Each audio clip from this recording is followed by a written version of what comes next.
All right, we're starting a little bit early today. Chapter 4.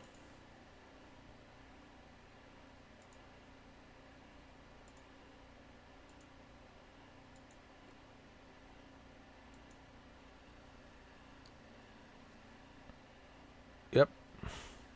Chapter 4. So, this is my, fourth day playing this game. How many hours did I put into this game? 28 hours? Give or take. 28 hours I have put into this game. And I like it. And listen, at 28 hours, now I'm at chapter 4. I have barely scratched the surface on this game. There's so much to do. There's so many things to do in this game. KT Racing, developer, KT Racing, has issued a statement regarding their future plans for this game. And believe me, they are in for a long haul. And that's a good news. They even thought about doing the offline mode. That's also yet another great news. So that will give you reassurance that, hey, you actually own this game. So there's so many things they're doing right now. There's over 300 fixes that they are going to be working on to fix on the Test Drive Unlimited Solar Crown, which is pretty amazing. So I'm super excited to know that the KT Racing, it's in it for a long haul. This is just the beginning, you know. I think next year we'll see this game take off in a big way.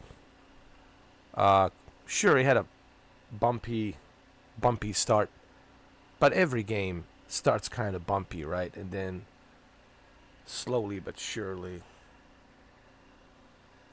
it takes off, right?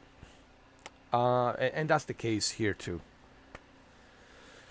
So that's a great news. Very excited about that. Very happy about that. To hear that, that makes me happy because I'm in this game for a long haul as well. And that's good. That's that's a great news for this bozo over here. So I have 5 cars so far. I have unlocked 5 cars. My latest car, it's Ford Mustang 5.0 entry level. I will modify it and make it better. I also have Alfa Romeo Mito Alfa Romeo, pretty good as well. I have F-150 Raptor, Ford F-150 Raptor, also modified. I have Porsche Cayenne or Cheyenne, or how do you pronounce that? Porsche Turbo Cayenne. I always had a hard time pronouncing that name. It's just such a strange name to pronounce, Cayenne or whatever. I just call it Porsche. It is what it is. Porsche Turbo, all right? And it's an SUV. It's pretty good. Modified Porsche Cayenne Turbo. And then I also have Audi TT Quattro, Audi TTR. I think it's Audi TTR Quattro. Well, why don't I show you what I have? Why am I talking about this? Why don't I just walk you down my garage and show you what I have? Right? Exactly.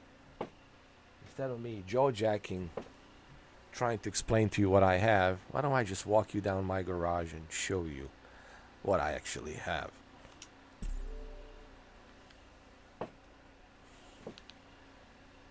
Let's do that. Alright, so that's me. Eden B, 1979. Yes, that is my real name, Eden. And the last name is B. 1979. That's the year I was born. So I'm at level 23 right now, moving up to level 24. I'm part of the Sharp clan. This is my hotel suite. We're going to go down to the garage. Take the elevator.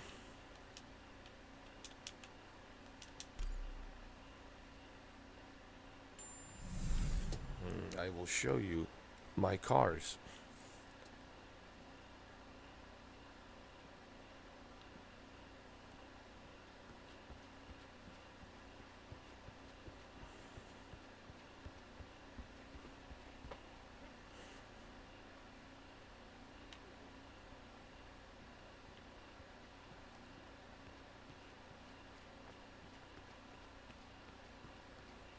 Good afternoon.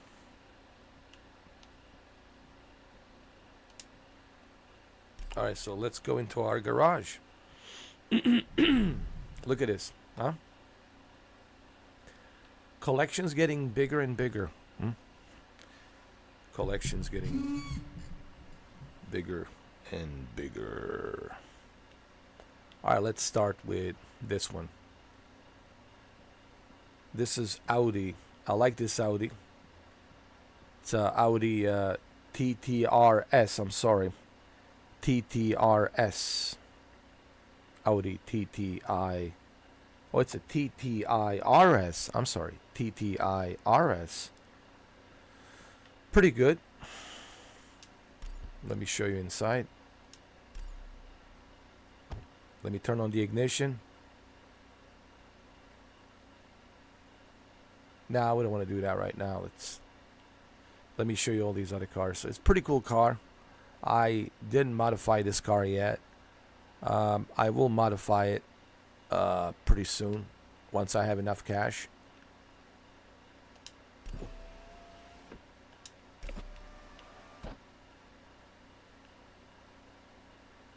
All right, let's exit.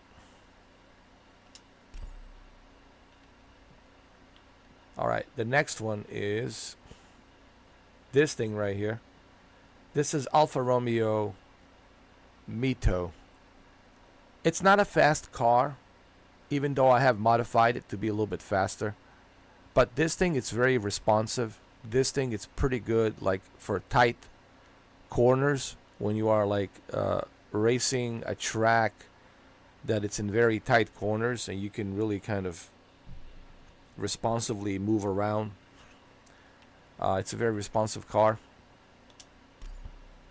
It's an Italian, obviously Italian car, Alfa Romeo Quattro. I got this because it was only $65,000, dirt cheap, so I have modified it and put additional like 50 grand on it. And trust me, this thing is fast. This is a modified version. Don't look at this and think, oh, this is some small little thing. No, no, no, no. You don't understand what's underneath the hood, okay? Don't judge the book by its cover, all right? Read the chapters. Don't ever judge the book by its cover. All right, let's exit. So the next one, it's this one. Mustang. I just got this recently. It's a 2018 Mustang. I have to modify it. It's 5.0 liter, but I have to modify it. It's not modified yet. I think that's what I'm going to do next with this one. I will modify it to make it faster and better.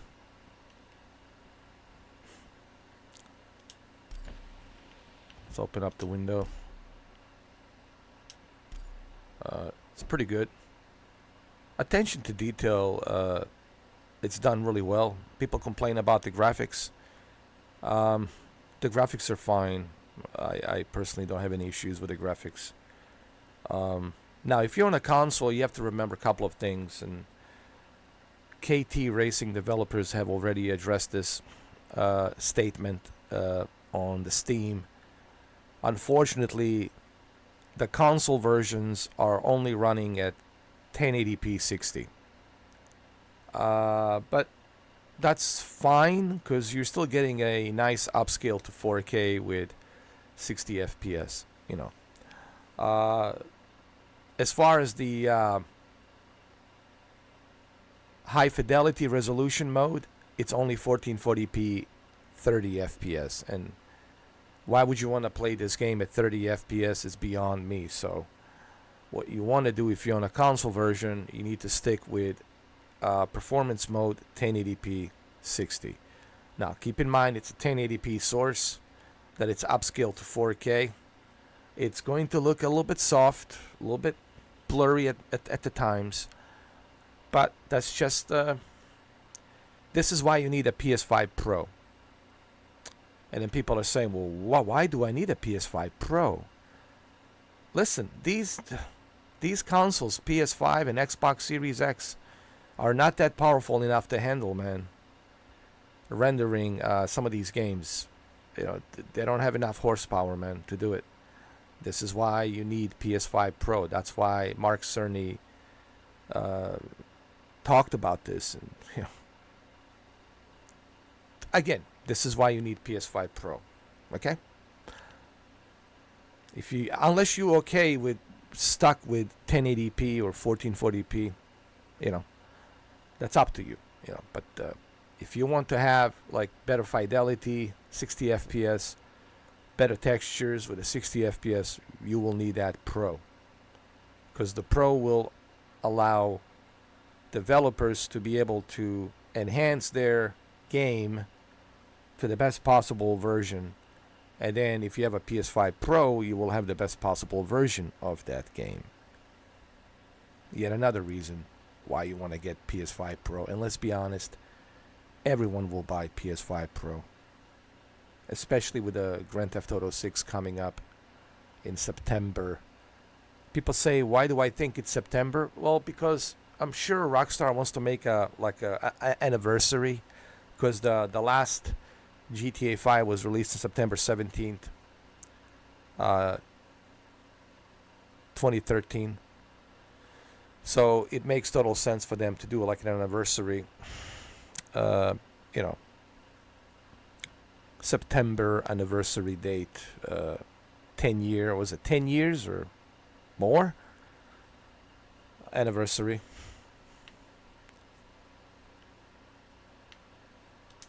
I could be wrong. It could be earlier, but I think September, 100%.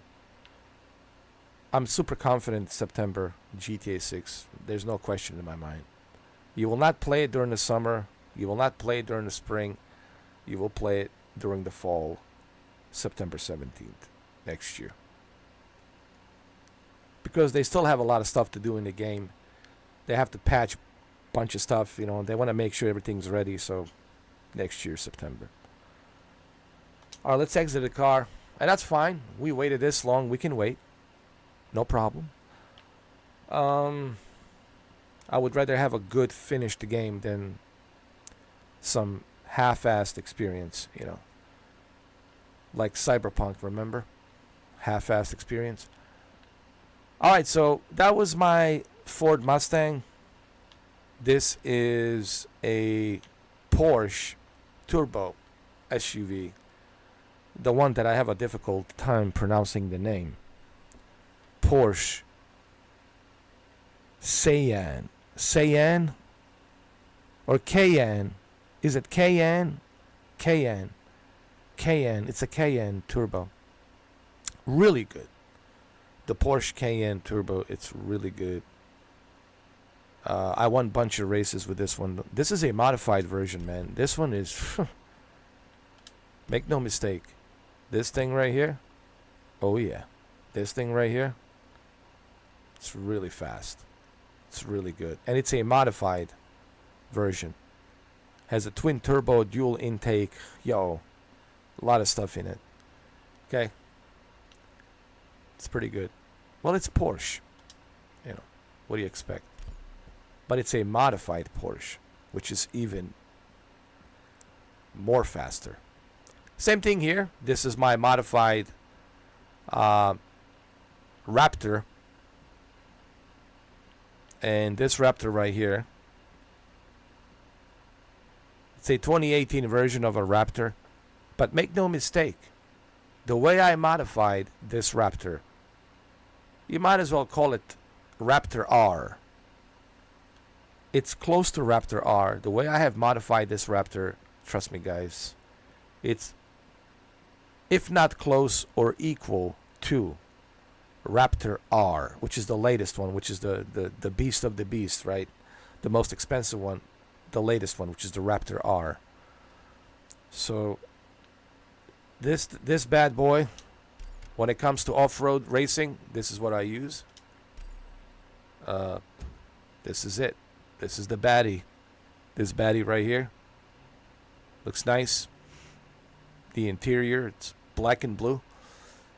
Has a Raptor on there. Written.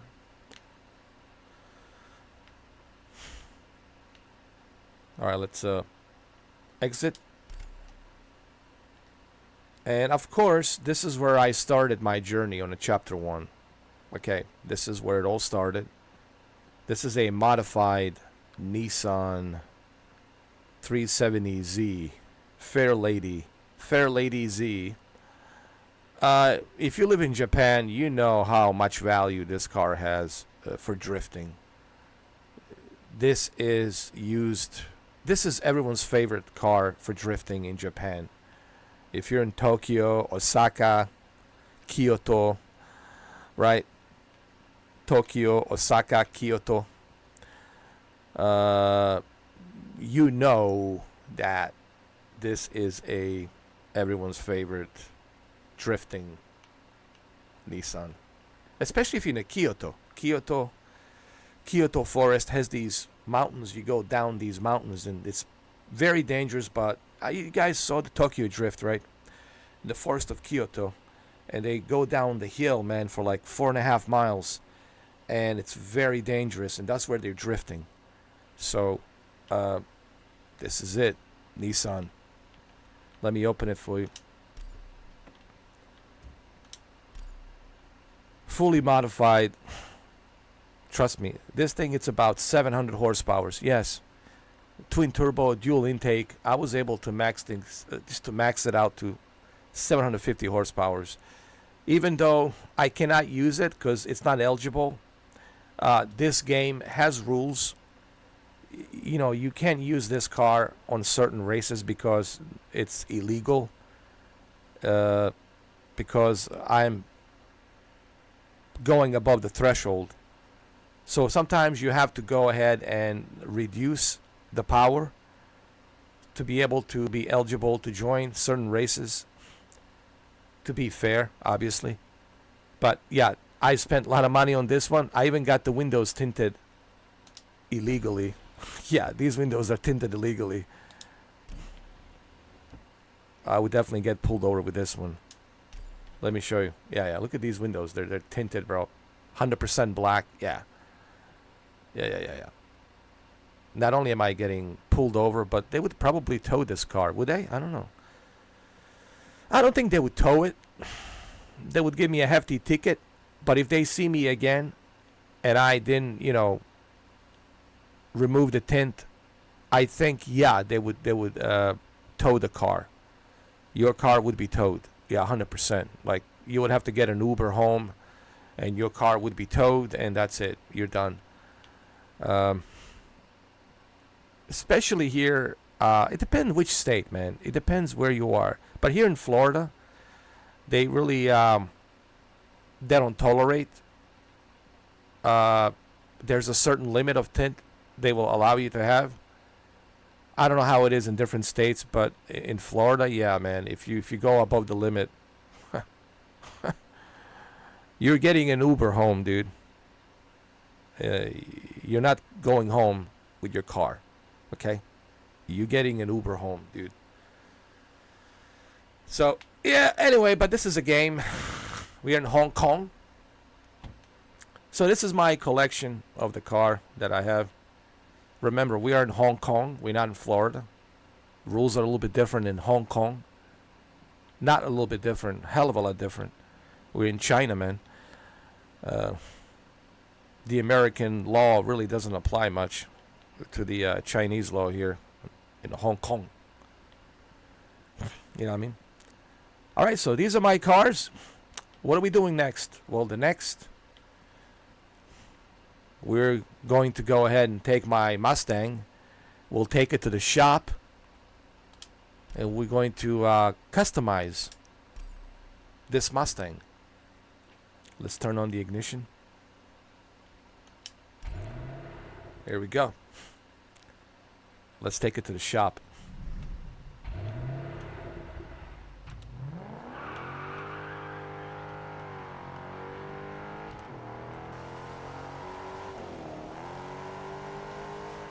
Hold on a second.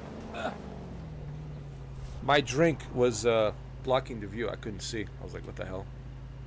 Put this over here. Let's take it for a test. I want to see something. Do I even need to upgrade? You know what? Let's do some races. Hold on. I don't think I have to upgrade, man. I think this is good for now. Let me see. Hold on.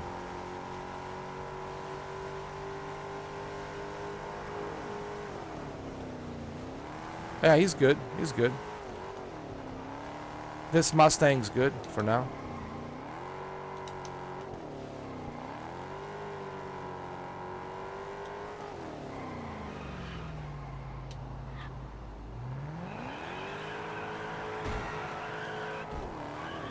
All right, let's see.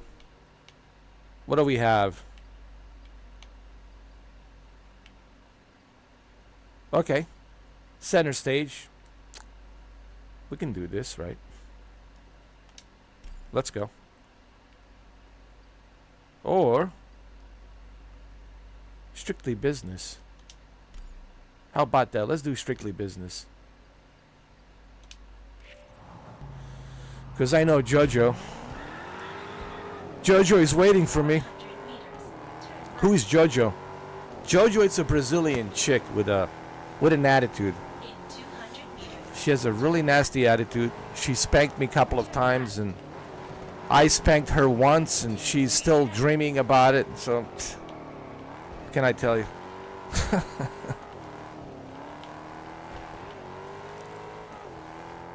But that's okay. Once I reach level 30, Jojo, I'm going to own that ass. And I'll spank it every day. Every night. All day. All night. And you're going to make me a nice Brazilian coffee. And you're going to make me a nice Brazilian kebab. That's right.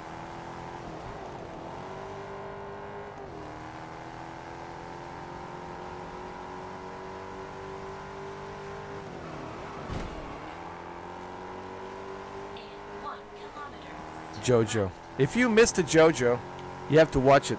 You have to watch chapter 3.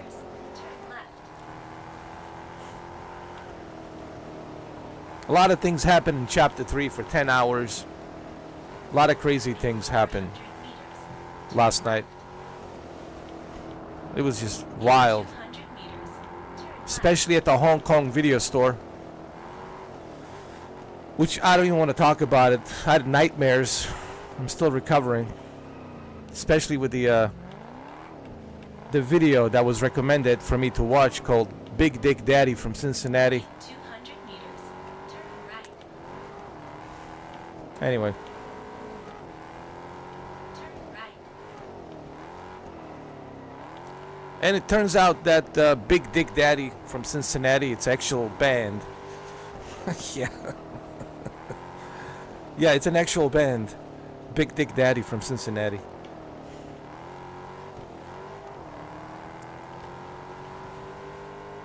You guys don't believe me? Go Google it. Google it right now. Oh, I want you to Google Big Dick Daddy from Cincinnati. It's a band. You can go to Spotify and search for Big Dick Daddy from Cincinnati. I'm surprised Taylor Swift is not listening. You know, listen to me, Taylor Swift. If you haven't listened to Big Dick Daddy from Cincinnati, why should I listen to your music? If you haven't listened to Big Dick Daddy from Cincinnati.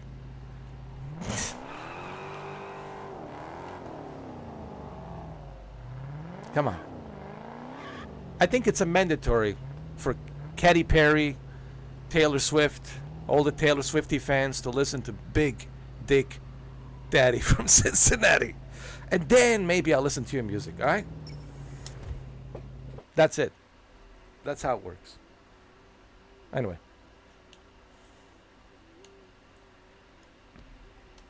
Here we go, ladies and gentlemen. The Mustang is here.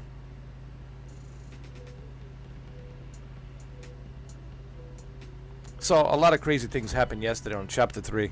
10 hours, man. Insanity.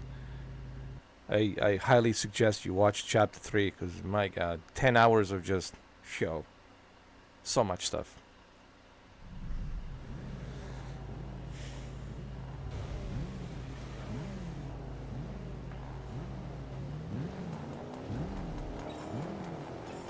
All right, here we go, ladies and gentlemen. The Mustang's in the house. Yes, sir.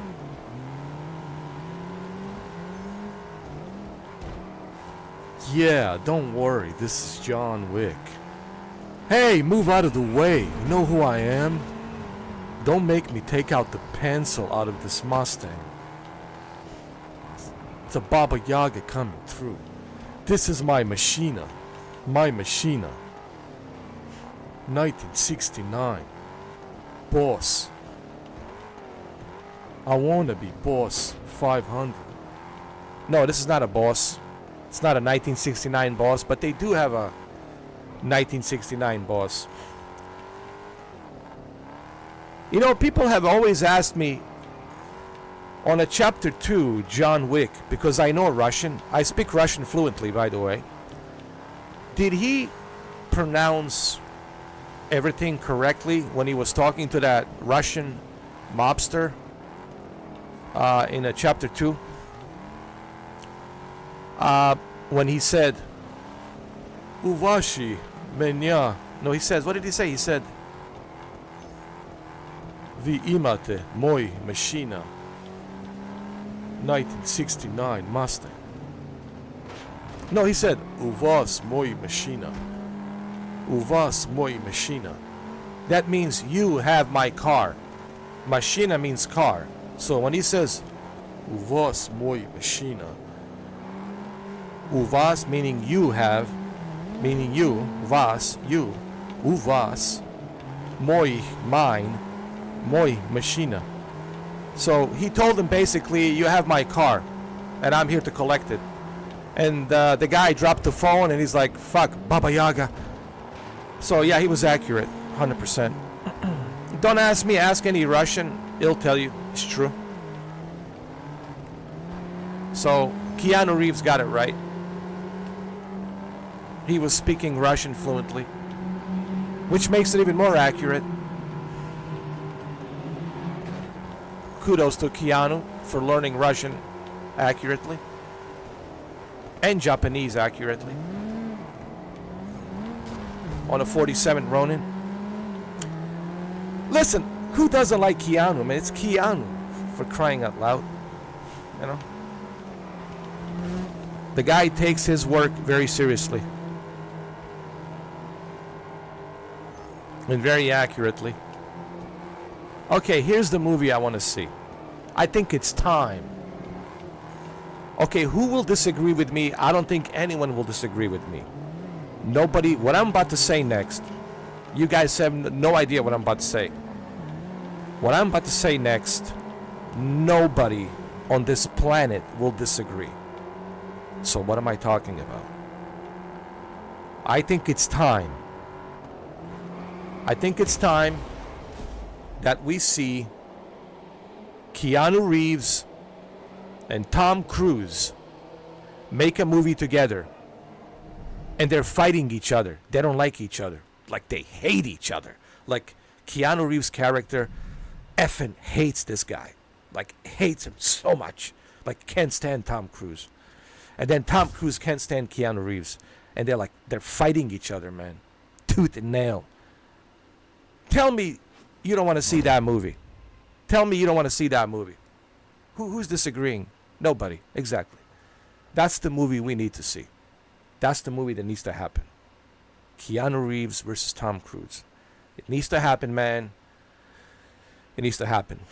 It could be some kind of cross universe between John Wick and Ethan Hunt from Mission Impossible, and they're fighting each other. Why they're fighting each other? I don't know, because maybe Ethan Hunt did something to John Wick. He never paid him back or some shit. And you know how Keanu is. Look what he did just for a puppy. Imagine what he'll do. Like if you steal his phone charger, if you steal his pencils, if you steal his books, if you steal his car. I mean, imagine, he'll do anything. So, yeah, he takes revenge very seriously. So I could see John Wick going in there after Ethan Hunt with no mercy. Yeah, man. John Wick versus Ethan Hunt. You know, John Wick versus Mission Impossible. Let's do it, man. Yeah.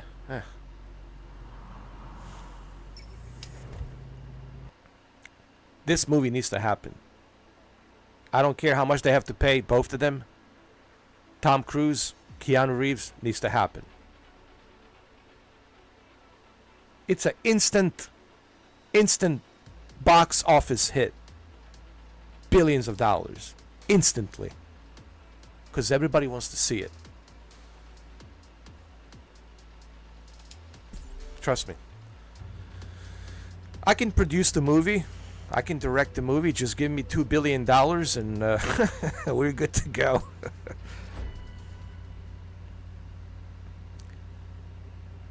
I can't guarantee you'll, make that money back, because I don't know. Maybe people will hate the movie.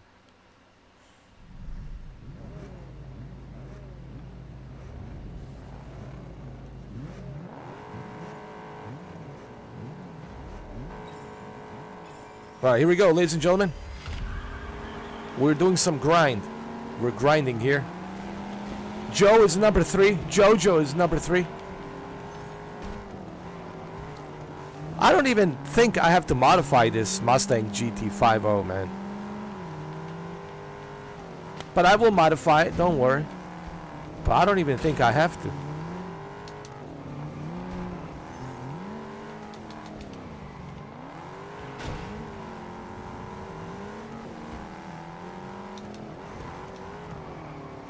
Listen, man. Mustang for life. Come on. Just for those of you who have a Mustang 50, right? Or Cobra Mustang, Shelby. If you have a Cobra Shelby Mustang, when you turn on that Shelby Cobra and you hear that engine,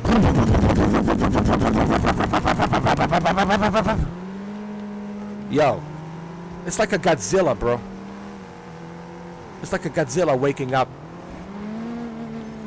It's just a pure intimidating beast. It's the pure intimidating beast. So Mustangs are just intimidating beasts.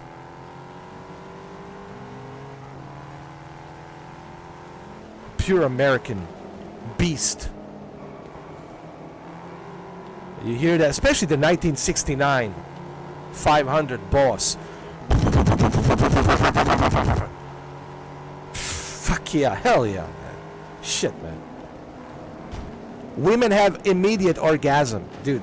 Like, immediately. Yeah, they have an orgasm immediately. Just by you revving the engine. That's it. You don't have, they're already pleasured. That's it. Thank you. They give you a kiss on the cheek. Oh, thank you. That's it. Within seconds, they have orgasm. Within seconds. That's pure insanity of a beast. Oh, look. Hold on. I hit the cement like an idiot.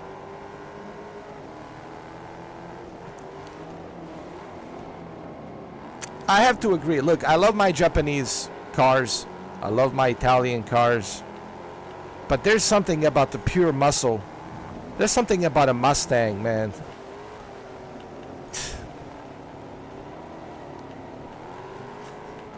It's like, Damn.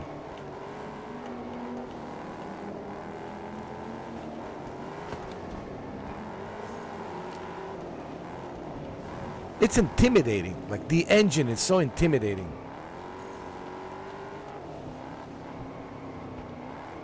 It's mean. It's like super mean. Like John Wick. Yeah.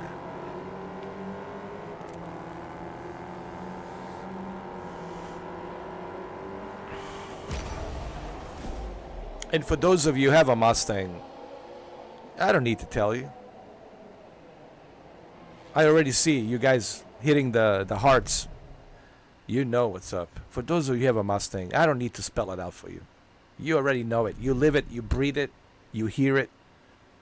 You know what time it is. Mustang all the way, man. Again, I love Japanese cars, they're great. I love German cars, they're great. But there's something about the Mustang. It's just... It just says, I don't give a fuck. I'm the boss. I run the streets. Yeah, that's what it means. Like, you look at 1969 500 boss, GT 500 boss, 1969. When you turn that on, it just says, I don't give a F. I don't give a F. I'm the boss. It's kind of like that. Shit, bro. And we need more Mustangs in Fast and the Furious. Listen, Vin Diesel. What is your deal, man? Why you don't have any love for Mustangs, man? Show some love to Mustangs. I know Michael Bay. Michael Bay has love for Mustangs. He showcased Mustangs in Transformers many times. But you, Vinny, I don't know. You just don't have any love for Mustangs. Like, what's up with that, Vinny? Come on, man. Let's do some more races. Let's see what else we have. What else we've got? What else?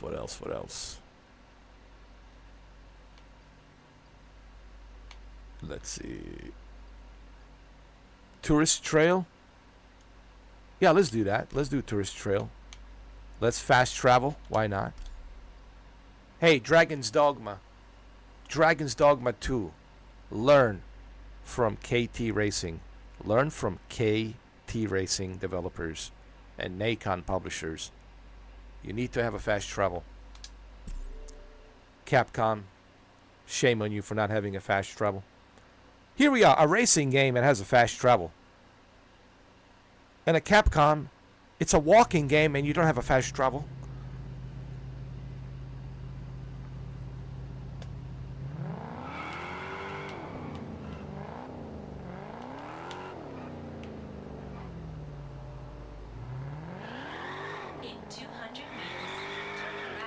Oh, by the way, you can fix your car. I forgot to tell you guys. When you go to the gas station, if you damage your car, which I'm sure you will, you can go ahead and you can clean and repair your car. Here, look. Done deal. You can also fast travel. Here's the beauty about this game. Yeah, it's a huge map, right? But you know how long it would take you to travel from streets all the way to the Sharp? It would take you a long time. But guess what? You can do that if you want to. It's optional.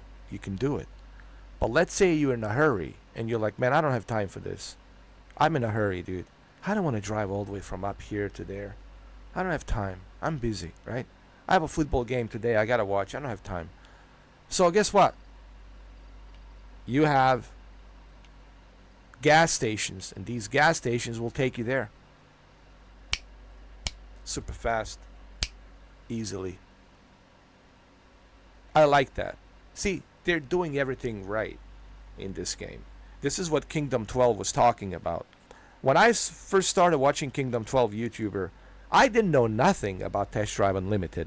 I was like a new guy. I was like a freshman. I was like a noob. Total noob. I had no idea what this game was all about. Besides the obvious fact it's a driving racing game. But once I started watching his videos, because he got an early copy of the game, early beta access, and then early, access of September 5th. So he's been playing this for like 3 weeks, put in like 80 plus hours playing it. And I have learned so much from him about this game, where I said to myself, wait a minute. This is my kind of game. This has a little mixture of Midnight Club LA, a little bit of mixture of GTA 5 racing, and sure, a little bit of Forza Horizon in there.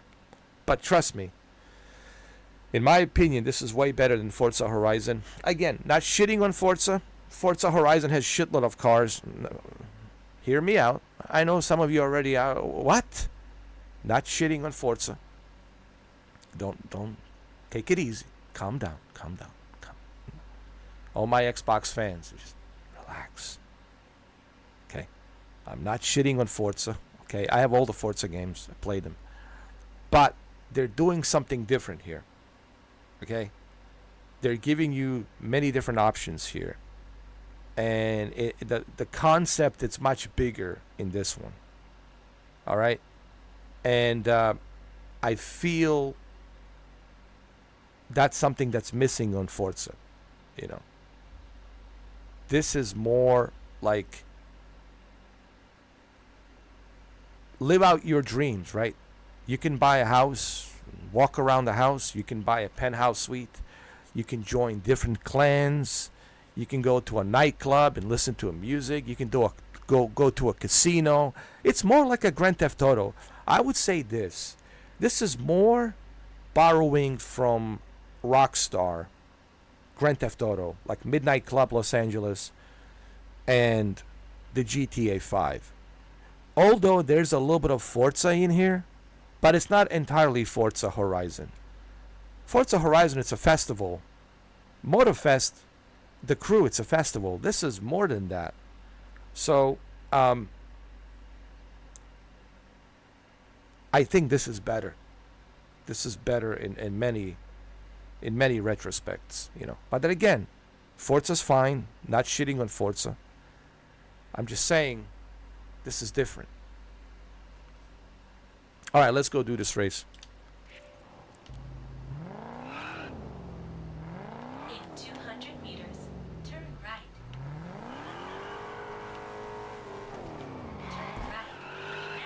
Turn left.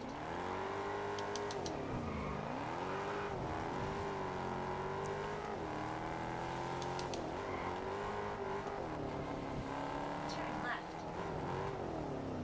Oh, look at that. Look at that. Turn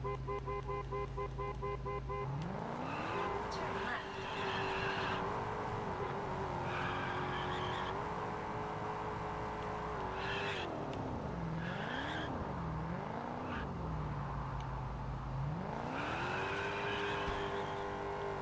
I was about to challenge this individual, but I was like, nah, I don't have time.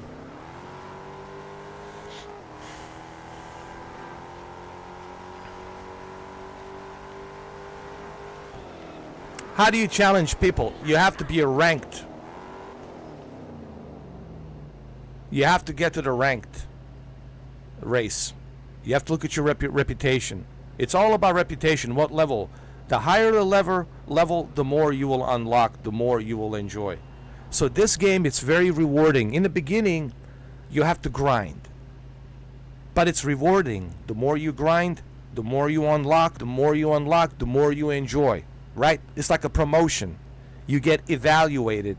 How well did you do? And based on your evaluation, you earn more points. You get rewarded for your hard work, and you move up to the next level. So when you move up to the next level, then you unlock the ranked races, other things, customizations, supercars, hypercars, muscle cars, etc., etc. Japanese cars, all of the above. And things get more and more interesting. So there's so much to do here. You can earn a penthouse. They can give you a penthouse. Like Kingdom 12 has a penthouse. A beautiful view, man. You should see it. It's crazy. So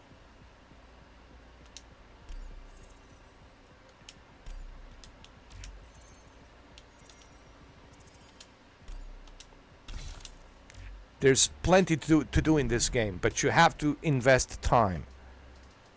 The more time you invest in this game, the more rewarding it gets. Look at me, I'm level 24 already. Level 24, man. It took me what? 4 days? Was it worth it? Yeah, it was worth it. Level 24, why not? If it wasn't worth it, I wouldn't be playing it. So what about the people who are complaining about this game? Let me tell you something about those individuals. Those individuals, they were judging this game in its early stages, right? They paid for an early access, and then they're bitching and moaning, oh, why does it suck? Yeah, because it's early access, okay? You're paying a top dollar to be a beta tester, okay? That's the deal. So yes, there's going to be some, bugs, some issues with the servers, but that's how it is when you are testing in early access, or early beta. I don't know why it's so difficult for people to understand this, Yeah, but I spent $100. Yes, to be a guinea pig to test it. Yeah. Hello.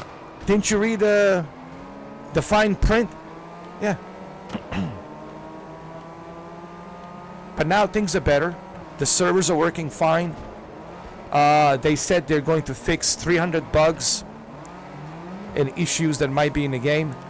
They're working on a new map. They got a lot of stuff coming. They might even make it offline. They're even willing to give us the option to be an offline experience, and that's a great news. You know why? Because now you get to own the game. Now the multiplayer, it's an optional thing. Now you don't even have to be connected to a server. You'll have the offline option in the future. So that's even better.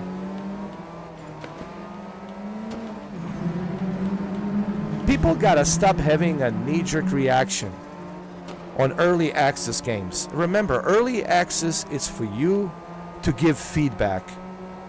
That's it. Remember, that's all you're doing. You are giving feedback, and you can get mad about an early access not working properly because it's an early access. So just ignore those reviews of these individuals because they're reviewing the game in its early stages. Just ignore that. This game's trash, trash, trash. I only spent 20 hours, level 10, level 12. Yeah. If you're level 10, level 12, don't even talk to me, man.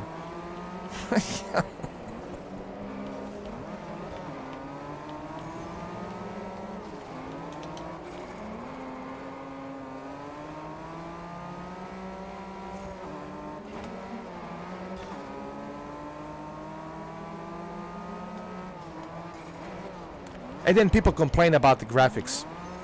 There's absolutely nothing wrong with the graphics. They're fine. This is fine.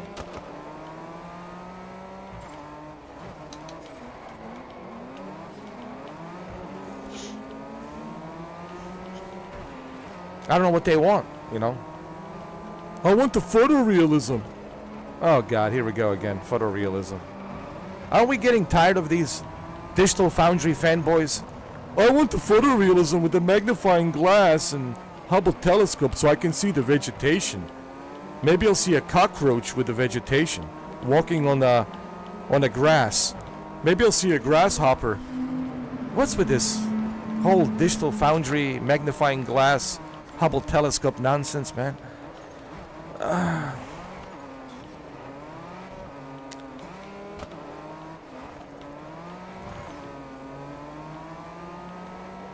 If you want the realism, I suggest go outside.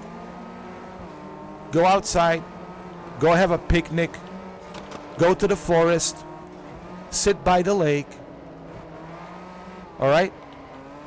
And have a little picnic, build a little campfire, start a barbecue, and enjoy the realism. It's called the nature, it's called the real life. Go outside.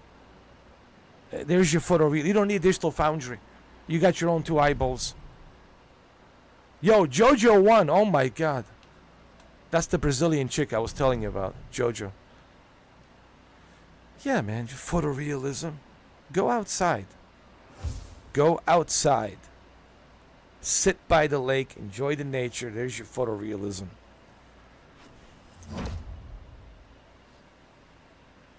Oh, that's awesome, Mark. I'm glad you're liking it. That's awesome. Well, enjoy your lunch. Meeting your folks. Bon appetit. I'm glad you're liking it. I knew you were going to like this game. I just knew it.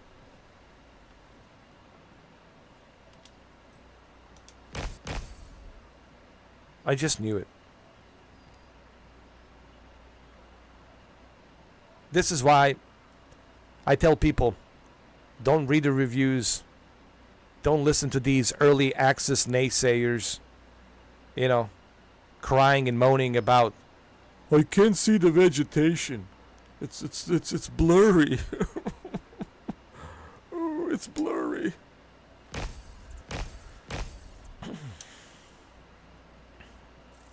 Mustang is a good way to start. Mustang. I just recently acquired a Mustang, my 5th car. But if you really want, like, super fast in the beginning, Porsche Turbo, Cheyenne or Cayenne, or I don't know how to pronounce that. Cayenne, Cheyenne. I always had a difficult time pronouncing that name. I know there's specific pronunciation for it. Cheyenne, Cayenne, whatever. But anyway, Porsche SUV Turbo. It's a good way to start as well. You made your character look like Dominic Toretto. It don't matter if you win by an inch or a mile. Winning's winning. It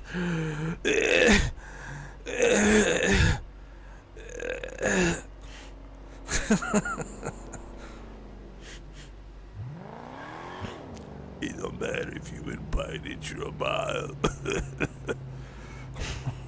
Winning's winning. I always thought that Vin Diesel had a diesel in his throat.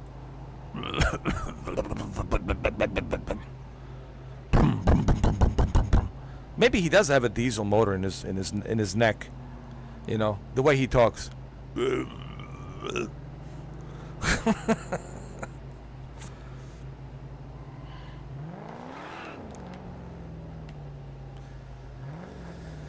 So far, the Xbox version is playing very smoothly.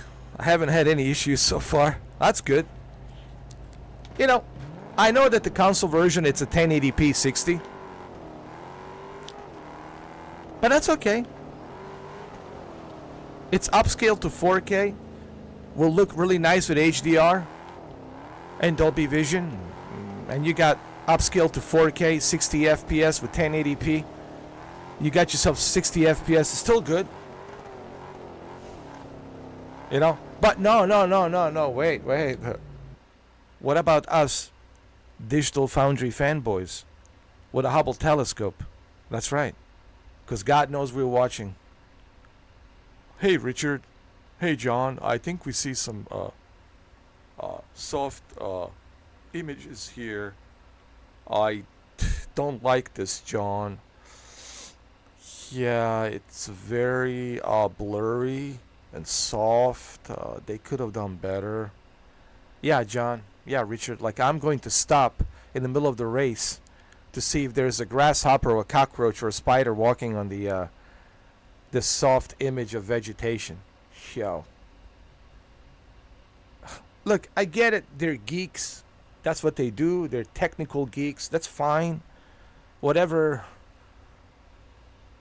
rocks your boat. Whatever gives you the erection. Okay? I'm not here to judge. God bless you all. Whatever gives you the erection. I don't give a shit, okay? All I'm saying is, it's not my kind of a thing, you know? But unfortunately, there seems to be this giant army of millions and millions of Digital Foundry fanboys The graphics are not photorealistic. It's only 1440p. It's not 1900p. You know, Digital Foundry, you have changed everything forever, dude. Digital Foundry, you have changed everything forever, dude. Video games will never be the same. Thank you. Thank you, Digital Foundry. You really, congratulations. Thank you. Video games will never be the same. Now the developers has to worry about Digital Foundry Hubble telescope looking down and checking everything. Ay ay ay. Hey John, the light reflection on the surface, it's really not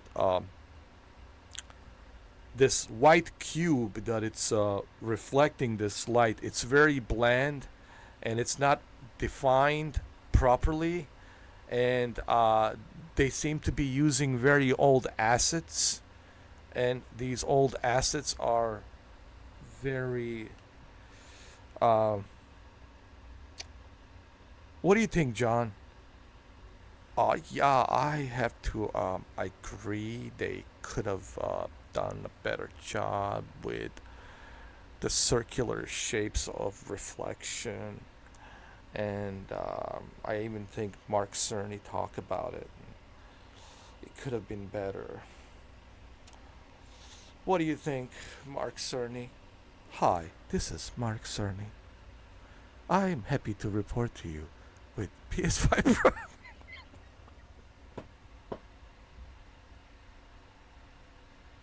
I can't do it, bro. I can't do it. What's up, Malik? That's right, Mark. The asphalt isn't spread out evenly. But let's get back to Mark Cerny. Hi, this is Mark Cerny. I'm here to welcome you. I'm reading a teleprompter. I just want to tell you that with the PS5 Pro, we're happy to welcome you with a much better lighting. Thanks to our pisser. Thanks to our pisser. Advanced artificial intelligence. Yo, I'm starting to laugh like Tom Cruise hysterically. I can't do it. I can't do it. I'm sorry, guys. I break the character. I can't do it. Oh, oh, please, Mark Cerny, tell us. Yeah, I want to say that it's very wonderful that we have the ability with our boost of GPU and CPU to enhance this light cube here up to 78%, and I think you all will enjoy the accolades of this new lighting system.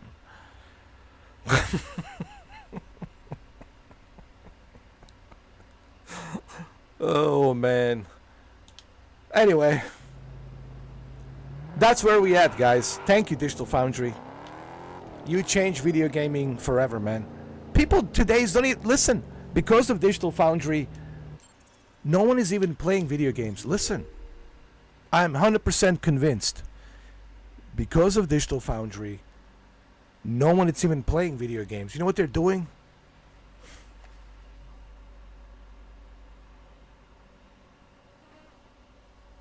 What? 1440p? I didn't pay all this money for 1440p. No. I will not play this game with 1440p. No. I want to make sure. What? Advanced ray tracing? It's not exactly spot on? I can't miss one ray of light. I will not miss one ray of light. Yo, listen, I grew up in 1980s. My very first game, as I told you, as you have seen me play it through Antstream Arcade, was the Spectrum ZX Sinclair. My very first game was Lunar Lander. Very simple game, no photorealistic graphics, no high-end resolution, no ray tracing, but it was fun. Those games were fun, and I played the Pac-Man for the same reason, because it was fun. played the Tetris because it was fun. I played the paperboy delivering newspapers because it was fun. I played the Predator 1987. It was fun because of the clear vision with the mud. Because it was fun, man. I played the Doom because it was fun. But today, nobody's playing video games. You're like Star Wars Outlaws. The terrain doesn't look realistic. The rendering in a dynamic range doesn't look very accurate. And the textures on the characters are not really in par with today's Unreal Engine 5. God. So what about the gameplay? I am not interested in the gameplay. I'm interested in my little Hubble telescope that was given to me by Digital Foundry. I don't like it. I don't really like it.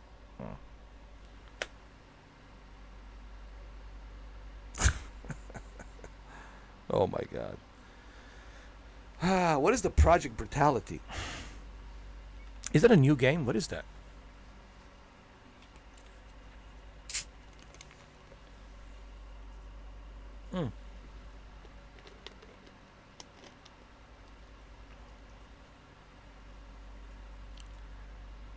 Hi, this is Mark Cerny. 1440p was sold last year. I know some of you are still using your PlayStation 4 Pro, but I think it's time that you upgrade for $800 and $900 with a PS5 Pro. You also might have to buy it from StockX for $2,000 or 3,000 euros. I'm very happy and excited about this news. I'm Mark Cerny, and thank you very much. Happy holidays. It's a Doom mod, really. I'll have to check it out. All right, so we got to do some more races. Let's do this. What's our next race? I have Mark Cerny playing in my head right now. Go away, Mark Cerny. Here we go. I need to focus, Mark Cerny. I can't focus when you're talking in my head right now, Mark Cerny.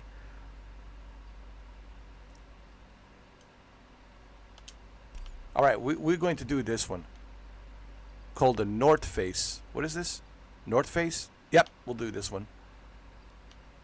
Hi, again, this is Mark Cerny. What do you need, Mark? I'm very happy to report that The Last of Us Part 2 will be running at 1600p at 60 FPS with advanced ray tracing. Okay, that's good to know, Mark Cerny. All right, awesome. I'll have my Digital Foundry magnifying glass and Hubble telescope ready to go. It might take a little while for my Hubble telescope to reposition. I have to contact NASA in Houston, and it takes a while to reposition the Hubble telescope, but yeah, thank you. Let's do this.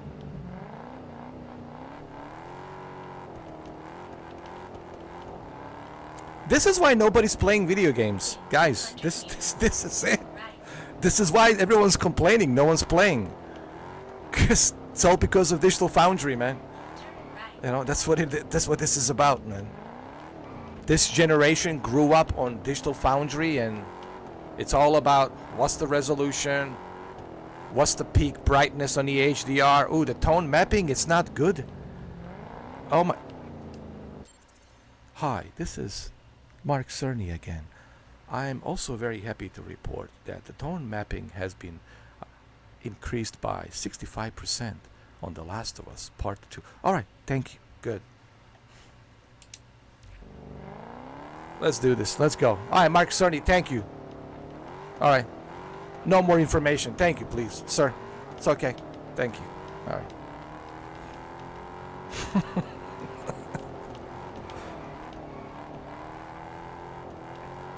Oh man.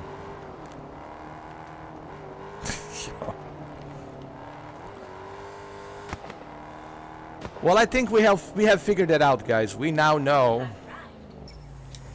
We have figured it out. Now we understand why no one's playing video games, why people are complaining. because it's all due to Digital Foundry. Thank you, Digital Foundry. The video gaming will be changed forever.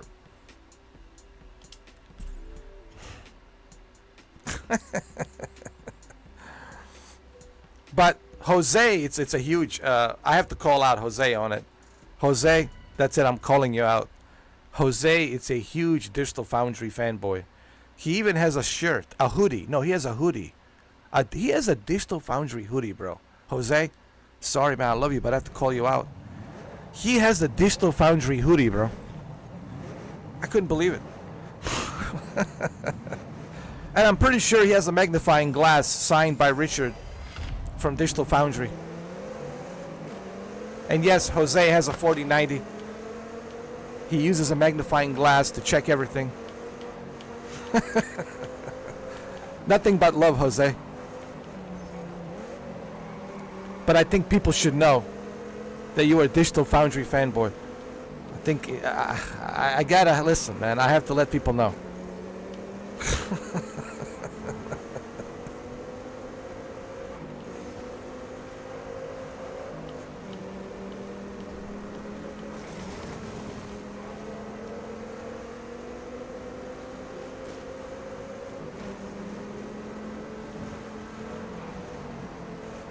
Hey, look, man. I have no problem with people, you know, nitpicking about the graphics and resolution and all that stuff. It's fine by me. But I have a feeling they're not playing games because, oh, it's only 1440p, it's only 1080p, no advanced ray tracing.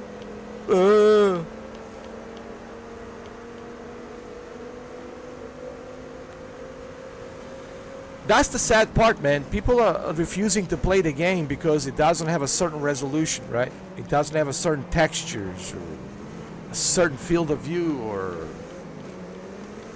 the vegetation is not, you know, with the ultra textures, and the shadows are not being very accurately portrayed, and the reflection, it's very flat reflection. It's not advanced reflection. It's unacceptable.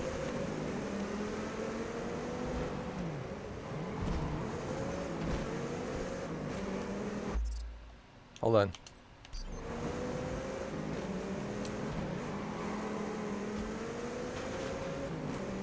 I remember in 2018, I would have, what was it, 2018 October? It was 2018 October when Red Dead Redemption 2 was released. I would actually have people tell me that they refused to buy PlayStation 4 Pro version of Red Dead Redemption because it was running in 1440p. I'm not kidding. I'm not kidding.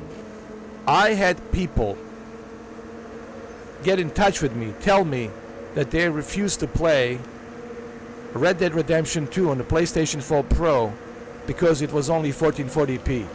Yo, that's crazy. Like, think about this.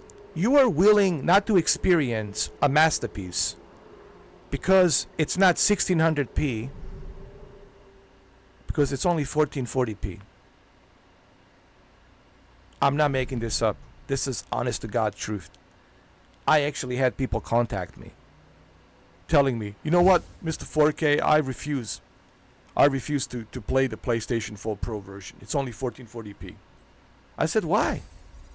I said, if I was to put two televisions, one is the Xbox One X running in a native 4K, and the other one is a PlayStation 4 Pro running in a 1440p, from 7 feet away, you, my friend, would not be able to tell a difference. He says, no, I can tell a difference between 1600p. Digital Foundry, actually, they show you, they zoom in. And it's like, here we go. Digital Foundry syndrome. This all started from, I'm sorry, Digital Foundry, but this all started from you. This Digital Foundry syndrome. Zooming in, magnifying glass, Hubble telescope, positioning in onto a vegetation. Oh, look at those jagged edge and lines. Ooh, they look a little bit better. This all started from you guys. And unfortunately now people have this digital Foundry syndrome. And they refuse to play the games because there's plenty of jagged edged lines. The anti-aliasing is not proper. It's only 1440p. Only 1440p? No. That's like 65 million years ago. No.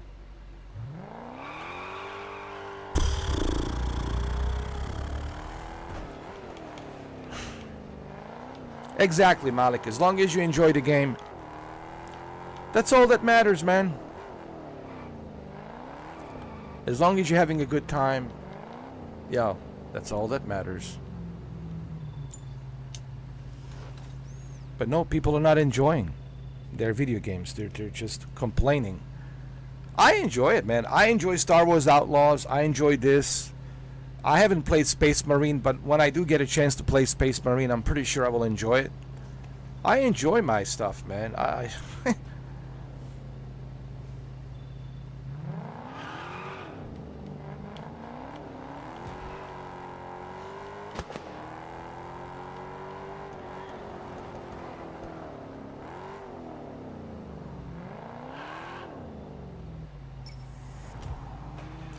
even had people tell me, oh, I don't want to play this game on the PlayStation 5. I said, why? It's only 1080p 60. I said, okay, but it's upscaled to 4K. He said, you do understand that your console, its output to 4K. And a 1080p has to scale to 4K automatically. Like your television will scale it automatically to 4K. Yeah, I know, but still, I can tell a difference. Yeah, 7 feet away. 12 feet away, you can tell a difference. Come on, man.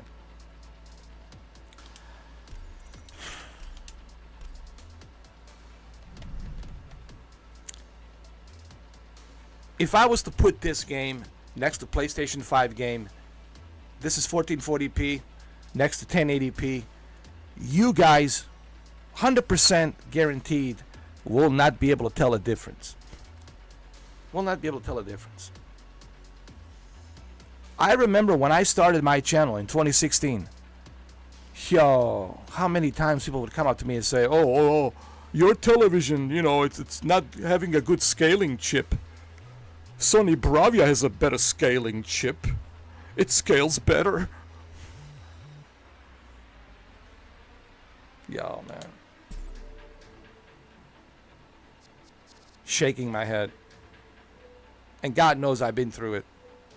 God knows I've been through it.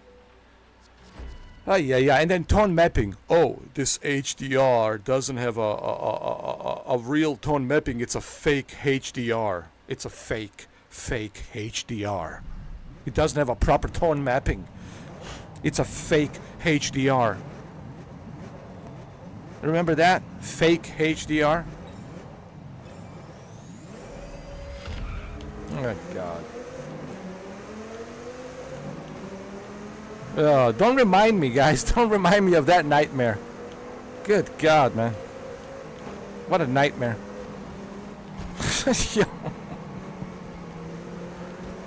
Yo.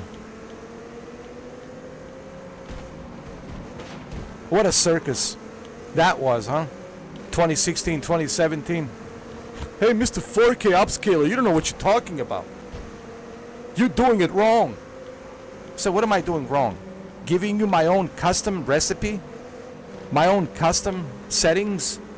But your custom settings are wrong. I said, hello? Did you go to English school? Did you learn the grammar? They're my custom settings. They cannot be wrong because they're mine. Oh!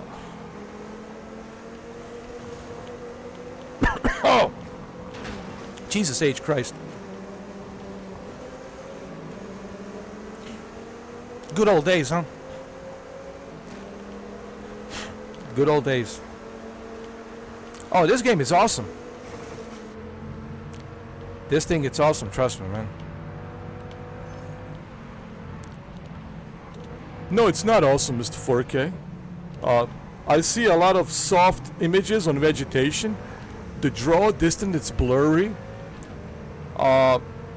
So the draw distance not rendering really at 60 FPS. It's a fake 60 FPS. They're using the blur effect to make it look like a 60 FPS. Therefore, I refuse to play this game. Yeah, man. Digital Foundry, I'm sorry, but this is all your fault. You did this. You created this syndrome. You did. And that's why nobody's playing video games.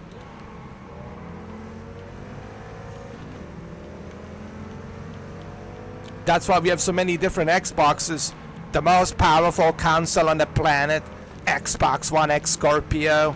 Xbox Series X. PlayStation 4 Pro. PS5 Pro. Pro this, Pro me that. You know, this is all Digital Foundry's fault.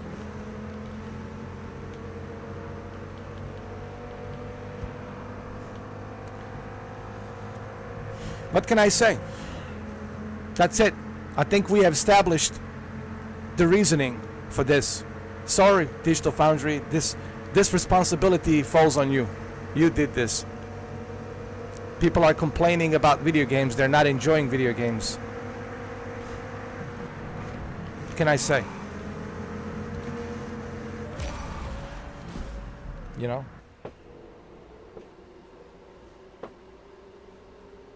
I would love to have a podcast with Digital Foundry. I mean, I would be nice about it. I wouldn't be a jerk about it.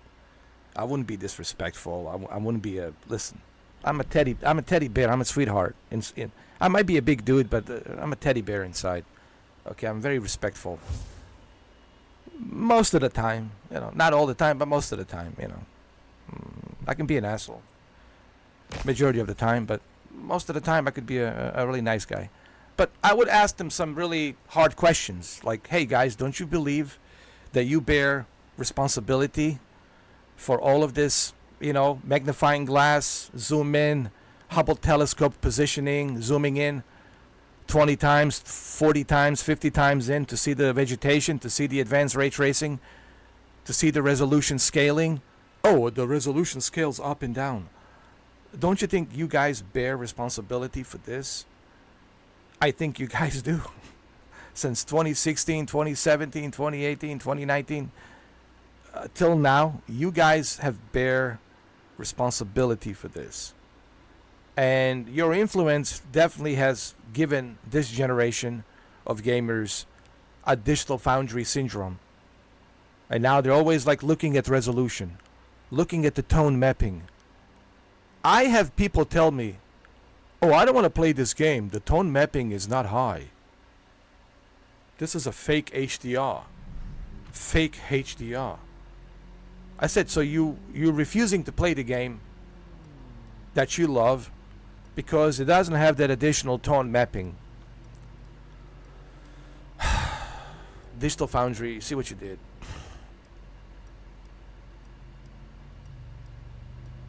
Exactly, Harris. Exactly, Harris. Nobody's enjoying anything, dude. I mean, no one's enjoying gaming anymore. Like, what happened to, hey, let's enjoy the game, right? Let's have a good time. Let's have fun. Let's enjoy it.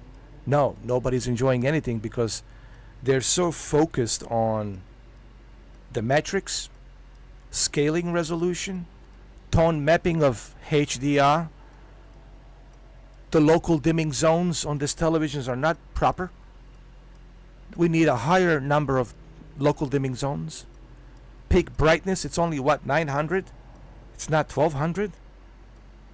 Right? It's gotten really bad. You know. It's all about scaling resolution now. Yeah, but they turn off the textures down to medium settings. And they turn down the rendering of the texture filtering down to 4 times. That's unacceptable. And then they put a lousy 1080p and scaled it to 4K. I will refuse to play this game because it's a mess, trash. For 2024, we deserve better. Here's what Digital Foundry did. because of their syndrome. Now everyone's expectations are 1600p, advanced ray tracing, 60 FPS, 16 times texture filtering, right? And what they don't understand, what kind of computing power it takes to do that, right?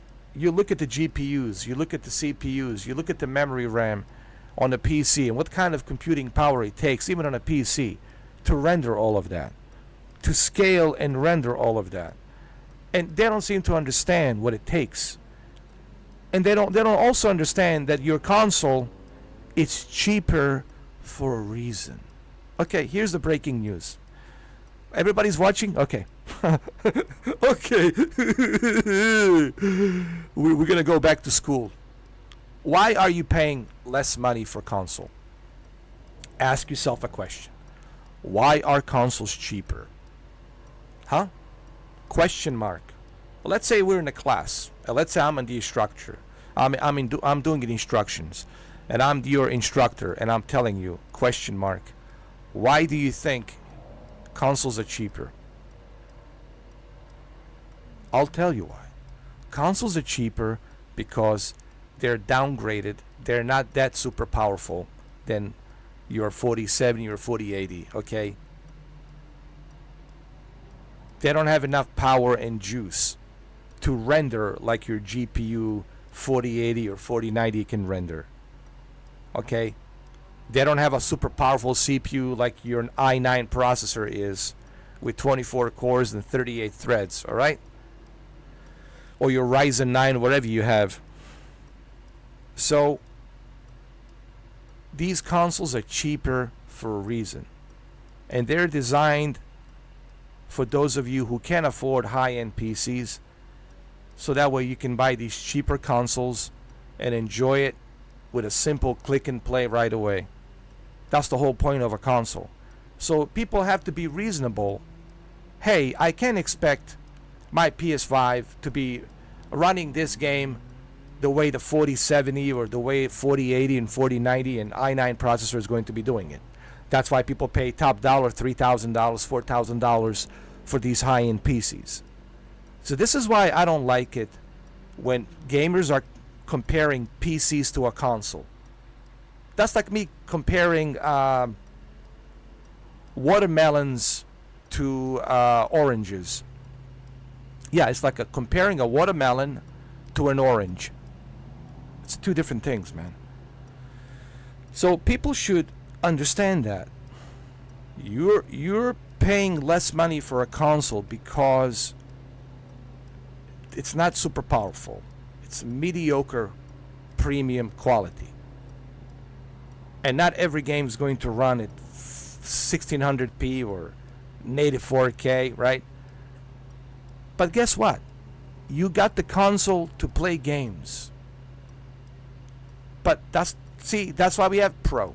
That's why they're creating the Pro version, because people now want high fidelity. And then they bitch and moan, oh, why is it so expensive? Okay.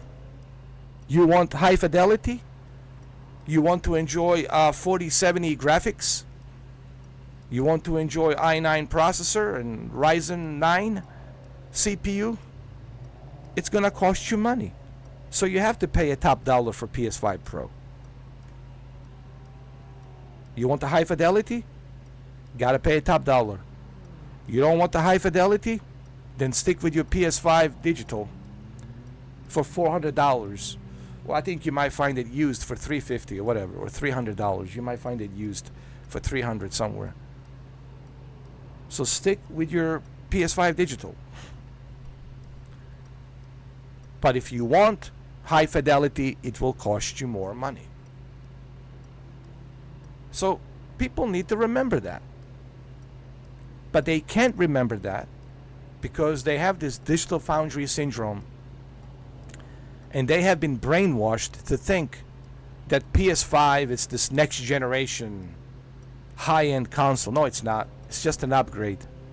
A much better upgrade than PS4 Pro, but not by a huge margin, okay? PS5 Pro will be a little bit bigger margin because of the much faster GPU, much faster CPU, artificial intelligence, advanced ray tracing, this new pisser technology with the AI, we call it pisser, AI technology that will scale the resolution without sacrificing a texture quality and advanced ray tracing. But that's why you're paying a top dollar. So why everybody's getting mad at PS5 Pro? You want a Digital Foundry console? You got it. But now that it's announced, and now that it's, you know, $700, $800, you guys are complaining. Why it's so expensive? Well, what do you expect them to do? To give you a high-end GPU and a high-end CPU for the same amount of money? Come on, guys. You know. Anyway,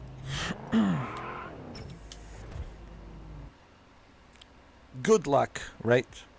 Good luck trying to explain this to the majority out there. I might as well be talking to a wall.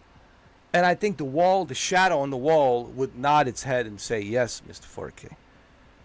I understand. Yeah, look, man, it is what it is. Thank you, Digital Foundry. I just want to say one more thing before we continue. Thank you, Digital Foundry. You have changed gaming forever. Forever. And ever, and ever, and ever, and ever, forever. Thank you.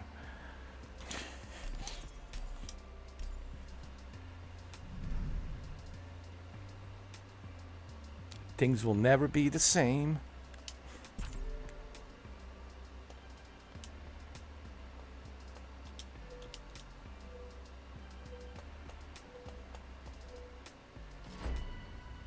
Alright, it's time to race. Enough of Mark Cerny and Digital Foundry and scaling up this, scaling up that, 1440p, 1080p.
Come on, come on.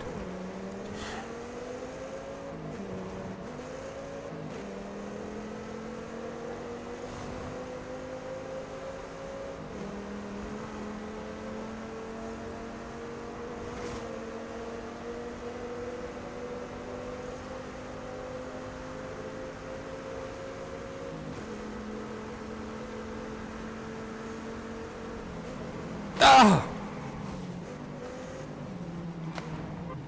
Damn it!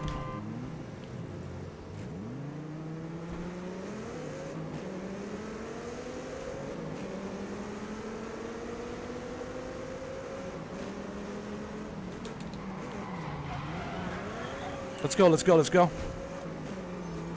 Yes, sir. Third place. Number 3.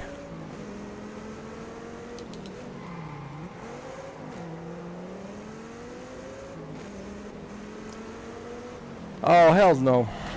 How dare you? Oh, you noticed? Did you, Mark Cerny? Oh, no. I don't think I can play this game. If I'm dropping a 1 frame, sir, that's unacceptable. That I will not accept this.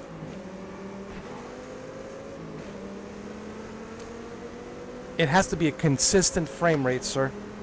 Consistent frame rate.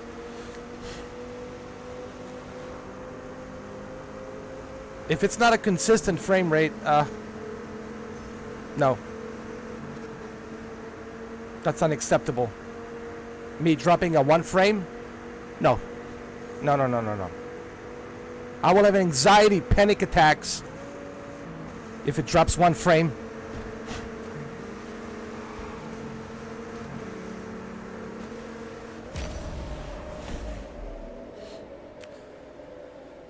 That's it. I'm already getting anxiety. You see, if I had a consistent 60 FPS, I would have been in first place. But because I dropped 1 frame, I dropped down to the 2nd place. Digital Foundry syndrome has really gotten to me now. Yes. Let me drink my Pellegrino, man.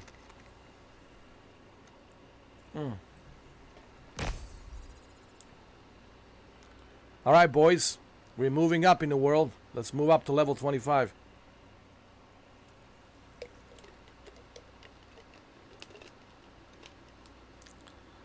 But, sir... Well, who is this again? Hi, this is Mark Cerny. I'm very happy to announce to say that you won't have to worry about dropping the frames once you buy a PS5 Pro this holiday. Oh, hey, listen, Mark. I will have to mute you. Where's the mute button? Oh, that won't be necessary. I just want to say I'm very happy to tell you that you won't be able to purchase a PS5 Pro this November, but that's okay. You will be able to purchase it on StockX for $3,000. All right, that's it, Mark. You're getting muted. Mute. Mute.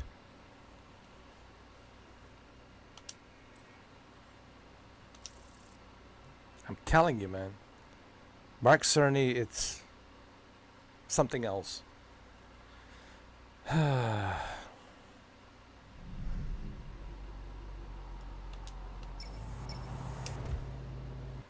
We got to do some grinding. We have to grind here a little bit. Because I want to make some more money. And I want to level up to level 25. And then we're going to go to a workshop and do some upgrades on the Mustang.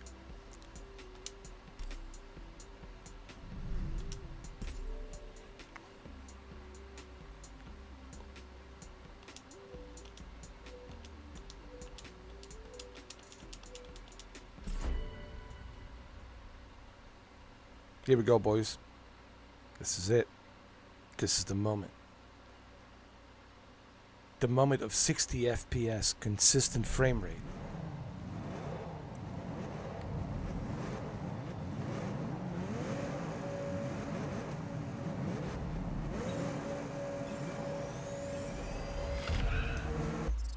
Hold on.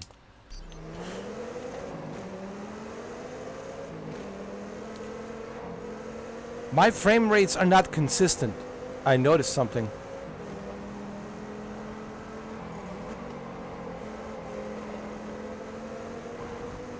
I will have to fix this.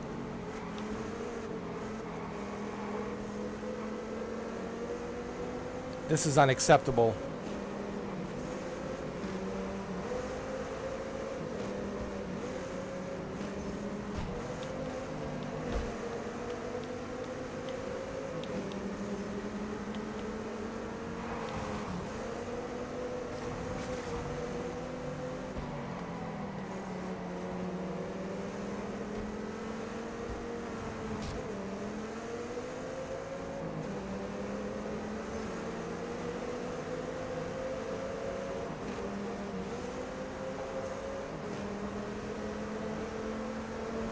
If I had a consistent frame rate, this would have never happened.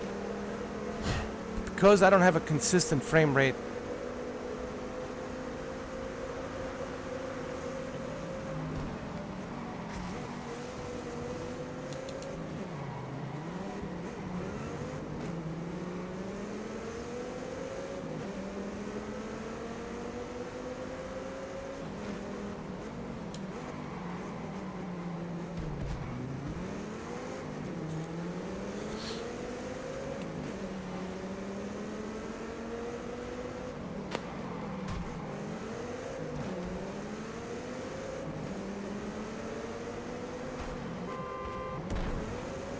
Damn it!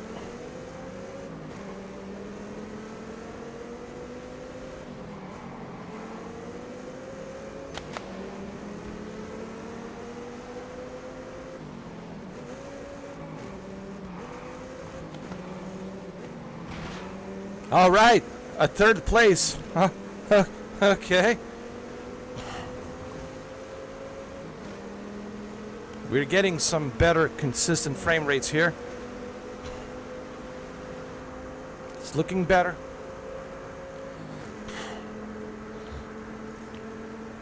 That's it. Ignoring Digital Foundry syndrome is the bliss. That's the cure. You have to ignore Digital Foundry. You must ignore Digital Foundry. You have to repeat that. Keep saying that to yourself. Every time you wake up in the morning, you take a shower, brush your teeth, put on that cologne, you know, the disgusting shit, or the aftershave, whatever the hell you put on. You gotta say to yourself, today, I will ignore Digital Foundry. Today, I ignore Digital Foundry. I ignore Digital Foundry. But can I really ignore Digital Foundry? That's the question. It's hard. It's like a withdrawal, man. Like, you know, it's like you're like when you're addicted, when you're an addict, you know, and trying to get off of it, like you can't. Like it's like a withdrawal. Like you're like suffering because you're addicted to Digital Foundry.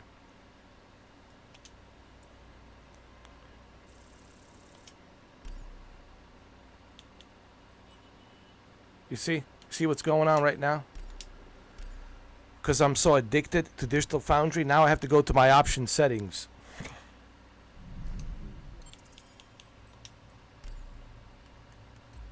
Oh, Lord.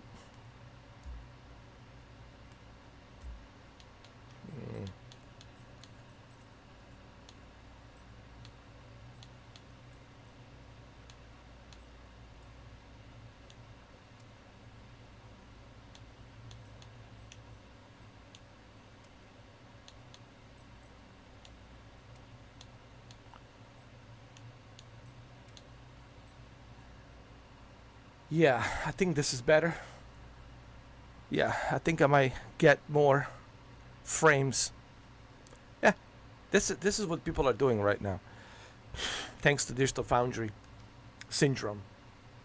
The Digital Foundry syndrome has created this mental illness that has crippled the gamers. And that's why no one's playing video games. No one's enjoying. They're just spending time looking at the vegetation, looking at the reflection quality as if they can tell a difference. Counting the pixels, how many pixels are being scaled, and at this given moment, how many frames per second. Yeah. This is all Digital Foundry's fault, man. It's this is a Digital Foundry syndrome. There you go. Hashtag Digital Foundry's syndrome. Digital Foundry syndrome. Hashtag Digital Foundry syndrome.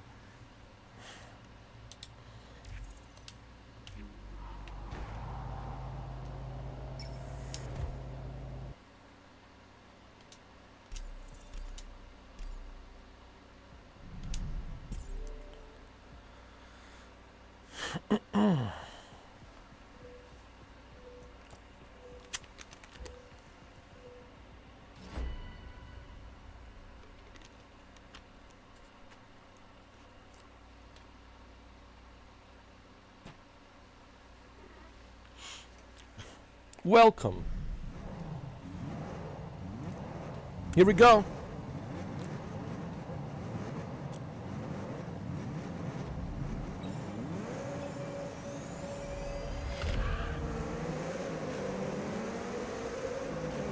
Oh, much better frame rate.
Much, much better, huh?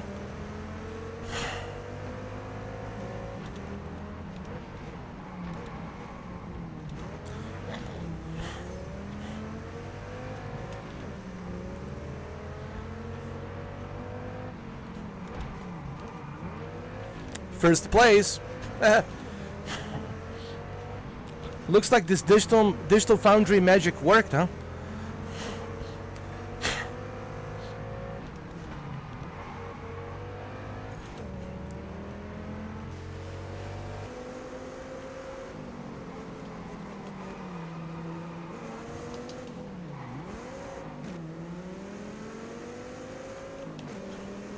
You see?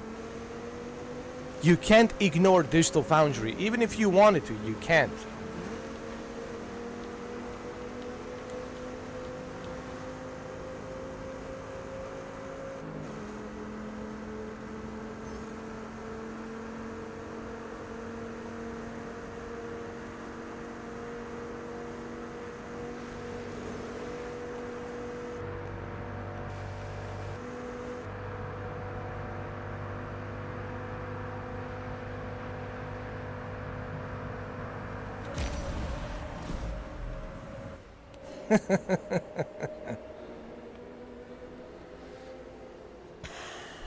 All right. We're moving up, ladies and gentlemen. We're moving up in the world. We're moving up in the world. We're moving up in the world. In the world. In this world. We're moving up in this world to level 25.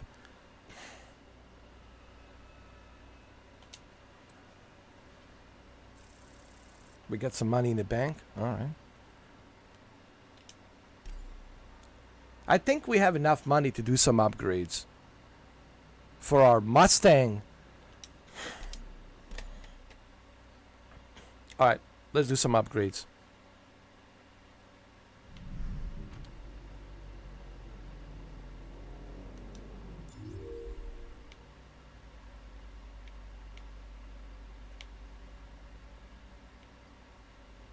We have to travel all the way up here.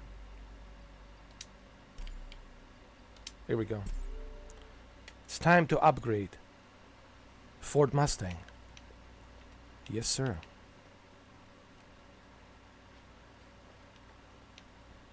Where's my Mustang?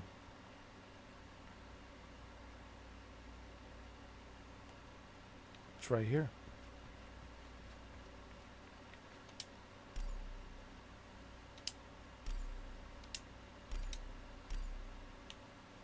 Oh yeah.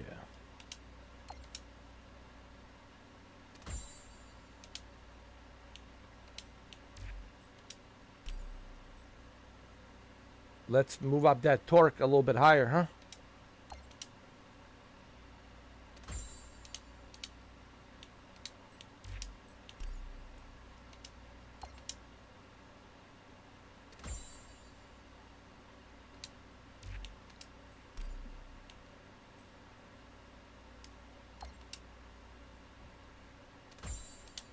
There we go.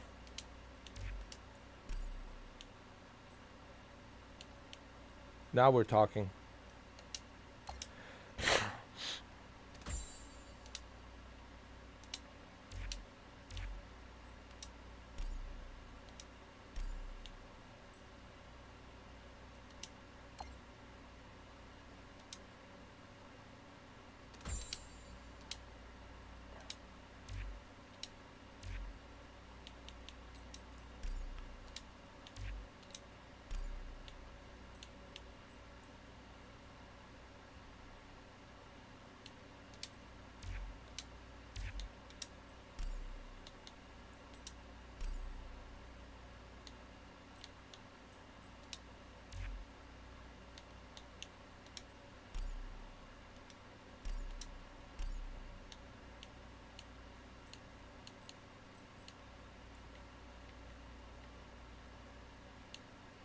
Blue or red?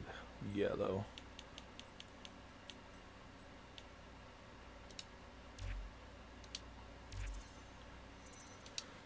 I think we're good.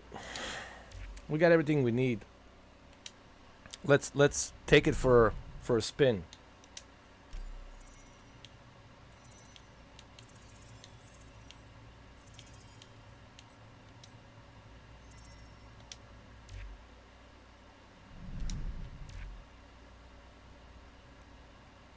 Let's see.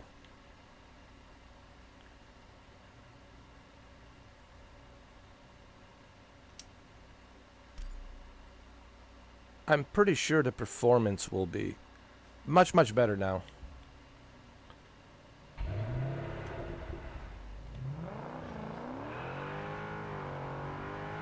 Oh yeah.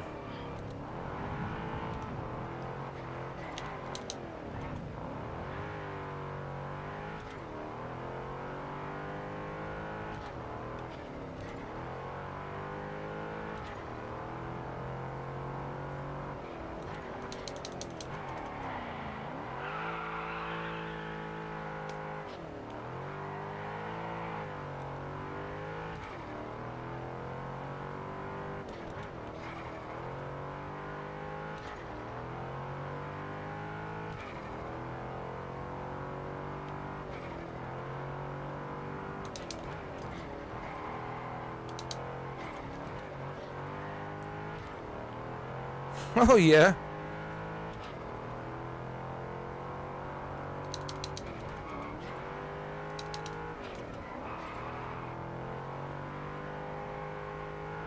Smooth as a butter, man.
Hell yeah.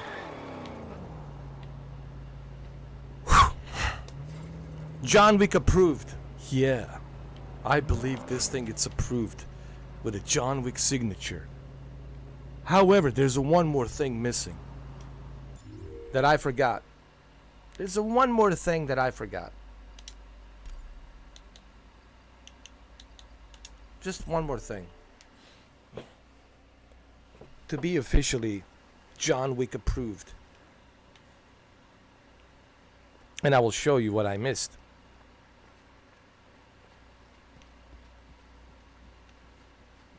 I will show you what I've missed.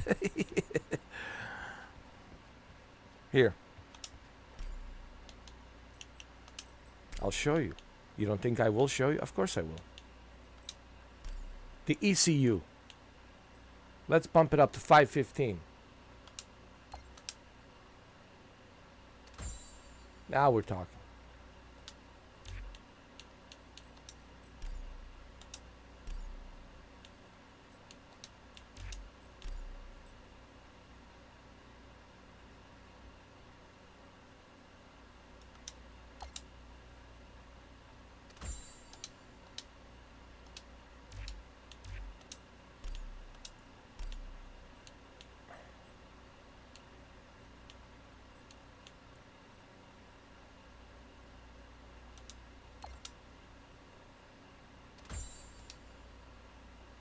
I want to make sure this Mustang is just where it needs to be.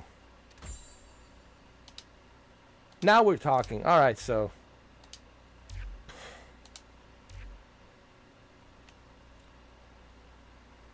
you want the Baba Yaga's Machina 1969 boss. Even though I know it's not 1969, but I think we have turned this Mustang into a boss. All right, let's check it out. Oh, what the hell is this? Whose cars is this? Nice car, man. Where'd you get this from, huh? Huh? Nice ride, man. Hell yeah. GTR. Hell yeah.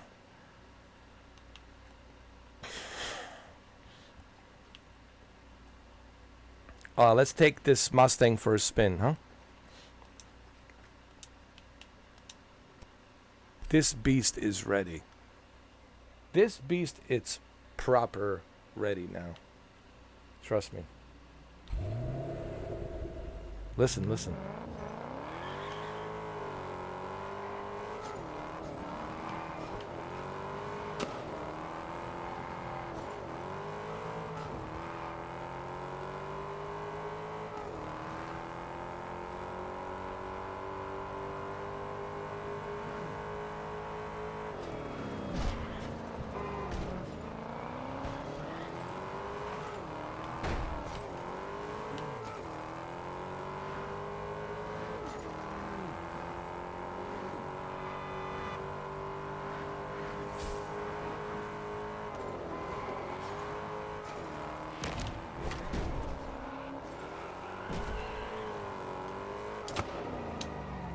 Yeah, I think this thing is ready.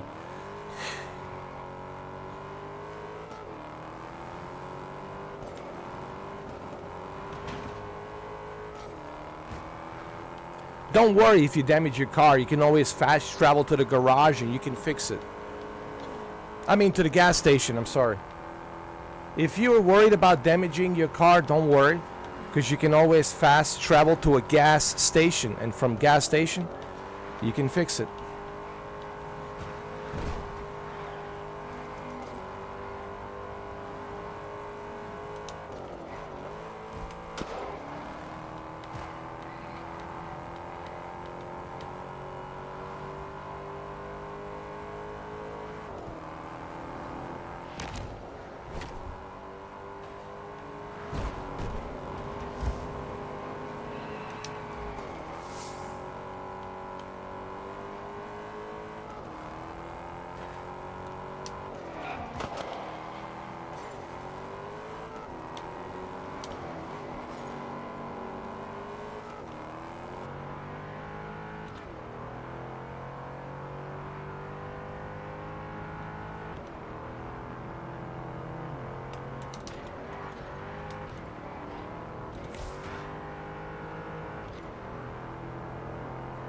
Come on. Oh, damn it.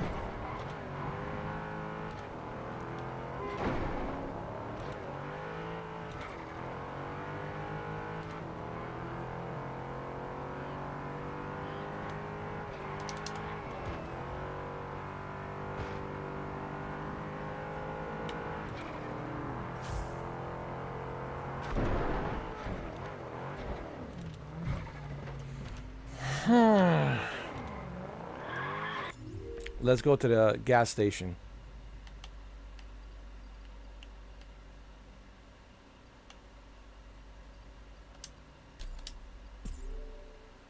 This is why I love this game. Go straight to the gas station and fix your car. Just like that.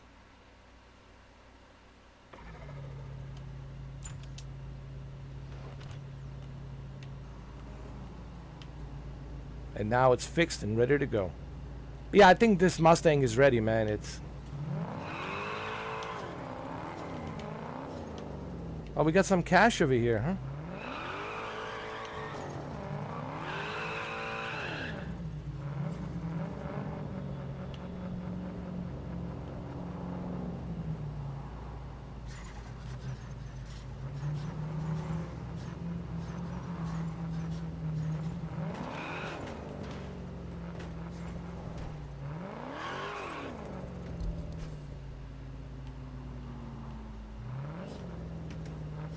You know, he kind of looks like John Wick, doesn't he? Holy shit. No, look at him. He kind of looks like John Wick in there.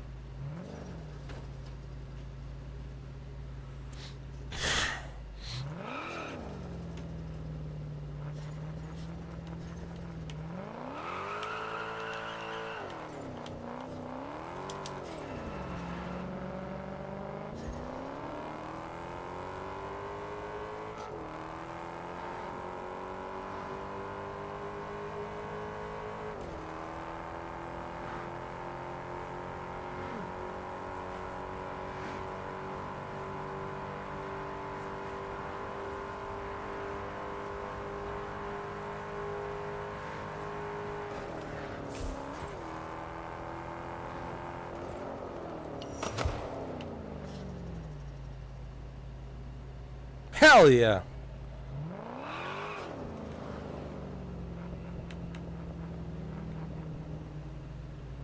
Hell yeah, man. We are ready, bro. Yeah, this is officially John Wick certified, boss. 100%. Alright. What else we have? But you have to remember, you can't use this Mustang everywhere. There are restrictions. I just have to point this out. For everybody out there who is thinking about buying this game, there are restrictions, and we have to look at those restrictions, right? Which car can you use? Because there are restrictions on some races.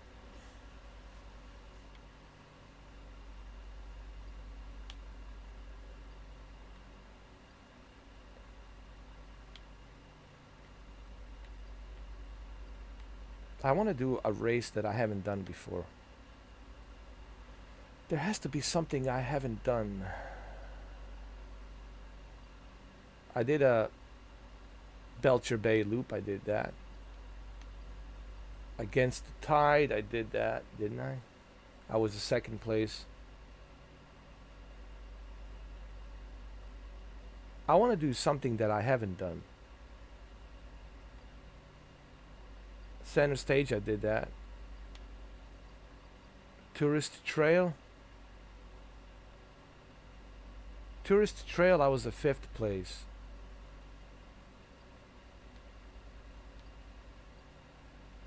I guess we could try Tourist Trail again. Continue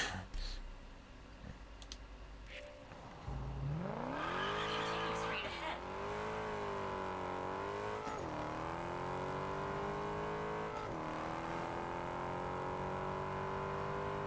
Continue straight ahead. In 1 kilometer, turn right.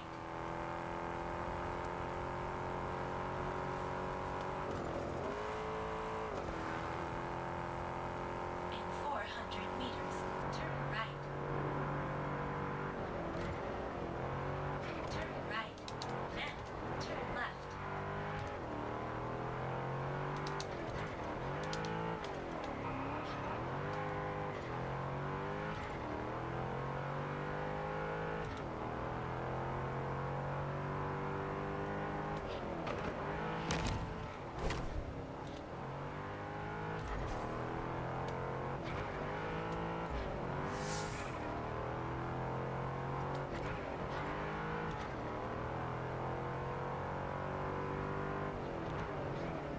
You have arrived. Here we go. Ooh, the Mustang is authorized. Ooh.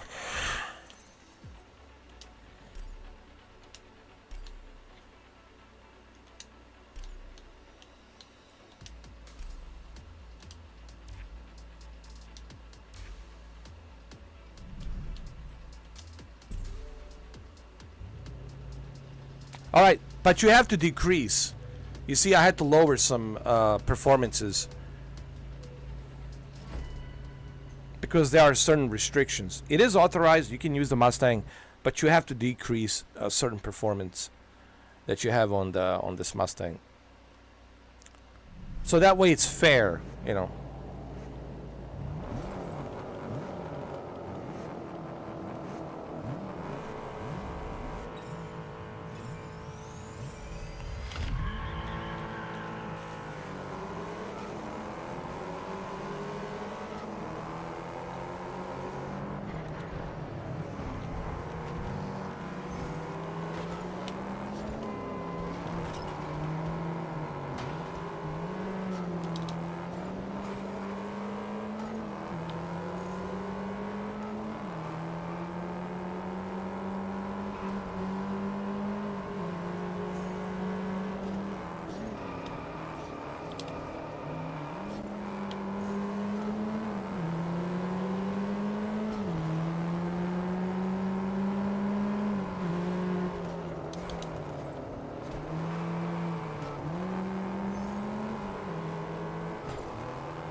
Okay, I'm on a 3rd place. Not bad.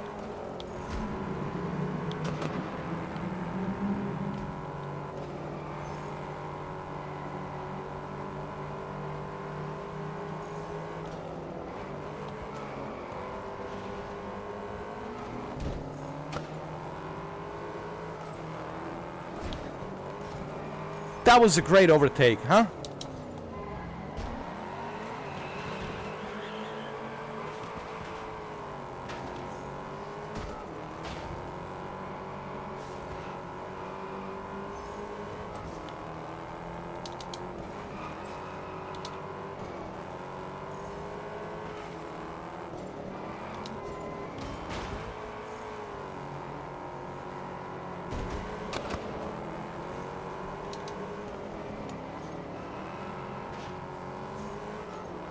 Well, I'm a 2nd place. Nice.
No! Damn it!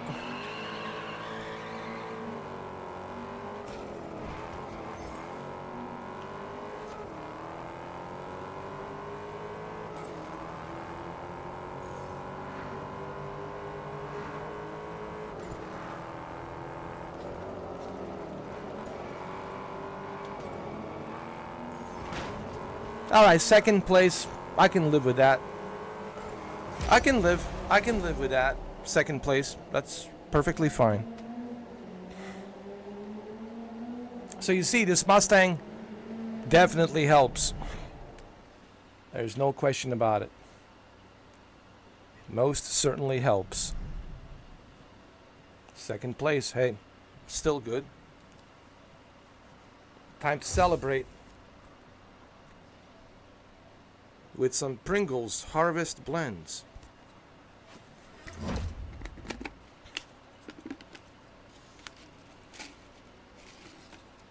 Yeah.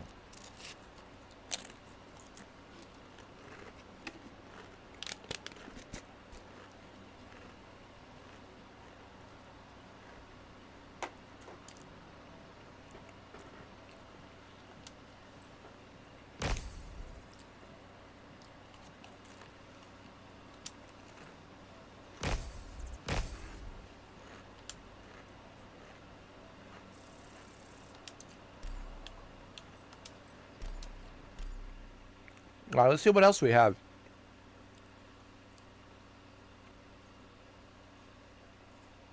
Let's see what else is available that's going to help me move up to a higher reputation.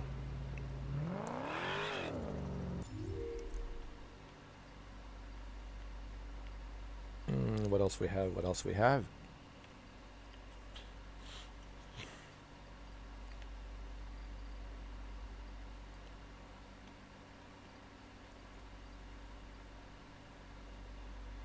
I already did this. Khaled Bay. Or Khaled Bay.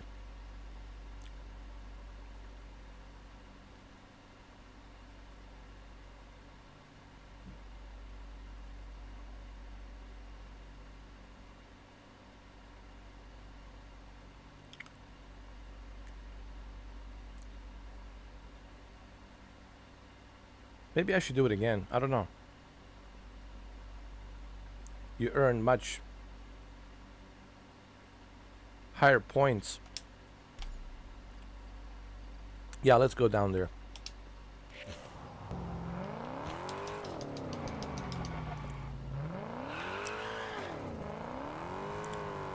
Turn left.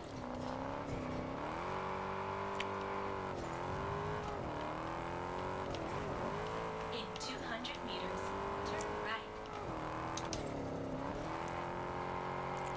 Turn right.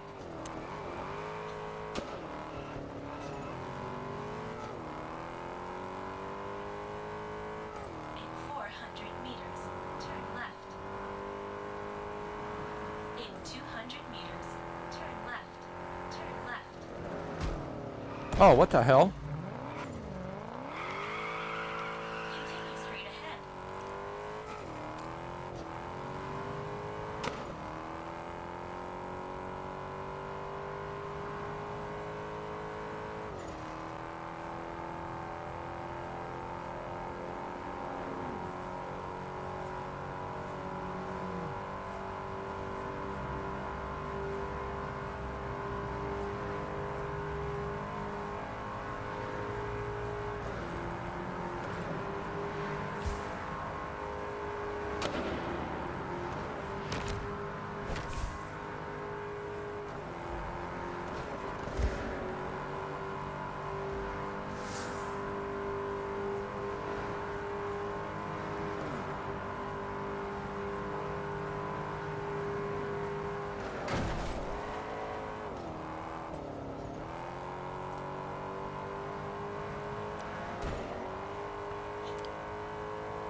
Oh, great. There's a gas station right here.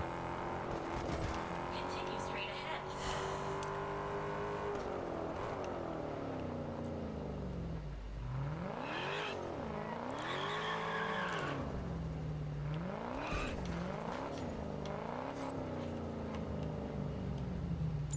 Perfect.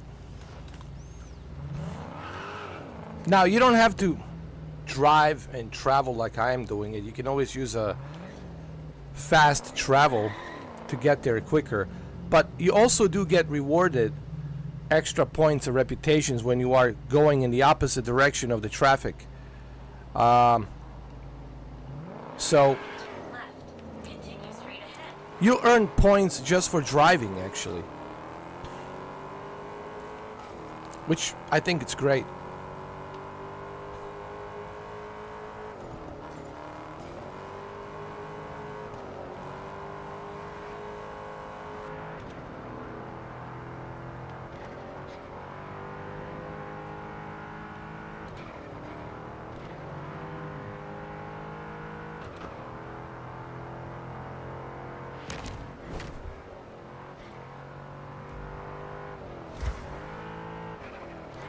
You have Oh yeah. Yes, indeed. Indeed, we have arrived.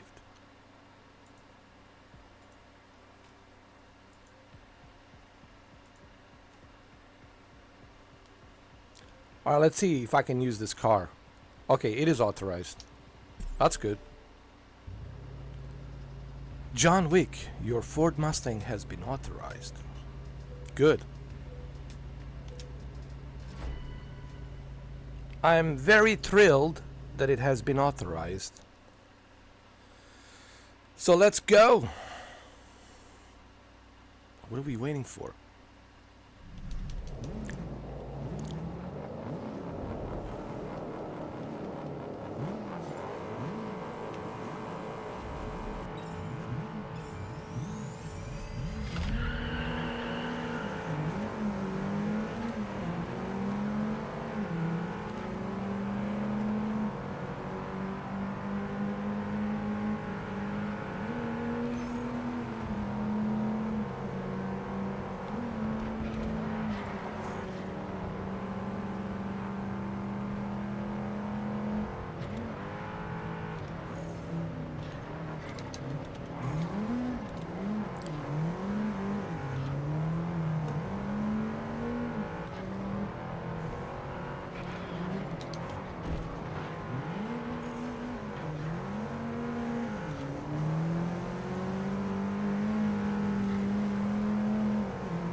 How about that? Number one.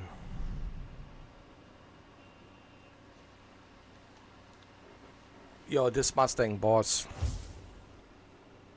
Say what you want to say. The Mustang will never disappoint you. He will never let you down. He's very loyal horse. Nothing like a Mustang. Huh?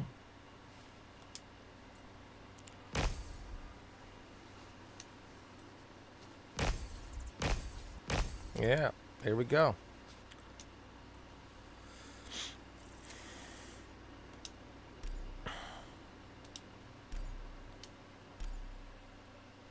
I can't believe I'm already level 25, am I? I'm level 24, but almost there, almost there. Almost at the level 25.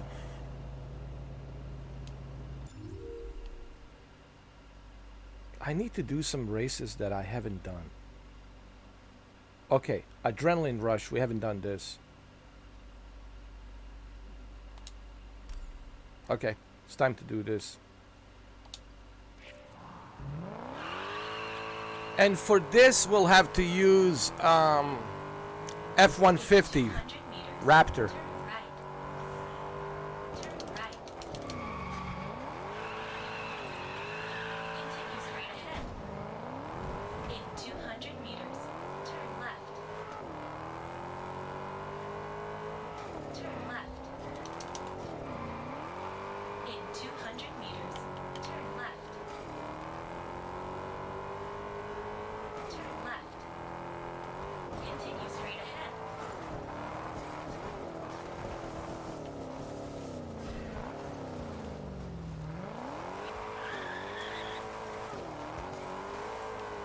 In 1 kilometer, turn right.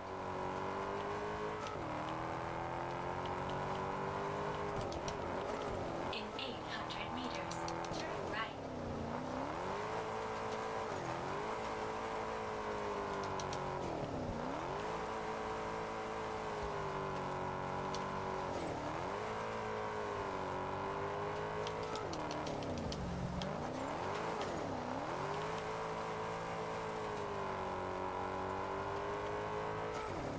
In 400 meters, turn right.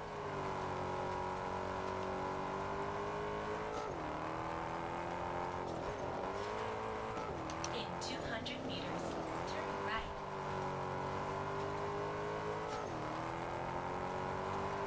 Turn right.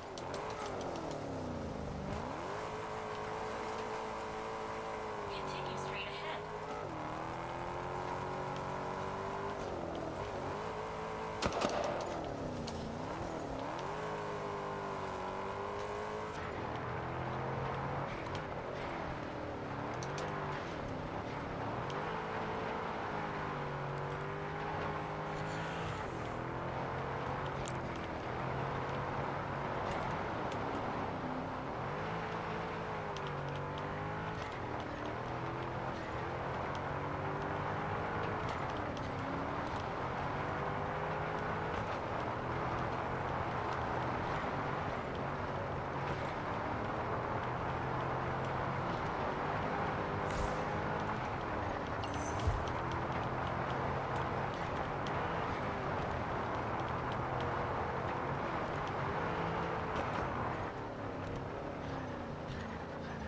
You see, I just earned a $1,000 just by driving, dude. You earn the cash by doing drifting, off-road drifting, speeding on the incoming traffic, on the opposite direction. You earn points just for driving, dude. You earn money and points and reputation, you know?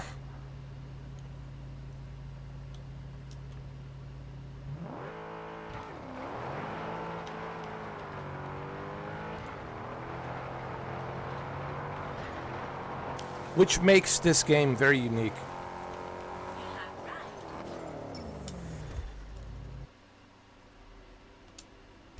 arrived. Ooh, they're gonna let me use Porsche Cayenne Turbo.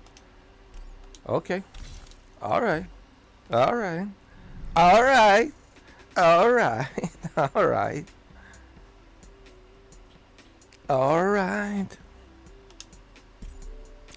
Alright, trust me. This Porsche Cayenne, or whatever you call it, Cayenne, Cayenne. This Porsche, it ain't no joke. Trust me.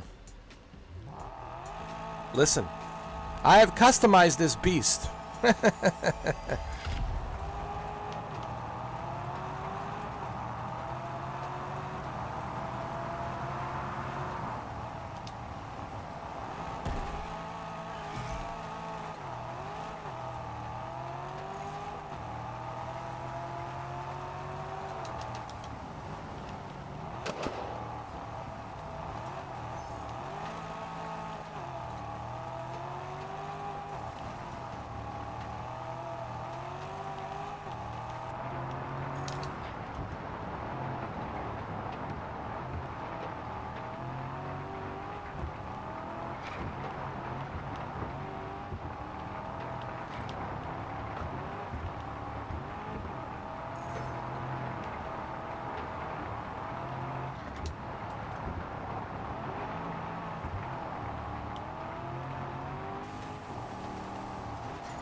Did I beat my old record? I think I did. Let me see.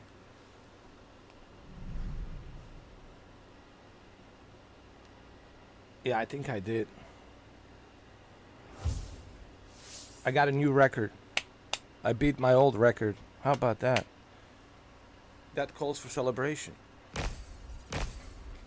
Dude, I'm almost level 25. Almost. Almost.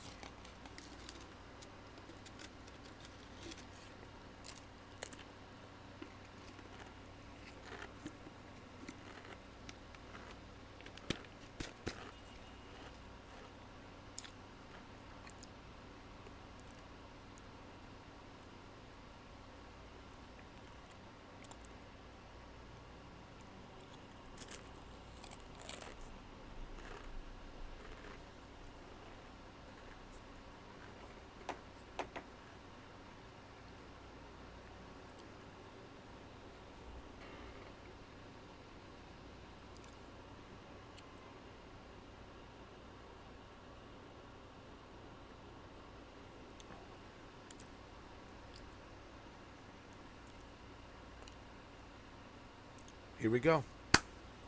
Let's do it again. Because I want to reach to level 25.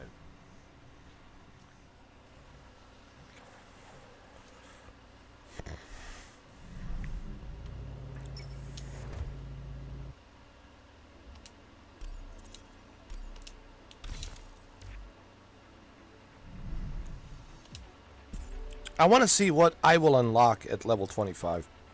Maybe a new dealership, I don't know.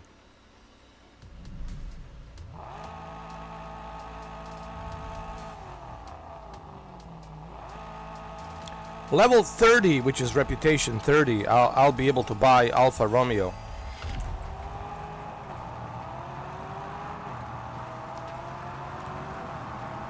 That's super fast Alfa Romeo.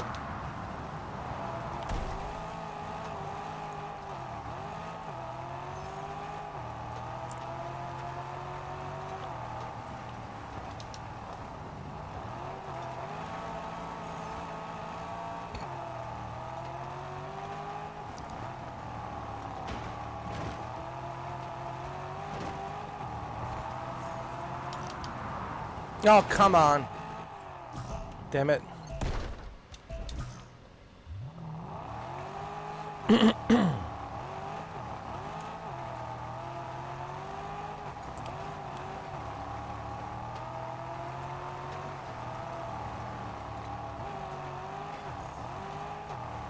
I had a rough start. Rough start, man. But that's okay. I think I'll have enough points to reach level 25.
Of course, I definitely sucked here on this one, but that's okay. I will earn enough points to be reputation level 25, so that's all I care about. Because I had a rough start, but doesn't matter. What matters is what happens next. Reputation level 25.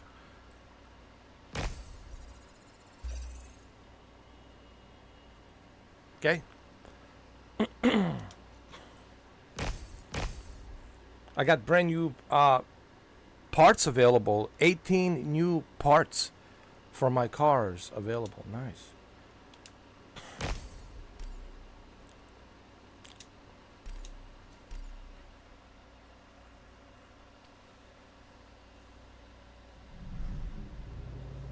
The Solar Crown wishes to inform you that a new bulletin is incoming.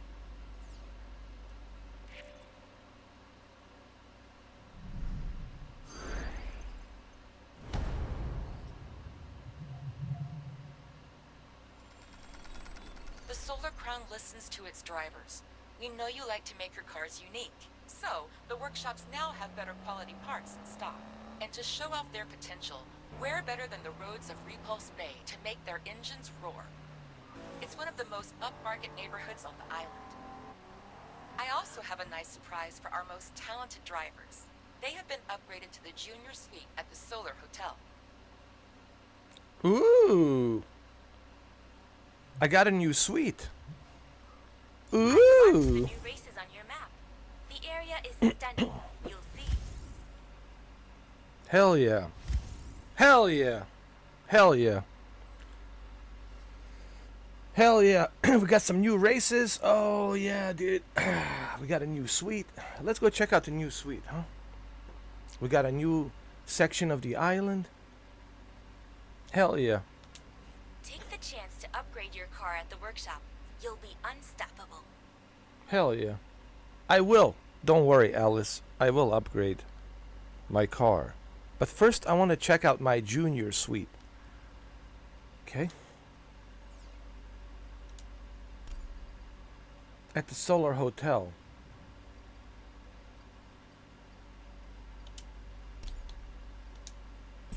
Let's check it out. Let's check it out right now. This is my junior suite.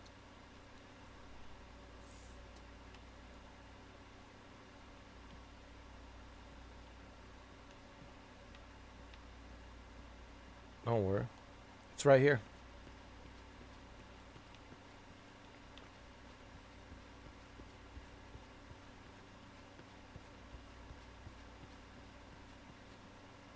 What is this, a beauty salon?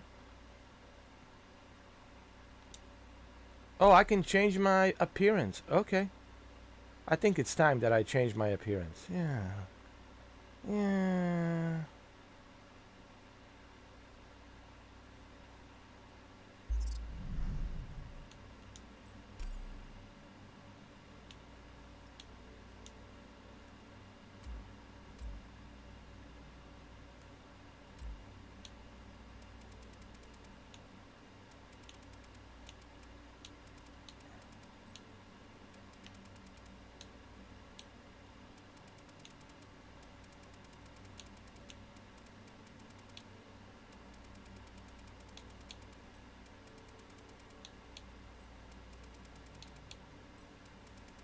Hold on.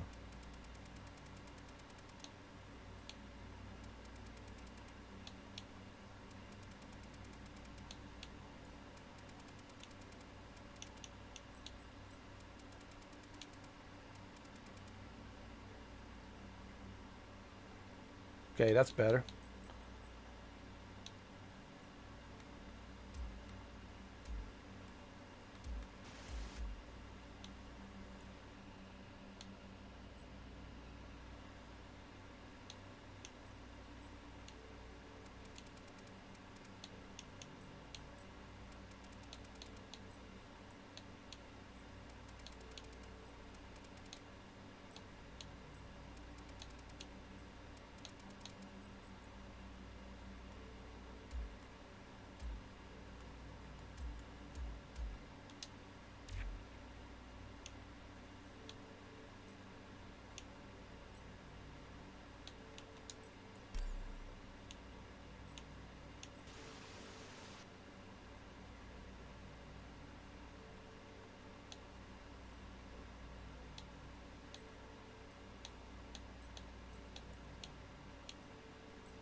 John Wick.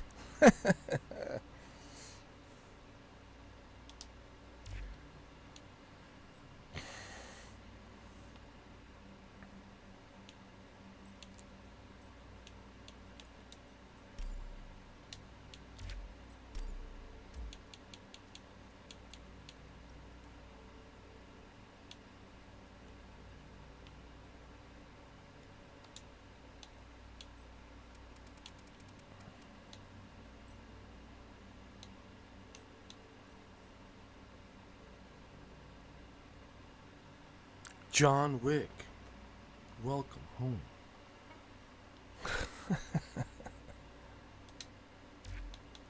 Yeah, I think he's good.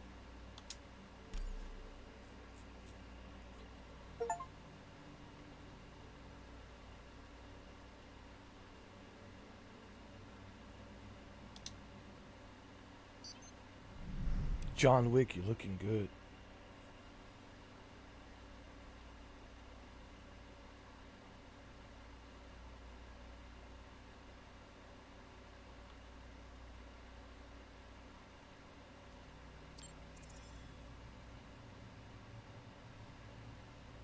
Hell yeah, John Wick. Hell yeah. Hell yeah. Let's check out that junior suite. Penthouse. And let's check it out first. Look at our junior suite penthouse. And then we'll do those other races. Yeah.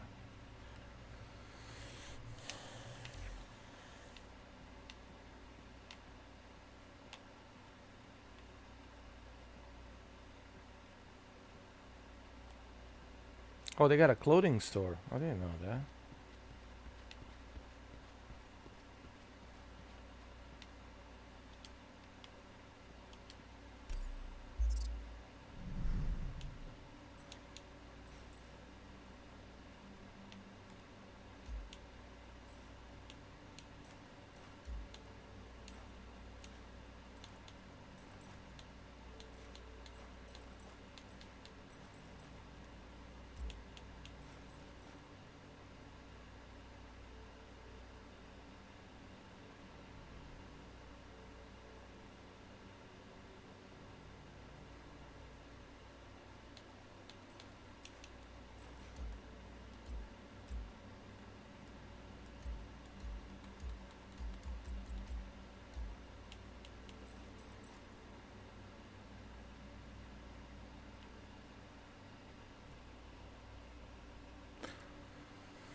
Yeah, this is more like a John Wick style right here.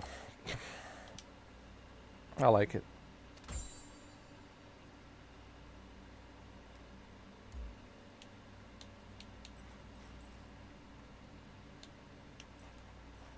Oh, hell no.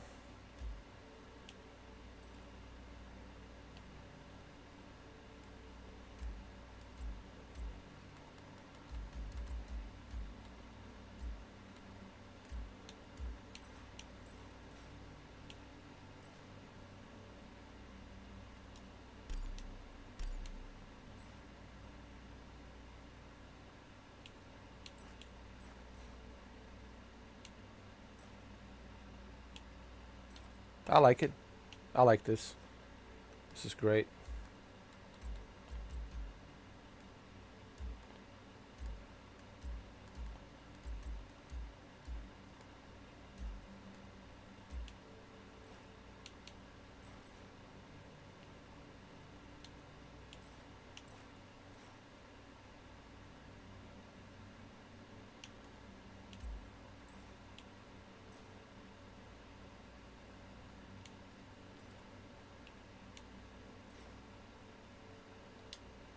Looking good.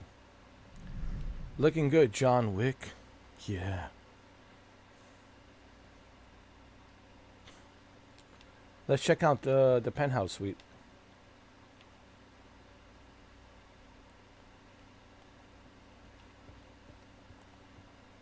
Huh?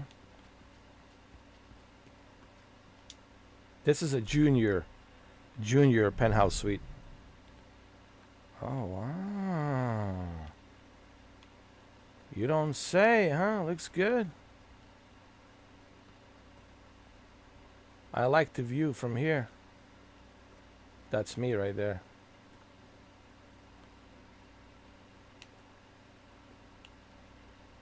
I most certainly like the view. Look at that, huh?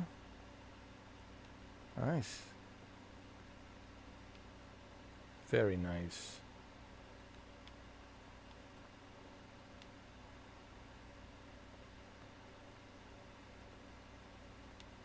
Hey, what is this? Ooh, look at this bed, huh? Nice. Hong Kong.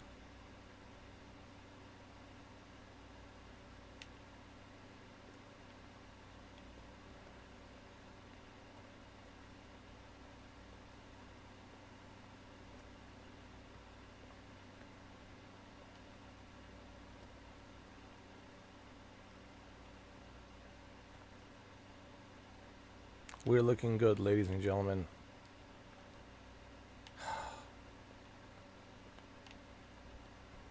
This game keeps getting better and better, man. Here we are, chapter 4.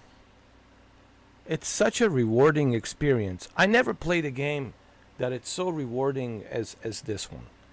This game, it is so rewarding in every aspect.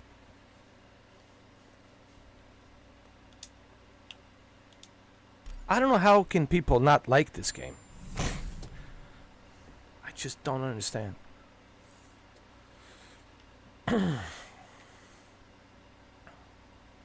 There's so much to do. There's so many rewarding experiences. If you watch my live streams and if you watch especially Kingdom 12 live streams, I mean, it's all there. You will understand, hey, I think I get it why this game, it's awesome.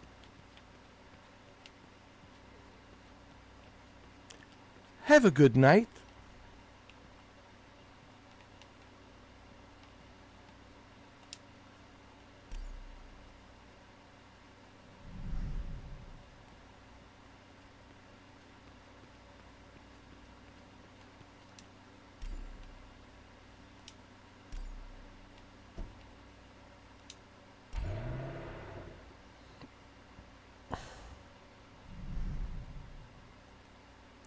All right, so we have to go.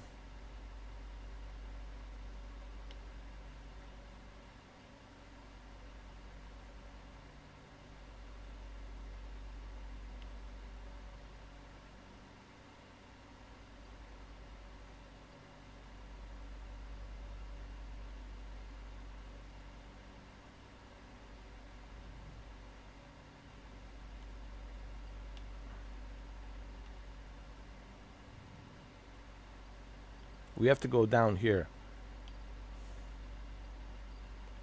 These are the new races right now that we have. And we got plenty of races here to race. Oh my God. The cycle of life. Oh man. We got tons of stuff here. So let's go over here. This is called Off the Beaten Track. Well, let's go. Let's go. Unfortunately, we have to drive here because we don't have any gas stations open here. So let's go. The bottom line is we have new races open. In 200 meters. So those new races that we have open will help us move up to level 30. In 200 meters. Turn left. Turn left.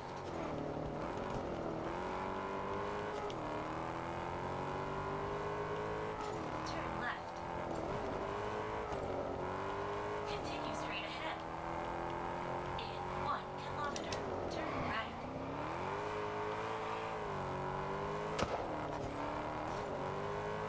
In 800 meters, turn right.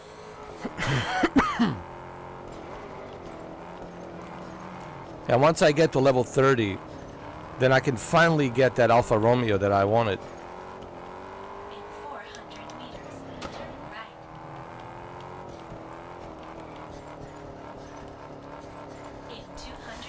I can also challenge Jojo,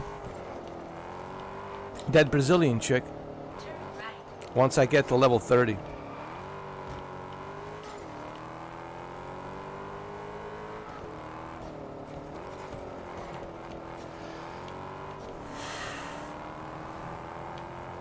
400 meters, turn left.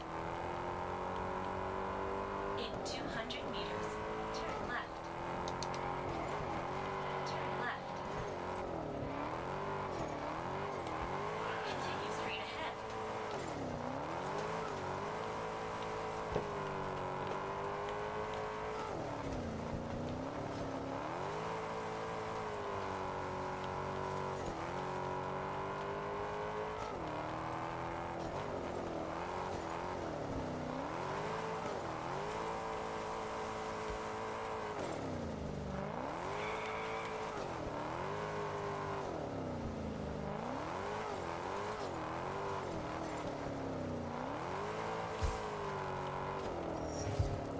You see how you easily can earn cash so quickly? Simply by driving, dude.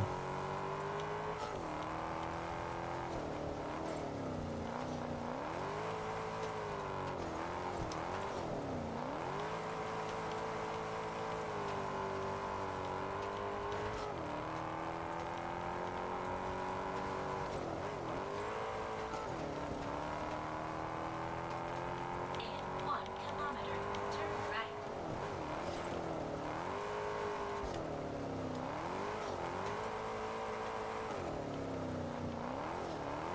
In 800 meters, turn right.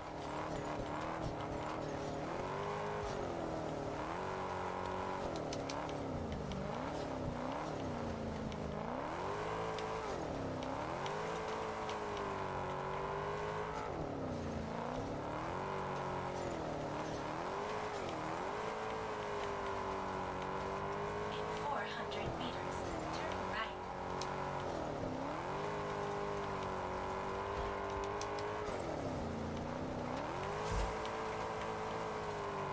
In 200 meters, turn right.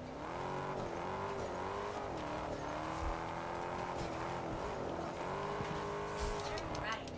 Then turn left.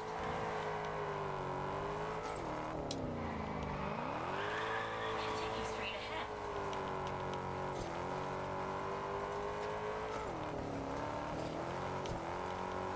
In 1 kilometer, turn left.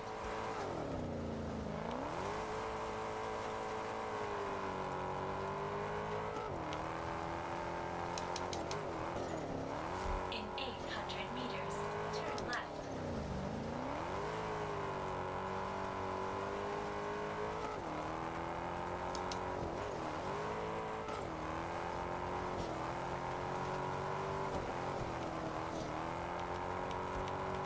In 400 meters, turn left.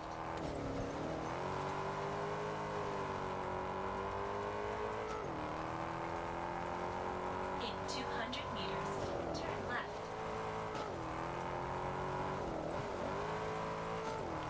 Turn left. Continue straight ahead.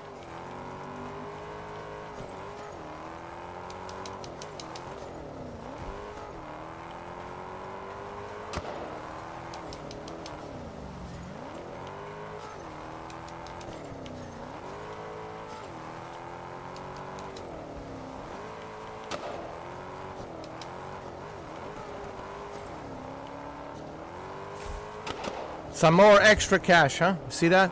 How easily you earn the cash.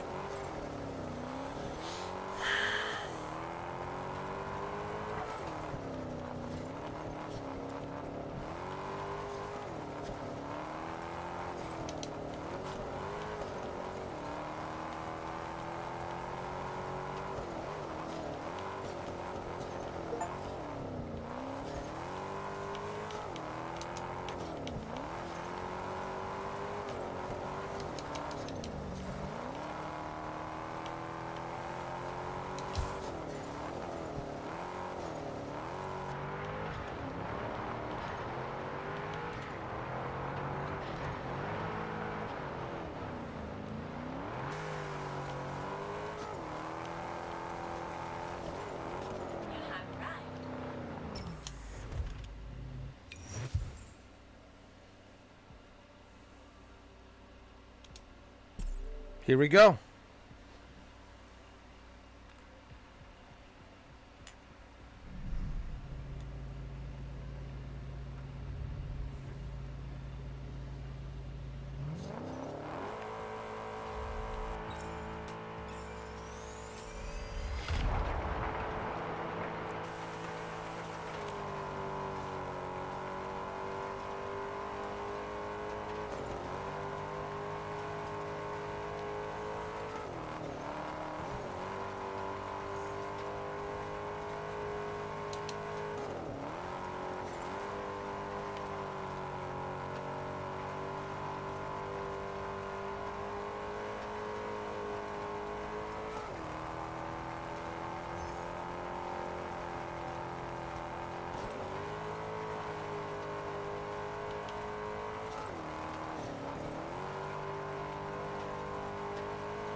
Way to go, John Wick. What, I didn't finish? Way to go, John Wick. You didn't finish.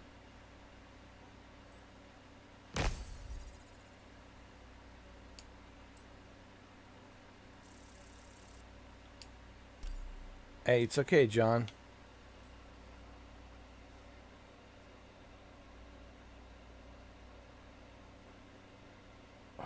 You still have chance. Yeah. Listen, you still have a chance to make this right. Just get back on that horse. Don't forget, I can always upgrade. See, I have unlocked 18 different performance parts that I can install on the workshop and make this car even more faster. But let's restart this again. You know, yeah, I had a little bit of a rough. You see, when I'm starting a new track, I'm not familiar with, right? I need to spend more time driving that same track before I can actually.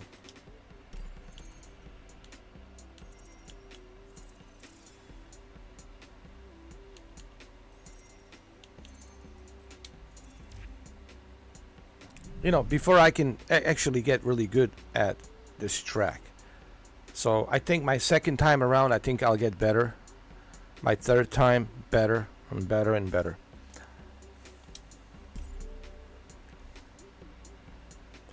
All right, here we go.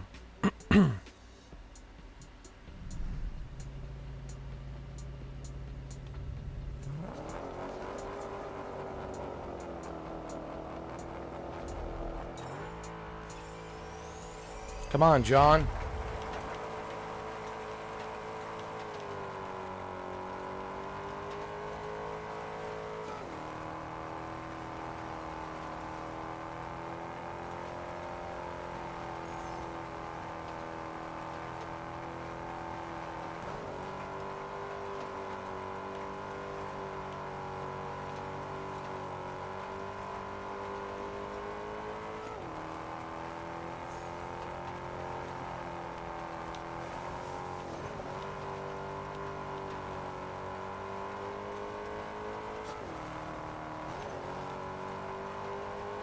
Focus, John.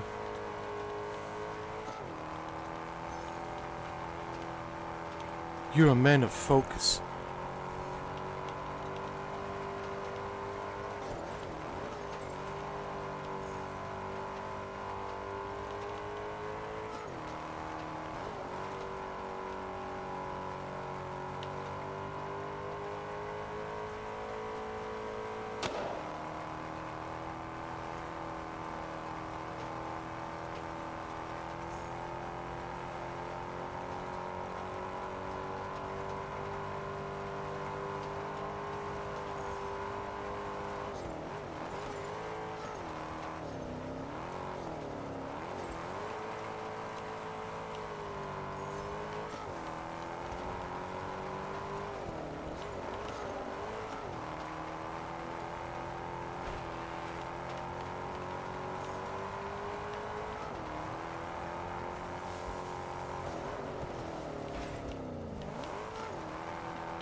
There you go, John.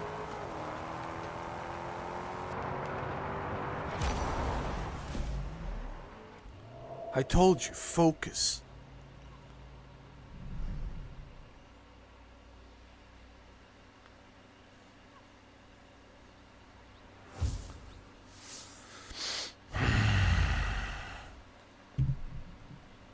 Yeah. Yeah. Focus. Just focus. You're a man of focus. Yeah. And by the way, those stories about you, John Wick, if nothing else, has been watered down.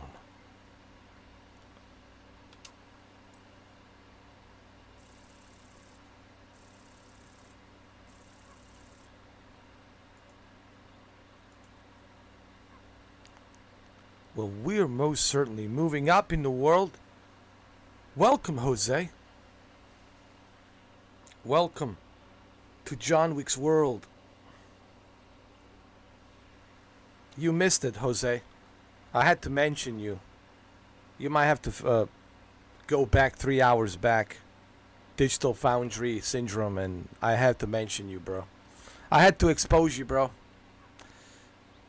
Sorry. I told everybody you were a Digital Foundry fanboy. Unfortunately. Anyway. You'll see.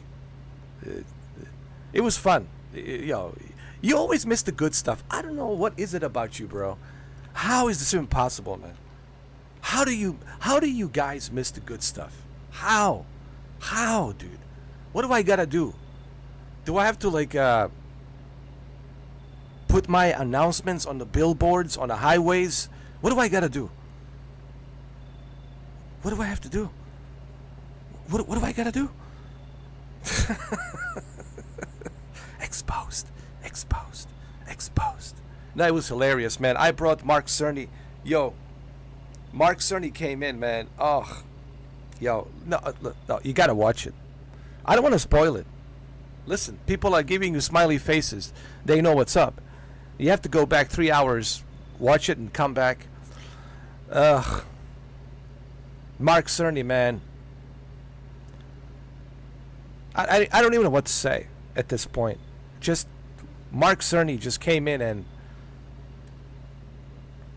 I was shaking my head.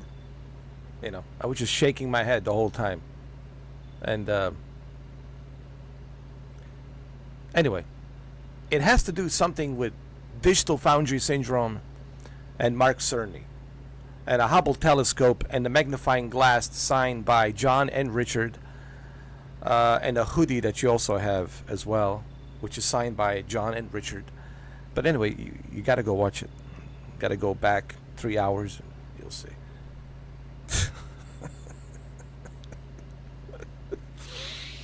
Oh, Lord.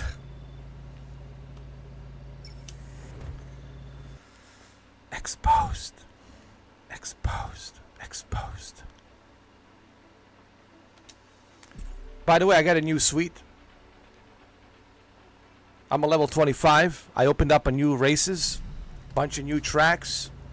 Down at the South Hong Kong. Not far from Donkey Kong. So I'm moving up in the world, you know. Chapter 4. Moving up. I also changed my appearance of my character. He looks more like John Wick. So he doesn't look goofy no more. He looks like John Wick, man. Like, no more goofy shit, man. I did a cosmetic surgery and the whole thing cost me about $20,000. That's cheap, actually. Here in America, in Beverly Hills, it would cost you about $100 million. But, you know, it's a Hong Kong. They do things a little bit different than Los Angeles, you know, so it's all good.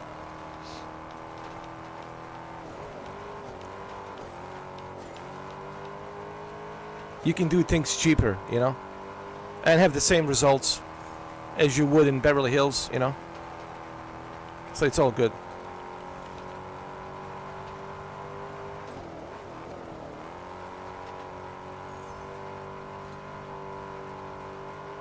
Yeah, you listen, you need to take a new profile picture, all right? You need to take a new profile picture with a hoodie, with a digital Foundry hoodie, and I want you to hold a magnifying glass looking at your screen, okay? I want you to take a profile photo of you wearing that hoodie with a magnifying glass, and you're staring at your television, and it's Cyberpunk, I believe.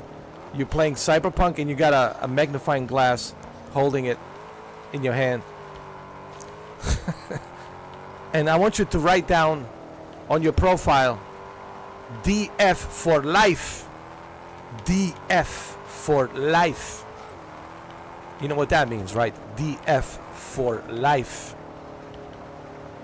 Digital Foundry for life.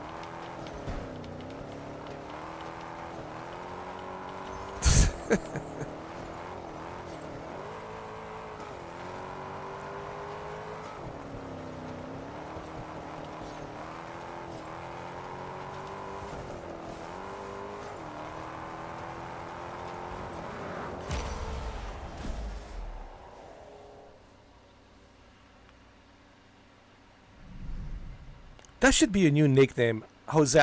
Okay, Jose.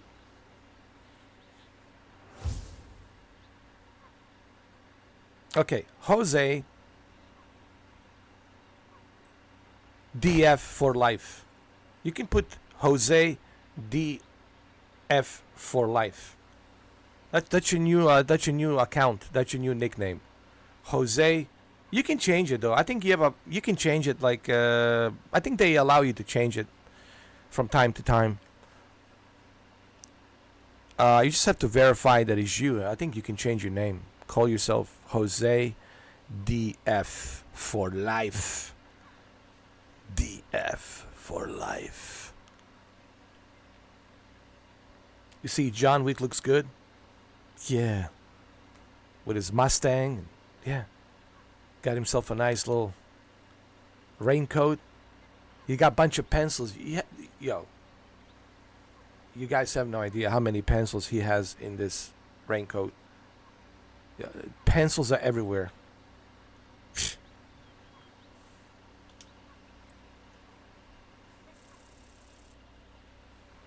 Never a shortage of pencils. Listen. Listen. If you guys are running out of pencils, you know who you gonna call? Who? John Wick. That's who you're gonna call. If you run out of pencils. Simple as that. Simple as that, man. John Wick never runs out of pencils, man. His pencils are always sharpened and ready to go. Why do you think he belongs to Sharp? Hello? You guys just realized this? Hong Kong Sharp Clan. Hello? Hello? Hello? Okay? Alright, good. Finally, you guys have realized. Oh, okay, okay. Jesus. Man, do I have to explain everything? Do I have to explain the script, the story? Did you guys fall asleep or something? Chapter 4, Sharp Clan, Hong Kong Donkey Kong, sharpening the pencils. Huh?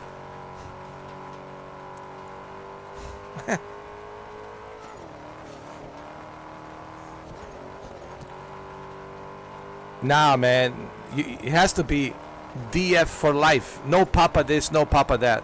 No, no, no, no. Has to be DF for life. Digital Foundry for life. It's the only way. That is the only way I will recognize you, Jose. DF for life. With that hoodie, bro.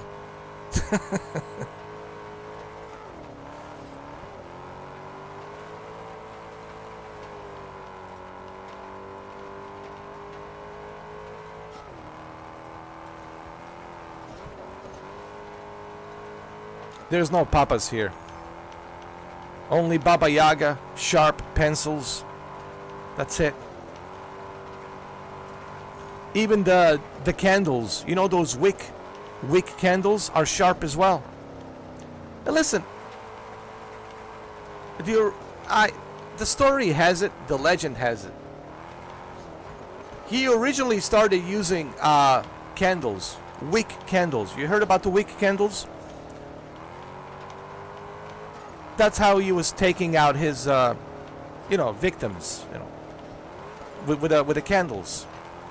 And then later on, he decided, all right, the candles are just too sloppy, too messy. Let's just go with the pencils, But he originally started with candles, wick candles.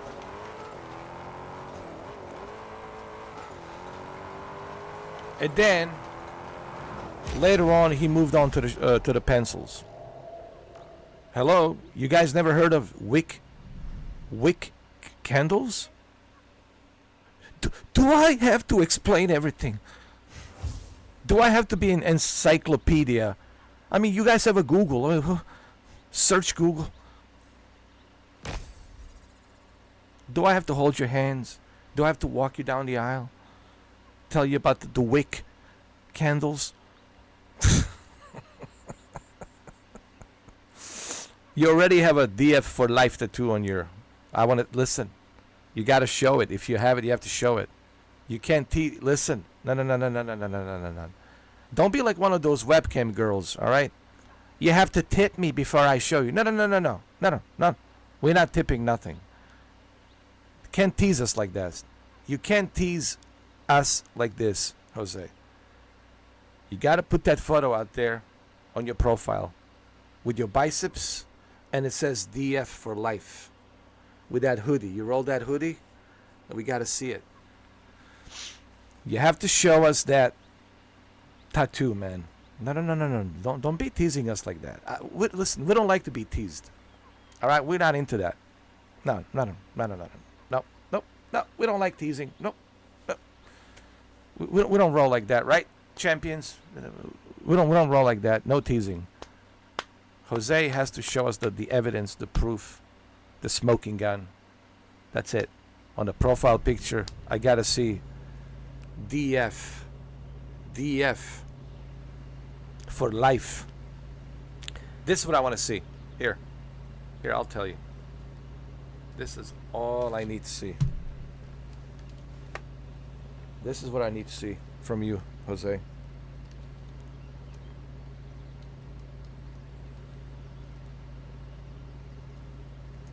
This is it. That's all I need to see. And I need to see that tattoo. And that hoodie. And the magnifying glass signed by Richard and John. By both of them signed. Hubble telescope, whenever you get a chance, you can show it. But the magnifying glass, it's very important. And then you staring at the television, playing Cyberpunk with your 4090, and you're doing this. And while you're doing this, on your biceps, when they flex like this, I want to see DF for life to show up. I want to see DF for life to show up right here. Okay? That's what I want to see. This is your assignment. If you're willing to take it or not, it will self-destruct in about 10 seconds.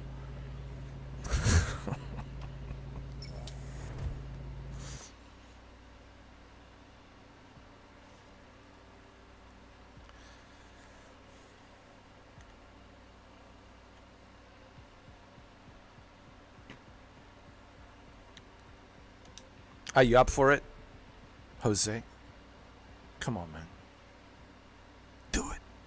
Just don't think. Just do it, man. Wait thinking so much. Life doesn't care. Time doesn't care. Wait thinking.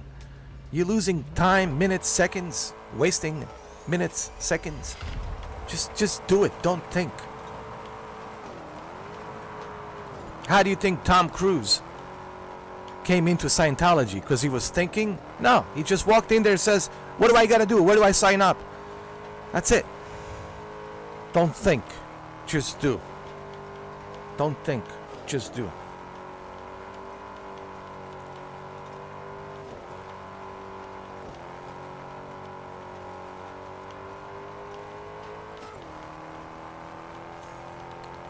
Thinking's not gonna help you with anything. Thinking will have you thinking and thinking and thinking. No, you can just do.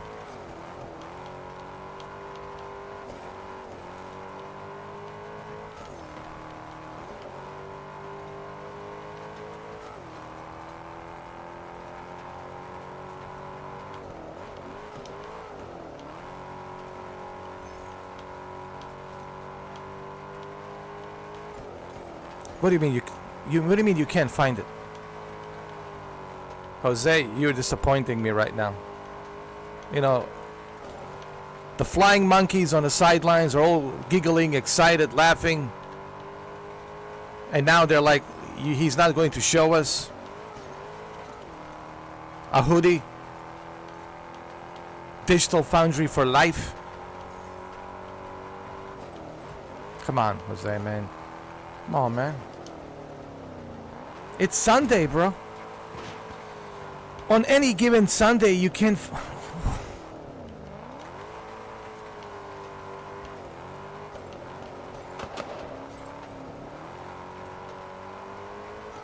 Come on, you gotta find it, man.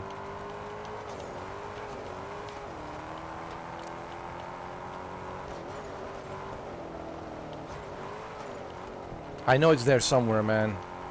I know you have it. It's gotta be in there somewhere. You just need to find it, Jose. Keep looking.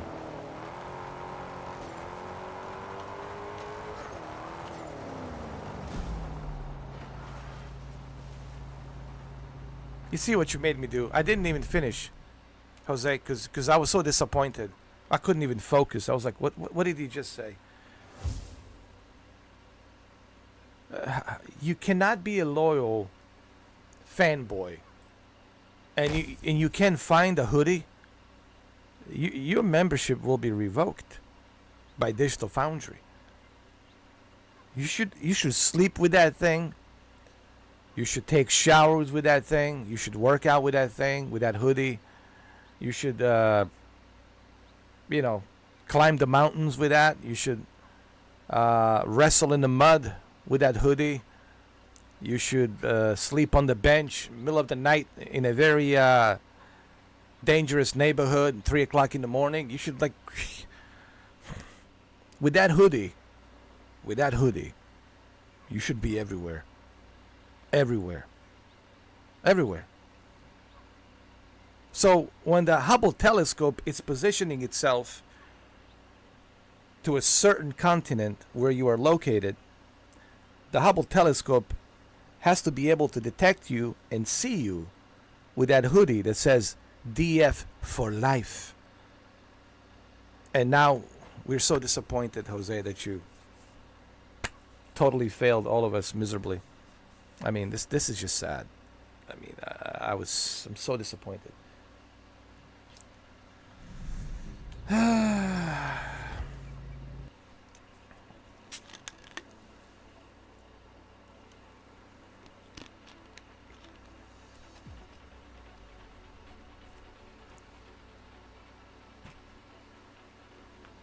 Keep looking, all right? Keep looking. I still believe in you. I still believe in you. Like maybe 50%.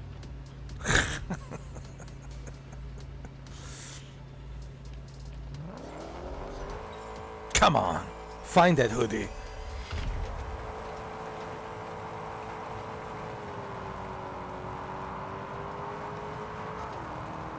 Don't make me bring out the snake. Come on. What are you doing? Find that hoodie.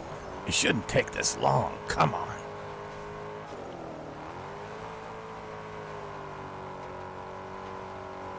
I believe in you. Even John Wick's trying to believe in you, but he's like, yeah, Jose, I'm kind of disappointed. I really expected you to find that hoodie.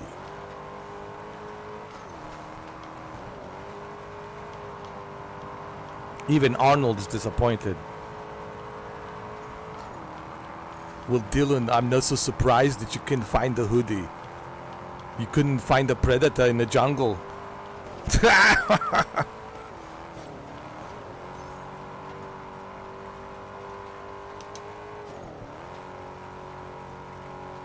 But I still believe, there's the other 50% of me believe that you will find it. You will find that hoodie.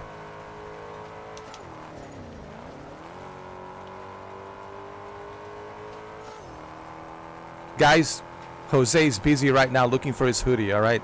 He's taking a bunch of selfies, profile pictures, and trying to align the profile picture perfectly. We gotta give him some time, alright? We have to be reasonable. We gotta give the man some time, alright?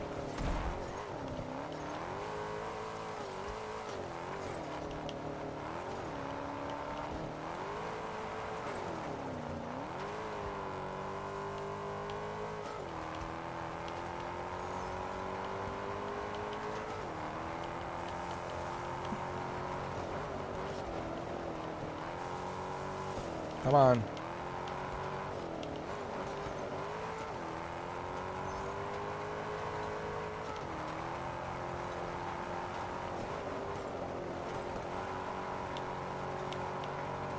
Come on, come on!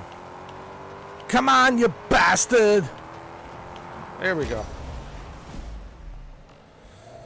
Whew, we did it.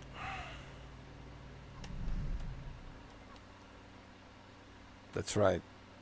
We did it. Off the beaten track. Nice. 217. It's my new record. Alright, by the time I finish my pudding... Alright, not my pudding, my yogurt.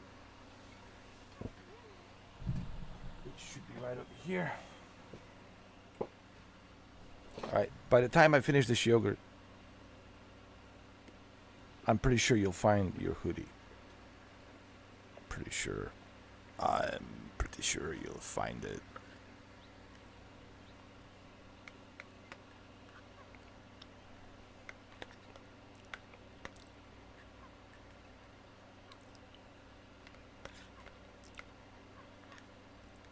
Come on.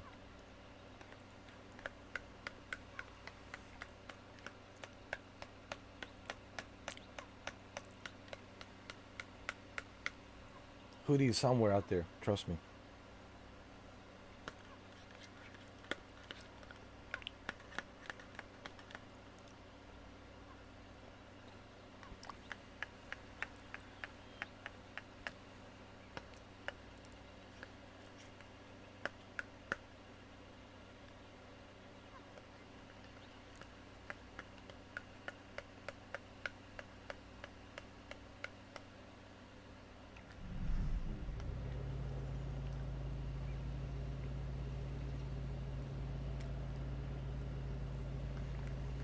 Oh my God, Jose, how long is this going to take?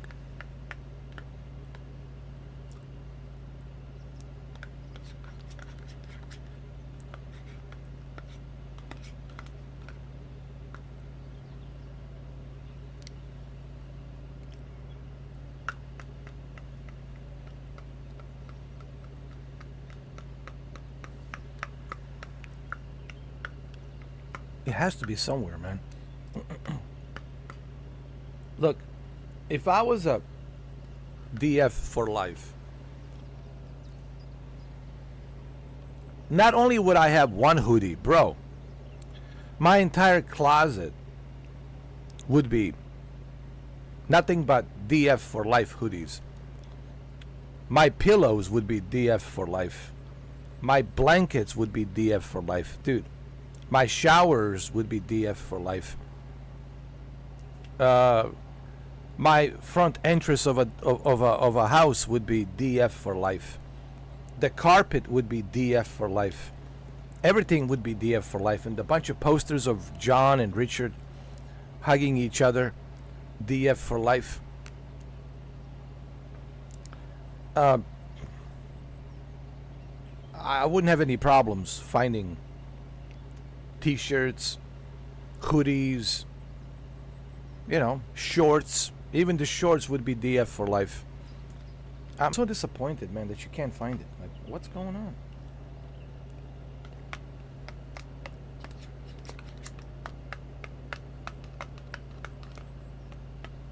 Even my toilet seat would be DF for life. Yeah.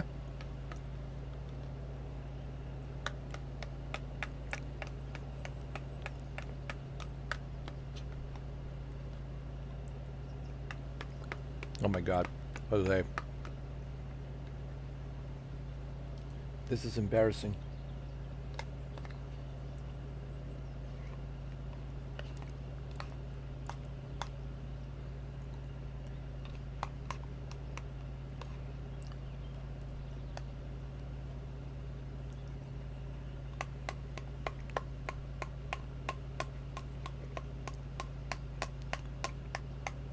"24 hours later, Jose is still looking for his hoodie.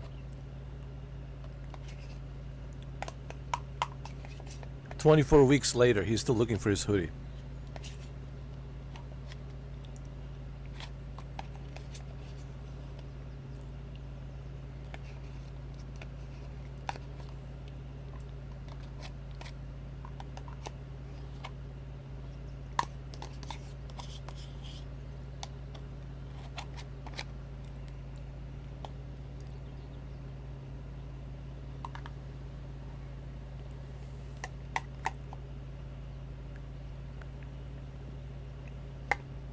Come on.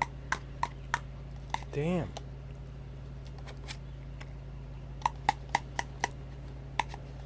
Wow.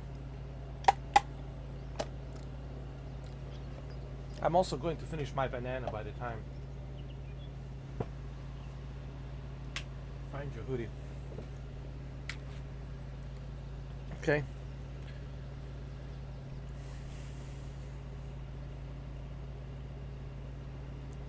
Okay. By the time you guys tell Jose to hurry up and find a hoodie, I will finish this banana. This banana will be finished. Somebody tell Jose to hurry up.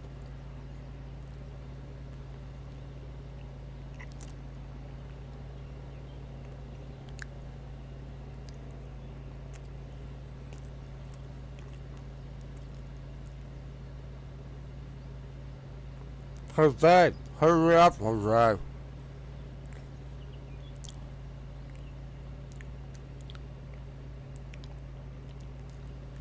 Oh my God, Jose.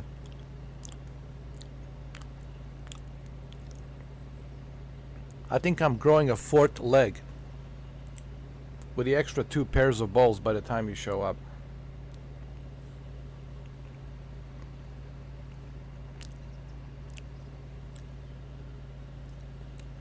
I knew it. You're not a real Digital Foundry fanboy. I knew it.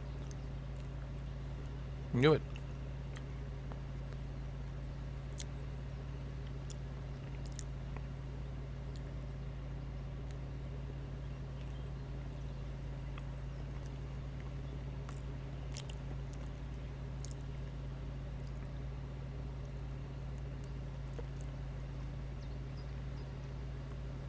Oh my God.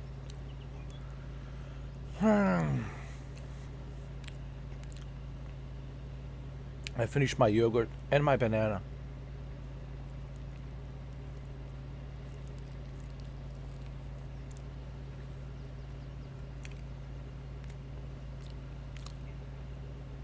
By the time you find a fossil, buried fossil of your 65 million years old hoodie with Digital Foundry for life.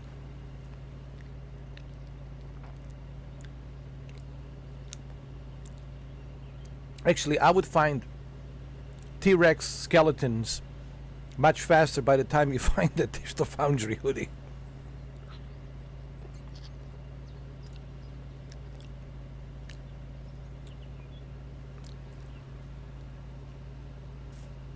Wow. What a disappointment, Jose. So disappointed, man.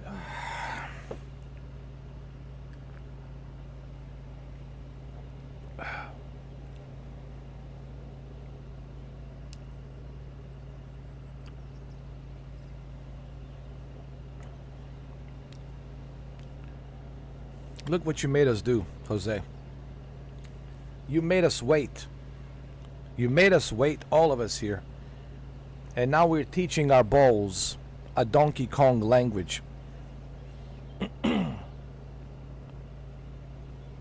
That's right, Jose. You're making us teach our balls Donkey Kong language. And what's the language like? I don't know. Two balls bouncing with each other and they're making noise.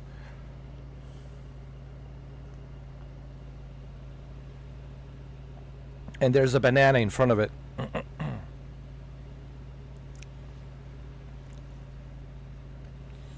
All right.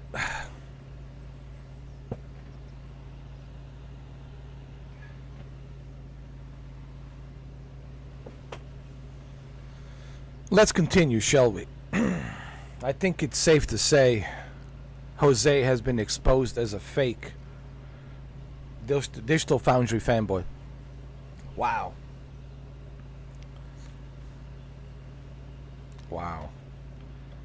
Wait till Richard hears about this. Jose, it's such a disappointment, man. That, see, you exposed now. People will never believe you that you're a Digital Foundry fanboy. Are they going to say, well, what kind of fanboy are you? That you're having a difficult time to find a hoodie. You should have more than one hoodie. You should have dozens of hoodies in a closet. You should have pillows with Digital Foundry. You should have blankets with Richard and John together hugging each other. You should have posters of Richard and John hugging each other, holding 4090s, you know, in their laps like this. I mean, even your shower curtains should be Digital Foundry. Your toilet seat should be Digital Foundry. I mean, no, it's not going to count. The fact that you lost your hoodie, it shows me you never really cared much about Digital Foundry. When you listen, the definition of a fanboy, it's the obsession. Like, a fanboy is somebody who's obsessed. Like, they have OCD. Like, they have to have everything Sony or everything Xbox or everything whatever, you know. Fill in the blanks, whatever brand. It's, to be a true hardcore fanboy, you have to have those qualities, man. That's what the fanboy word stands for.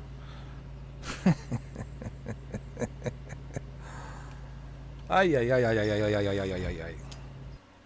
Wow, Jose. So disappointed, man. I don't even know what to say, man. I don't know. I think, see, everyone's disappointed. Everyone's just like,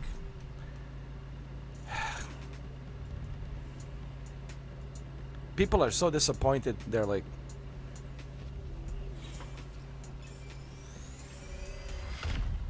they're walking out of the arena, dude. They're walking out of the arena of Mr. 4K Arena. They didn't even bother to pay for a popcorn. They just left. They left the arena. They threw the popcorn out, drinks out. They were throwing apples at me and bananas,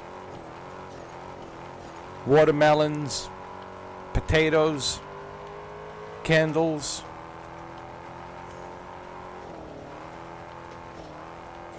All because of you, Jose. Disappointment. They were all excited, man. They were waiting and waiting, super excited. And then you let them down like this.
Oh, come on.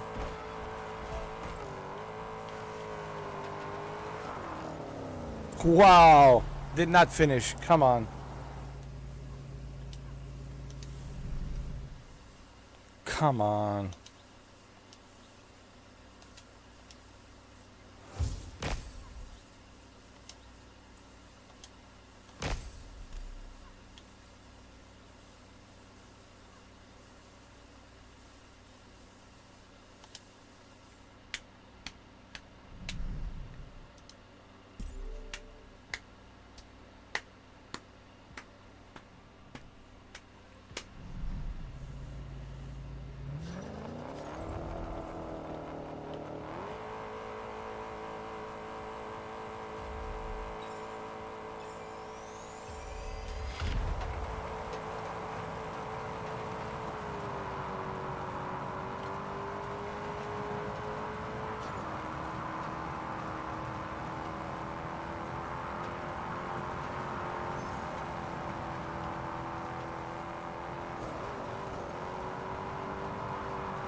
No, no, no, no.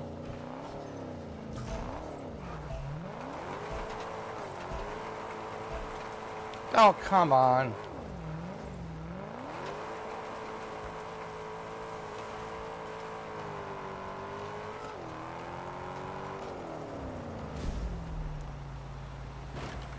You gotta be shitting me.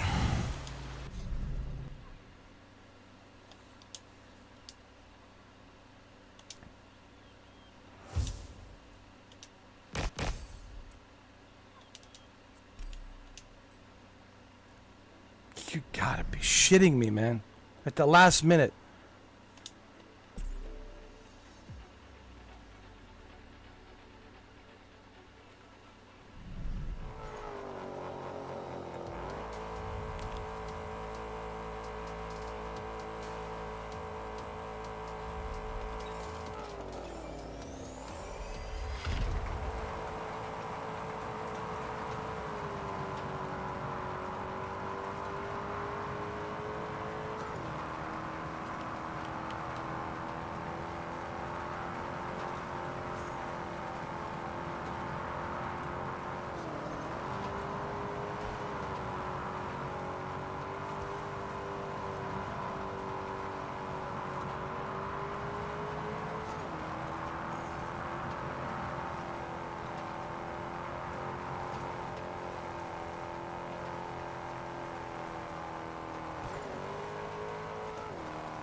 Yeah.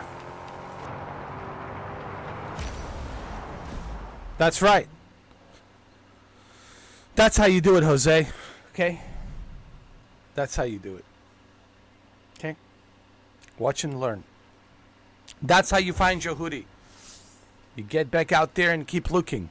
Check the dry cleaners. Check your trash. You know, trash bins. Check your garage. Check your trunk. Check everything.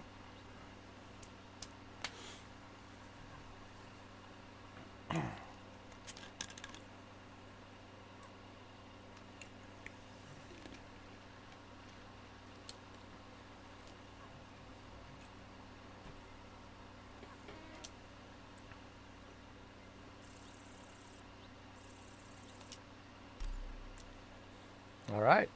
I think we're done with this race. We're almost to level 26, man. Almost. Let's do another one. Let's try another one.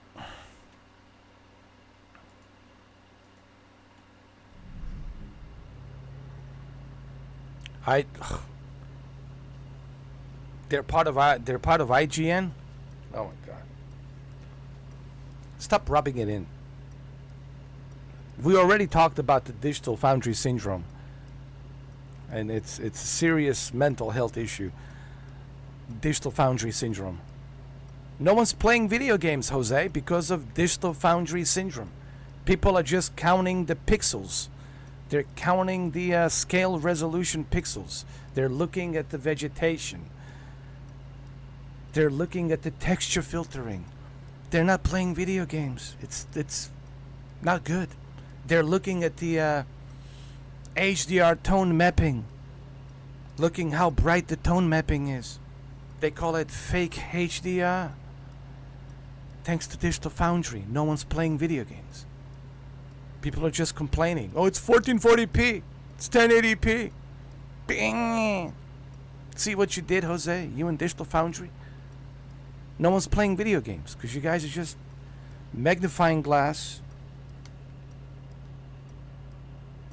and a Hubble telescope positioning on the vegetation. Oh my God. What have you done, Digital Foundry? I mean, really, all kidding aside, it really has become... I blame Digital Foundry for this. We already talked about this earlier, 4 hours ago. No one's playing video games. In 2018, I had people tell me they will not play Red Dead Redemption 2 on PlayStation 4 Pro because it's 1440p. In 2018 October, I had people tell me they refuse to play PlayStation 4 Pro version of Red Dead Redemption 2 because it was only 1440p. That was the first sign of Digital Foundry syndrome. I mean, do you realize that if I was to put two monitors, 55-inch each, right? Same specs, you know, same peak brightness, same color measurement, all of that. If I was to put two televisions, 55-inch, next to each other, left and right, and on one side it's a PlayStation 4 Pro, and on the other side is the Xbox One X, back in 2018, and I didn't tell them which one was which, and I wanted them to guess which one's 1440p and which one's native 4K. I guarantee you, not one single one of them 7 feet away would be able to tell a difference from 1440p and native 4K. But you see, that's what Digital Foundry has done. They have made this syndrome, they have brainwashed everyone into thinking that if you get advanced ray tracing, that your game will look better. If you have a native 4K or 1600p, your game would look better. People can't tell a difference. I'm sorry. Unless you use a magnifying glass, or unless you are on a big giant 200-inch TV and you can see each pixel. Okay. But people can't tell, especially on their little shitty TVs that they have, TCL. What everyone has, TCL, right? TCL, some basic Samsung TV with decent local dimming from Walmart, right? TCL from Walmart, Hisense from Walmart, Sharp from Walmart with Amazon, right? Sharp with Amazon, Toshiba and Amazon, whatever. $500, $400, $600 TVs, they won't fucking tell a difference. What's what? But the problem is, Digital Foundry has created this BS, this gimmick, that somehow if your video game it's a native 4K, that all of a sudden the experience is going to be magnificent, right? And this is coming from a guy who calls himself Mr. 4K Upscaler. So I've been around televisions since 2016. I was at the peak at 4K when the 4K was just starting. I was at the origin of 4K resolution and HDR. I know what I'm talking about. I lived through this. My channel's 10 years old. I've been through this. So I know what I'm talking about. And I also know that Digital Foundry has created this syndrome that have hypnotized millions and millions and millions of people with this BS notion that if you don't have advanced ray tracing, or if you don't have a texture filtering up to 16 times, or if you don't have these advanced shadows and advanced ray of light, and if you don't have 1600p upscale to 4K, if you're only running at 1080p The picture will be blurry. The picture will be soft. You're going to lose in quality of detail. And then people buy into it because they use these magnifying, magnifying glasses. The one you have, I suppose you have, signed by Richard and John. For some reason, you can't find a hoodie. I don't know why. And then they have these Hubble telescopes that go in, like zoom in 20 times, 24 times, 48 times, 100 times, right? They zoom in with these Hubble telescopes and they want to tell you just what a difference it is between 1440p and 1600p. Listen, I'll say this again. And we already talked about this 4 hours ago. Nobody on this planet, nobody, no one on this planet, it's able to tell a difference between 1440p and 1600p, especially when you are sitting 7 feet away from a TV, and especially if the TV it's a 55-inch. You are not going to tell a difference. That's a fact. People can disagree with me every day till Sunday, till the end of times, till the Ice Age. Whatever the next Ice Age is, I don't know. But you can't tell a difference. That's just a fact. That's not even out for the debate. It's not. There's nothing to debate. It's not even out for the debate because that is a fact. That is 100% proven fact. Your eye cannot tell a difference. Unless you use a magnifying glass like Digital Foundry does, unless you use a Hubble telescope, that's the only way. That's it. So this Digital Foundry syndrome has really created all of these Xbox One X's and Series X's and PlayStation 4 Pros and PS5 Pros and Mark Cerny coming out, Hi, this is Mark Cerny. I'm reading a teleprompter. I'm very happy to announce that we are announcing a much more power in our GPU and much more power in our CPU, and you will enjoy it. I'm sorry. Sorry, guys, but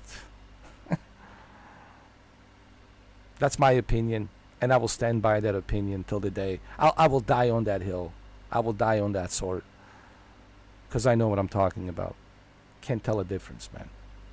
Unless you're some kind of a superhuman, some kind of an android robot, and you can zoom in, whatever. That's the only way. No human can tell a difference from 7 feet away. And this is the reason I'm saying this, Jose. It's because people are not playing video games.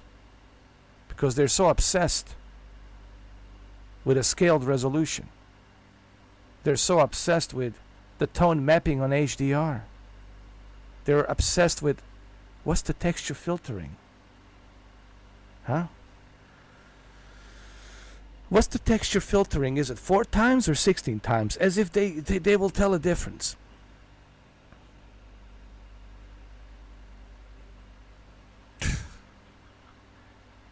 Those jagged-edged lines. Wait a minute. Let me zoom in. I do see some jagged-edged lines. The anti-aliasing here is terrible. Come on, man. I'm an old school gamer. I know you're an old school gamer, Jose. Back in our days, like I told you, man, I grew up in 1984. My very first game was Spectrum ZX Sinclair computer with the Lunar Lander. Simple game, Lunar Lander, nothing to it.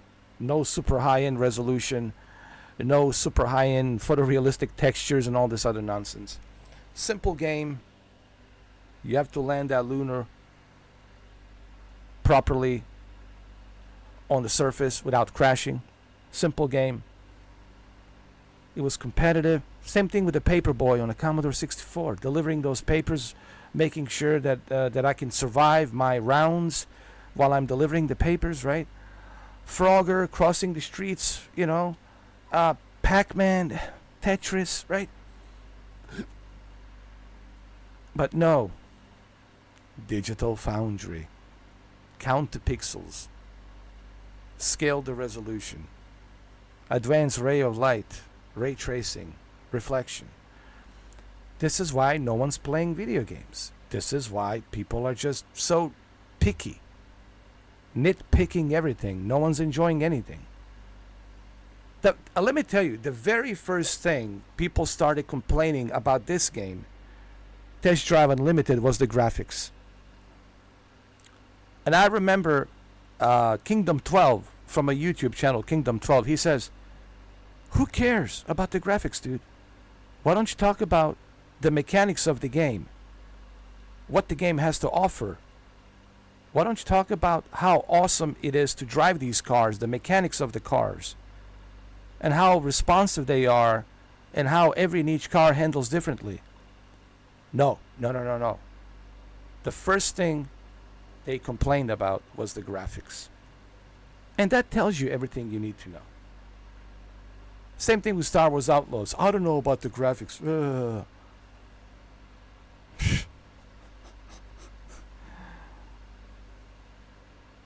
That's where we are, ladies and gentlemen, unfortunately. So, does Digital Foundry has something to do with this since 2016? You goddamn right they do. Millions of followers, millions of followers, and so many sponsors, and Sony and Microsoft and others. Yeah, they have a big influence. You're damn right, they have a big influence. But their influence, it's not really positive influence. Their influence, it's a very negative influence on video games. Because they're nitpicking everything, they're dissecting everything, and then people are so, people are sheeps, they're sheeps. They have a ant mind hive. They're like ants.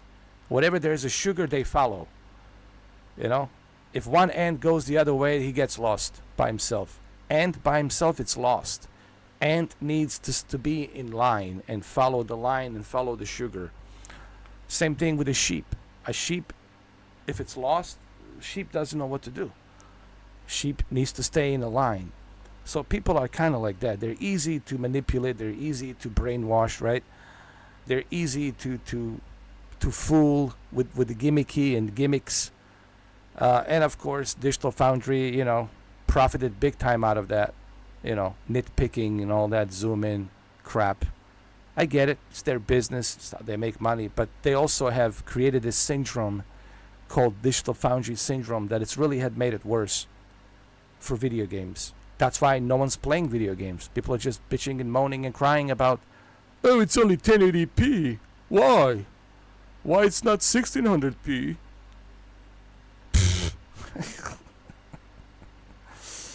Why the texture filtering is not high? That's all they do. And they're just looking at the scaling resolution.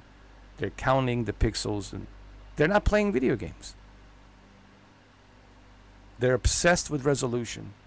They're obsessed with tone mapping of the HDR. They are obsessed with the texture filtering and advanced ray lighting, as if they can tell a difference between a regular reflection and advanced ray light of reflection, whatever. And that's where we are, Jose. That's where we are in 2024. Yep, Digital Foundry syndrome. I stopped watching Digital Foundry a long time ago, honestly. I stopped watching them because it's just,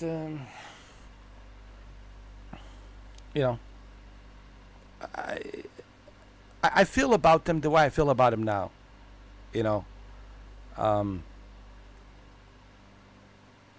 It's not important. If you are a gamer, you play video games for fun. You don't play video games for some photorealism. If you want photorealism, dude, just go outside. Go climb a mountain. Go camping, Maybe you'll see a real bear and you'll know what it's like to see a real bear.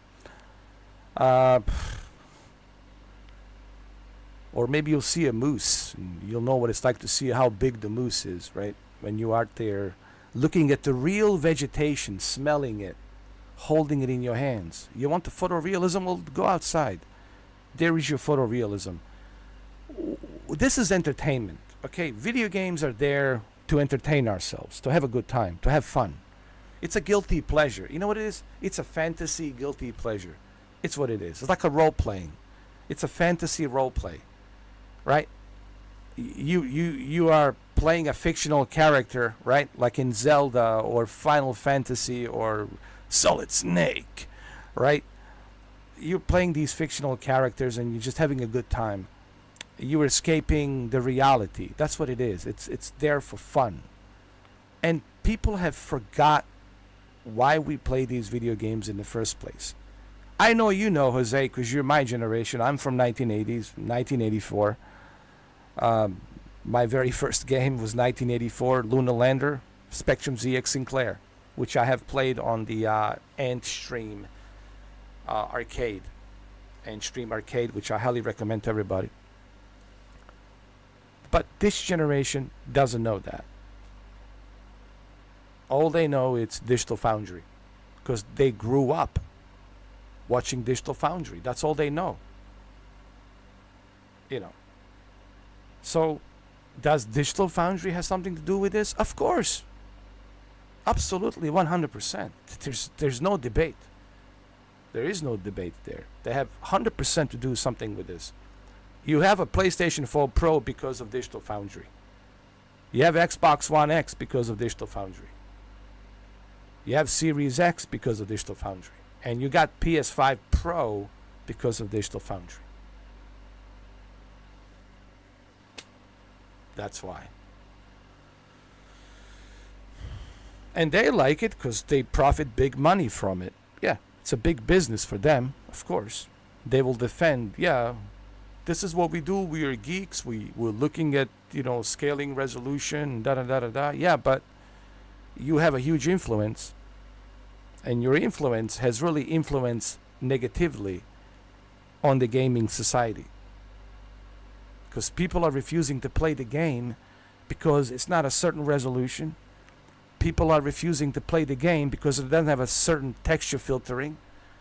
People are refusing to play the game because it doesn't have enough tone mapping for HDR, so therefore it's a fake HDR. People are refusing to play the game because it's 1080p upscaled to 4K and it's not 1600p upscaled to 4K. You have plenty to do with this Digital Foundry. Just rewind the film 10 years ago. 8 years, oh, well, not 10 years ago, 8 years ago. 8 years ago. You have plenty to do with this. 8 years ago. Because 8 years ago is when 4K really started coming onto a scene. The very first 4K console was the Xbox One S, correct? The Madden 2016 edition, which I do have, and that's how I started my channel, with the Madden 2016 Xbox One S edition that came in 2016 August. I played Gears of War 4. No, it was a Gears of War 3. No, Gears of War 4. Gears of War 4. Played a bunch of other games. I think Black Ops 3 or Black Ops 4. I forgot what it was. And it was the very first console that support HDR. HDR and upscale to 4K.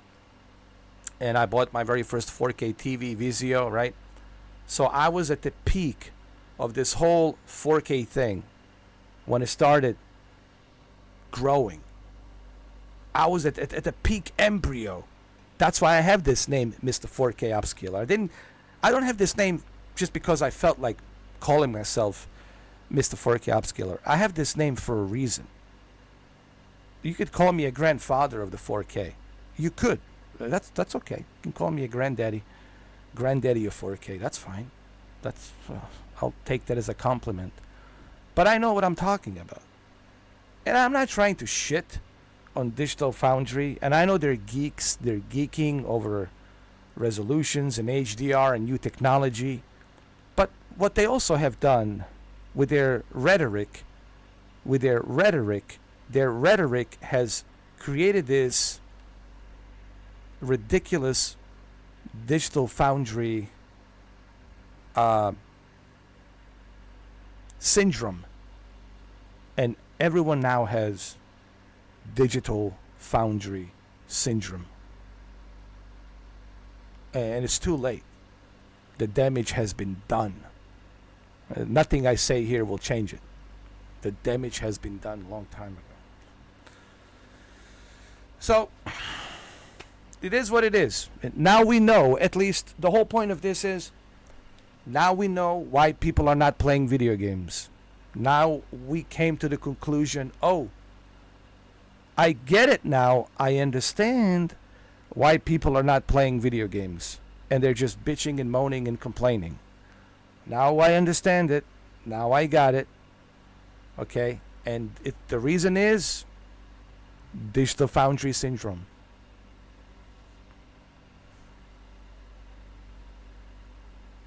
You know. But that's the way it is. That's where we are, guys. That's where we are. Yeah. Welcome to the brave new world.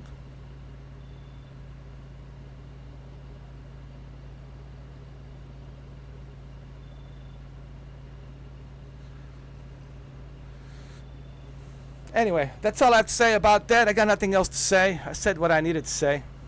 That's it. You guys can go ahead and dissect what I said and talk amongst each other. I said enough. Been jaw-jacking enough, all right?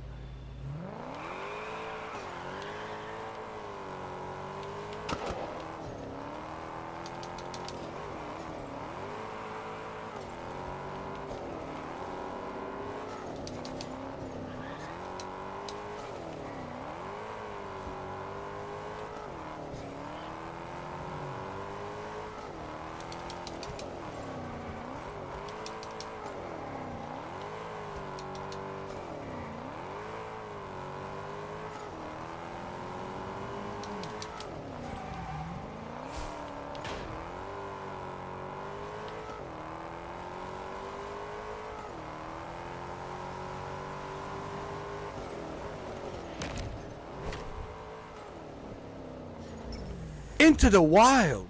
Yes, let's go. Okay, I'm gonna use my Raptor, man. F-150 Raptor. It has to be a Raptor.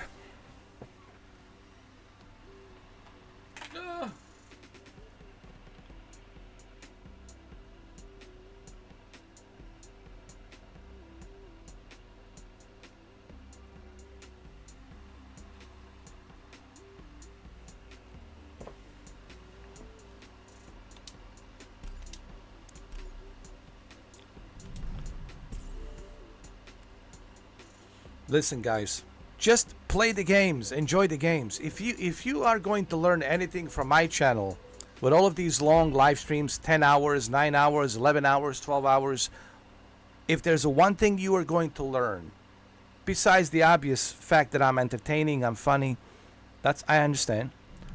But the one important fact you're going to learn, play the games, have fun and play the games. That's the message here. Play the games and enjoy. Don't be too stuck on the pixels and resolutions. Enjoy the game. Have fun. That's the message.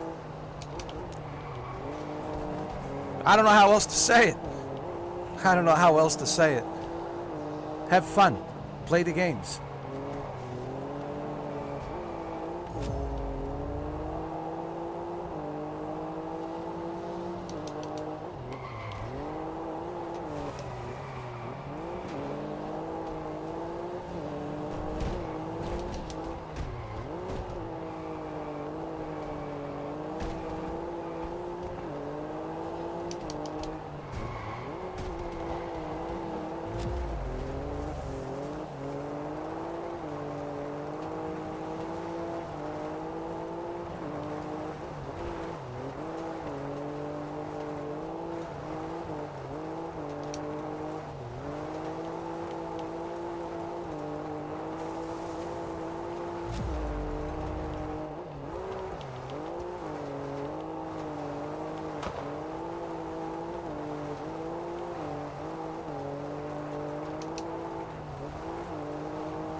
Whoa! All right, clip that. Somebody clip that, all right? Jose, clip it. Yo, you need to clip that, Jose. Clip that video.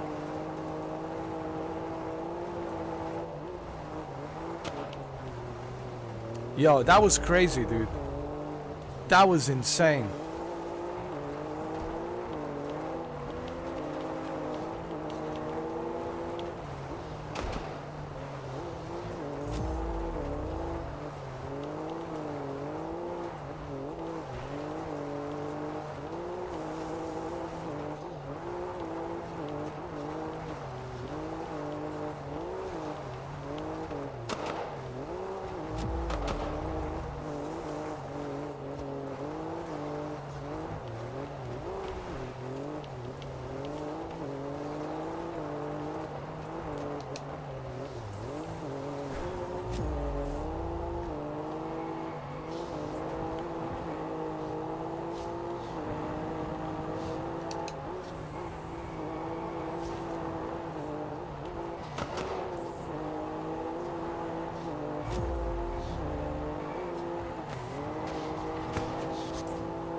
Fourth place, okay.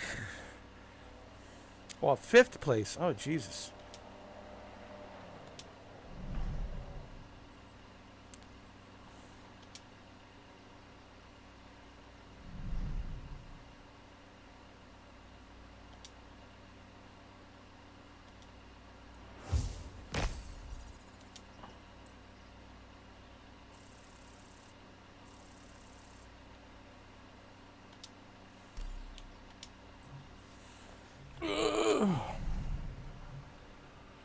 Yo, that was crazy. I hope you clipped that video, Jose, because that was just, yo. That was crazy, man.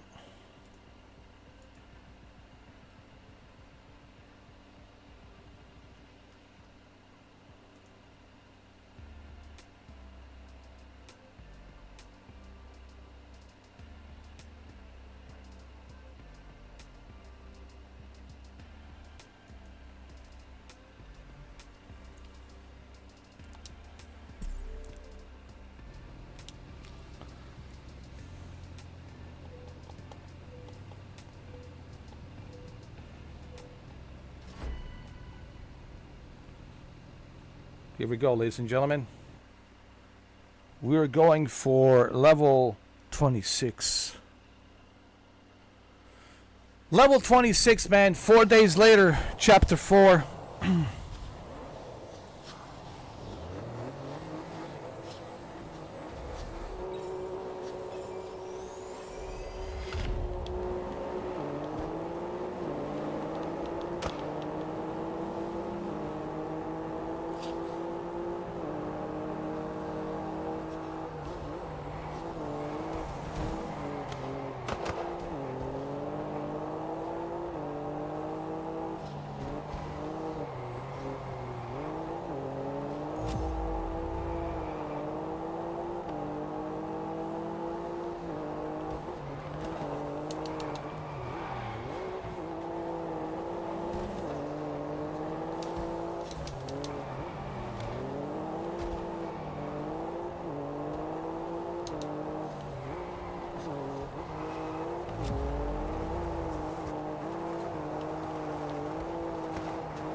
It's a good thing I have customized this Raptor.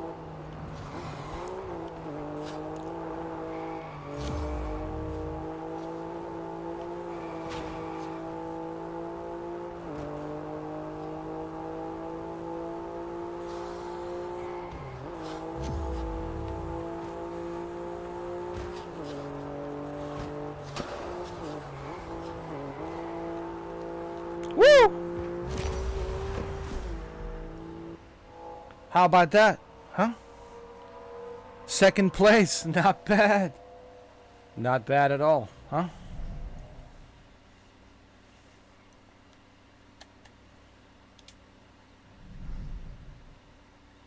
I would say that's pretty good.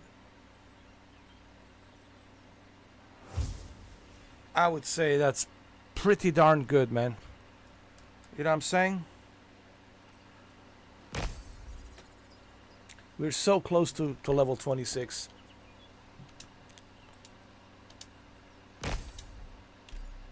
So close.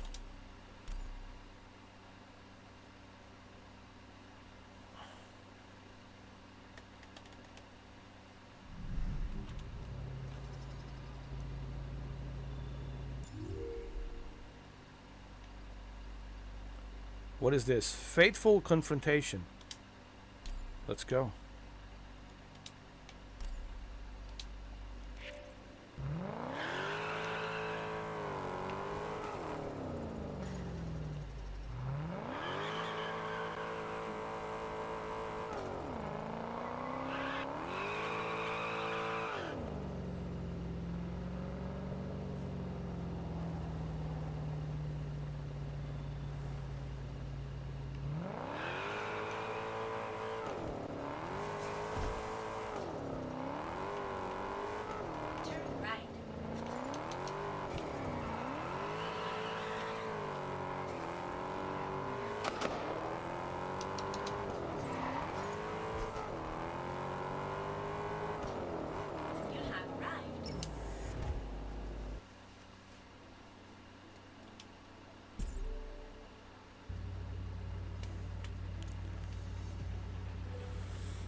I did a pretty good job on this Mustang. Wait till I upgrade some more parts on this beast. Ooh. Talk about a John Wick boss. This is the John Wick boss. Mustang.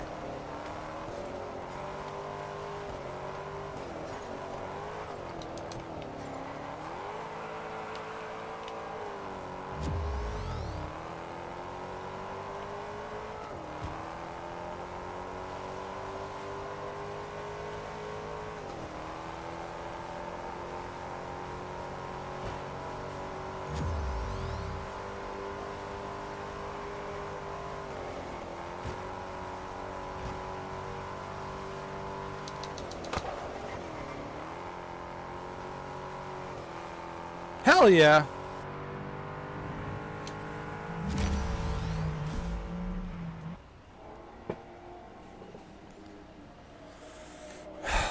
Hell yeah.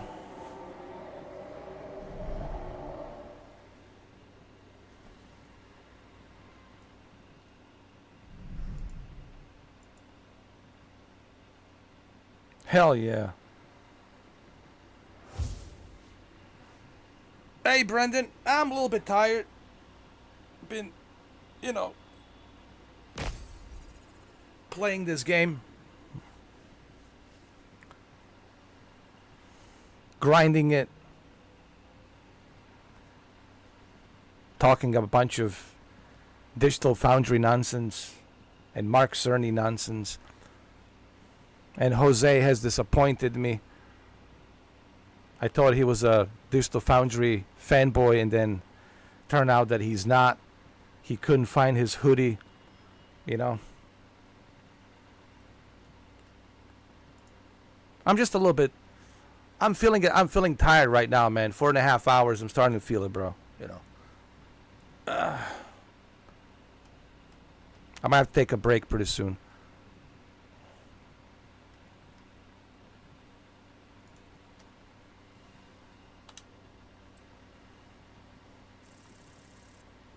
Might have to stretch my giant legs and my giant shoulders.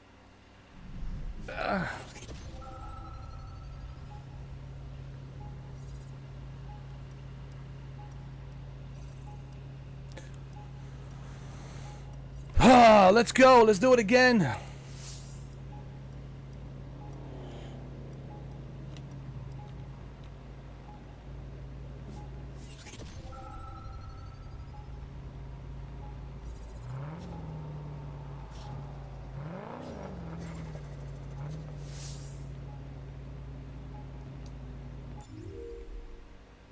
Let's go to the workshop, dude. Where's the workshop? Ooh, look, they got a Ferrari. They have a Ferrari.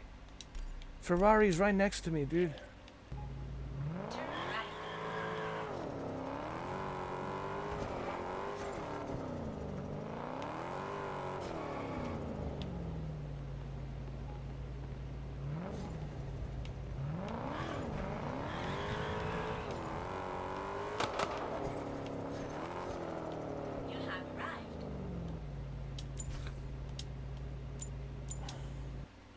Let's check out Ferrari.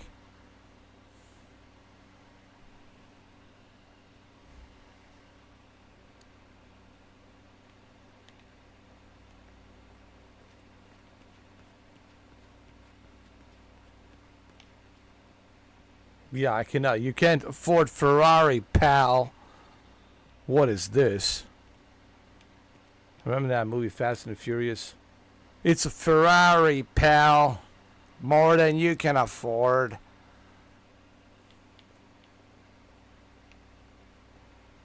And then Toyota Supra smoked Ferrari. That was the first Fast and Furious, right? 2001. What do we have here?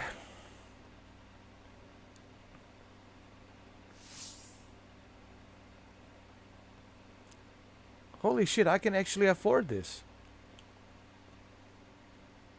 But reputation level 40. Man.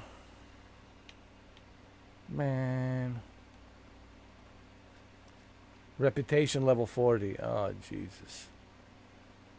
Jesus. You know, I'm not going to even bother looking at this because it's all reputation level 40. Nah, I ain't going to even bother, man. Just, I'm going to the workshop and I'm going to upgrade my cars. Yo.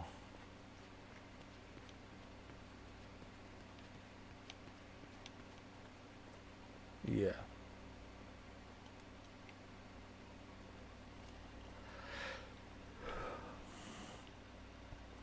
But let's check it out.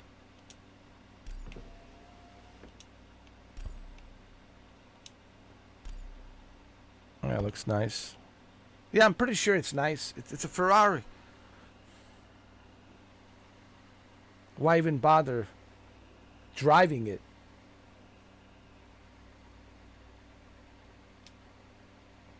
Yeah, let's just test drive it.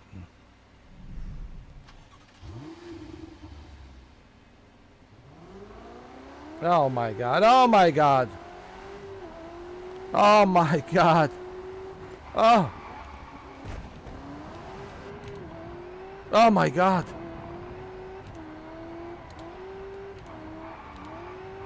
Jesus H. Christ. Oh my Lord.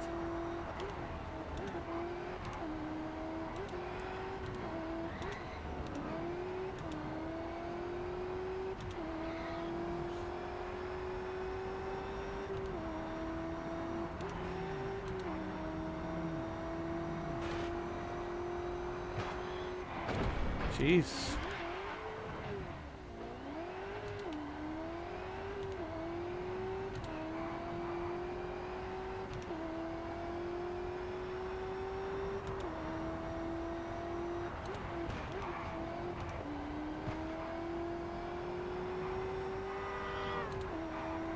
Yeah. Reputation level 40.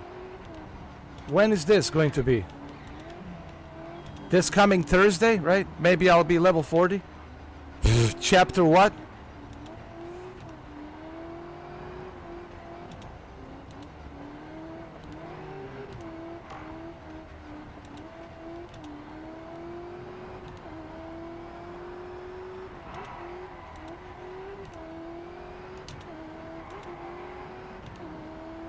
I really want this, man. How much is this? I didn't want to look at it. I can only imagine. I can only imagine.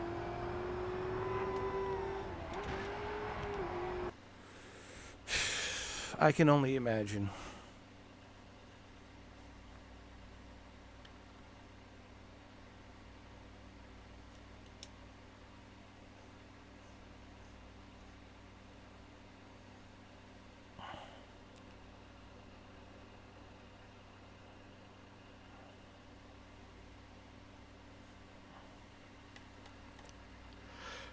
Oh, man. Oh, it's already been 4.5 hours, man. Jeez.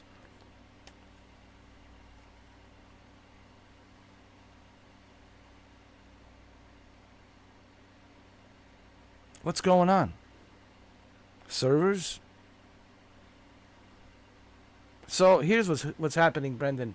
I have unlocked a bunch of new races down in the south of Hong Kong Island. And I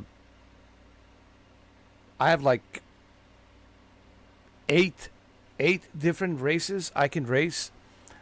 And they give you a lot of extra points. So I'm trying to level up to 30. You know, I'm close to level 26, but I want to get to level 30.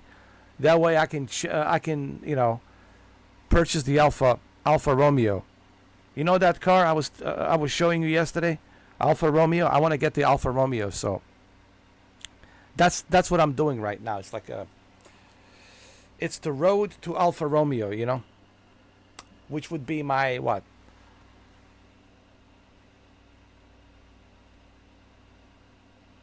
Sixth car? Or my seventh car? I don't know. I got a bunch of cars. But looks like right now we have some issues with the server. How many cars do I have? Let me see. I have a Nissan. I have F-150 Raptor. I have that Alfa Romeo Mito. I have that Cayenne Porsche. I have Audi TT. I have Ford Mustang. So it would be my seventh car. Right now I have 6 cars. It would be my seventh car. That Alfa Romeo would be my seventh car in the collection. And I also have unlocked a new workshop. So this new workshop will give me even more advanced performance parts that I can actually install and have my cars run even faster. I already modified the Mustang, by the way, Brendan. The Mustang's already modified, so it's running really good. But I'm also planning on modifying it even more. What else? I got the new suite, Junior Suite Penthouse. It's nice. It has a nice view of Hong Kong downtown, so listen, slowly but surely, man. Chapter 4, we're moving up into the world. I'm sure by chapter 8 or chapter 9 or chapter 12, we'll have this Ferrari in our possession. I'm pretty sure. Chapter 12, It's all about grinding, man. It's grinding. This is what people don't understand. When it comes to this game, it might be boring for you guys to watch, which I totally understand, because you want to be entertained. I get it. But you also have to understand this game, it's about grinding. You have to grind. That's the name of the game. Grind, so you can earn the rewards, so you can move up and level up, right? And that's what you essentially are doing in this game. You're grinding and doing all these different races, and you're moving up, climbing up the ranks, and you unlock new things, get better cars, right? You saw how fast that Ferrari is. You want that Ferrari, right? Yeah. Once you have that Ferrari, do you need anything else? I don't think so. Yeah. But keep this in mind. There are restrictions when it comes to super fast cars, hypercars. They have the restrictions. You can't use Ferrari everywhere because it wouldn't be fair. So there are restrictions. And this is why you need to have these cars. You need to buy as many cars as possible. This is the one thing I learned from Kingdom 12. I was watching his live stream and I was wondering, why is he buying so many cars, so many different variety of cars? And there is a pretty good reason why he was buying so many different variety of cars. So that way he can compete with variety of different races. So he can earn more money. So he can earn more reputation. So he can earn more influence points, reputation as well. You know what I mean? There is a strategy in this game, but it's also a grind. You have to grind. Look at me, man. I'm only level, 25. I'm not even level 26 yet. I'm moving to level 26, halfway there. And I'm barely, dude, I already put like 30 hours into this game. And I'm barely scratching the surface. I'll repeat again. It's a chapter 4, day 4. Chapter 4, day 4.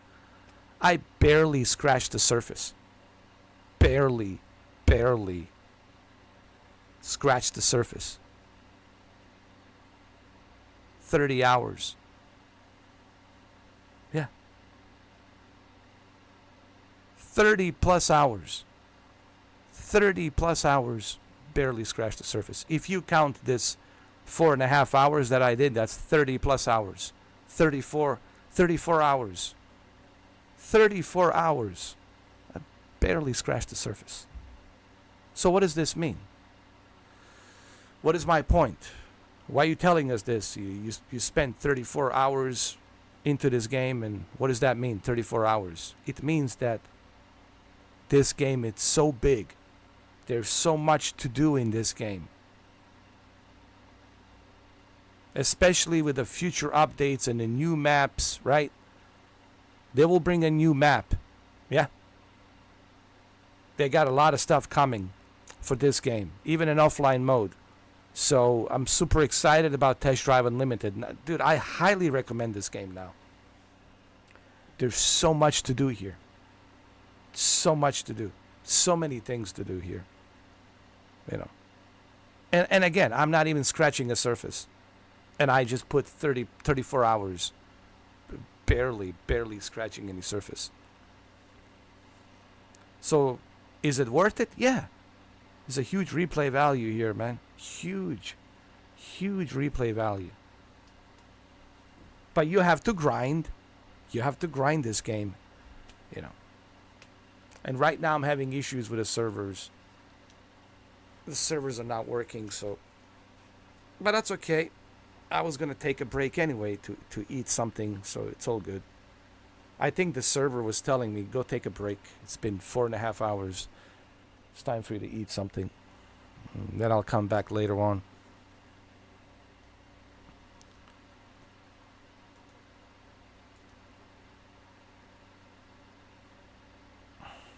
All right. Okay, I'm going to go and take a break. I'm going to go eat something. Yeah. Chapter 4. Thank you, Brendan. I highly recommend this game. Highly recommend it. I'll be back. I'm just going to go take a break, eat something, and I'll be back later on. I'll be back. It's perfect timing, dude. The servers went off just in time for me to eat my dinner. It's almost like the AI and the servers, they know, Mr. 4K, you need to eat your dinner. You need to eat your dinner. Mr. 4K, eat dinner. Stop playing this game. Stop right now. Stop. Eat dinner. All right, Jose. Maybe you can find that hoodie. Anyway. All right. Don't worry about the hoodie, man. I believe you. I do. I believe you, but the internet will not believe you. You know that, right? The internet will not believe you. I, however, believe you. I'm sure you had it. You lost it. Who knows what you did with it. But the internet will not believe you. But I do. I do believe you. All right, guys. So I'll be back. I'll be back later on. And we'll continue moving up to level 30 reputation. So what happens when before I go eat my dinner? So what's going to happen tonight when I reach level 30? Why is this so important? Well, if you watched chapter 3 yesterday, if you have watched chapter 3, which is 10 hours, which is huge, juggernaut of a live stream. On a chapter 3, I get to challenge Jojo, this Brazilian chick, Jojo. And I get to challenge her on a duel to drive, to race against her. And if I win, I spank that.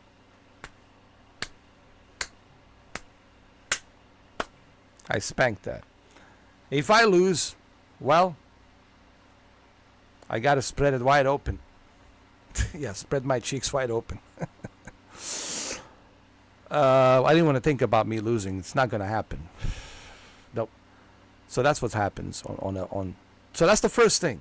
Jojo, Brazilian chick, Jojo, level 30. And the second thing is the Alfa Romeo. Remember the Alfa Romeo?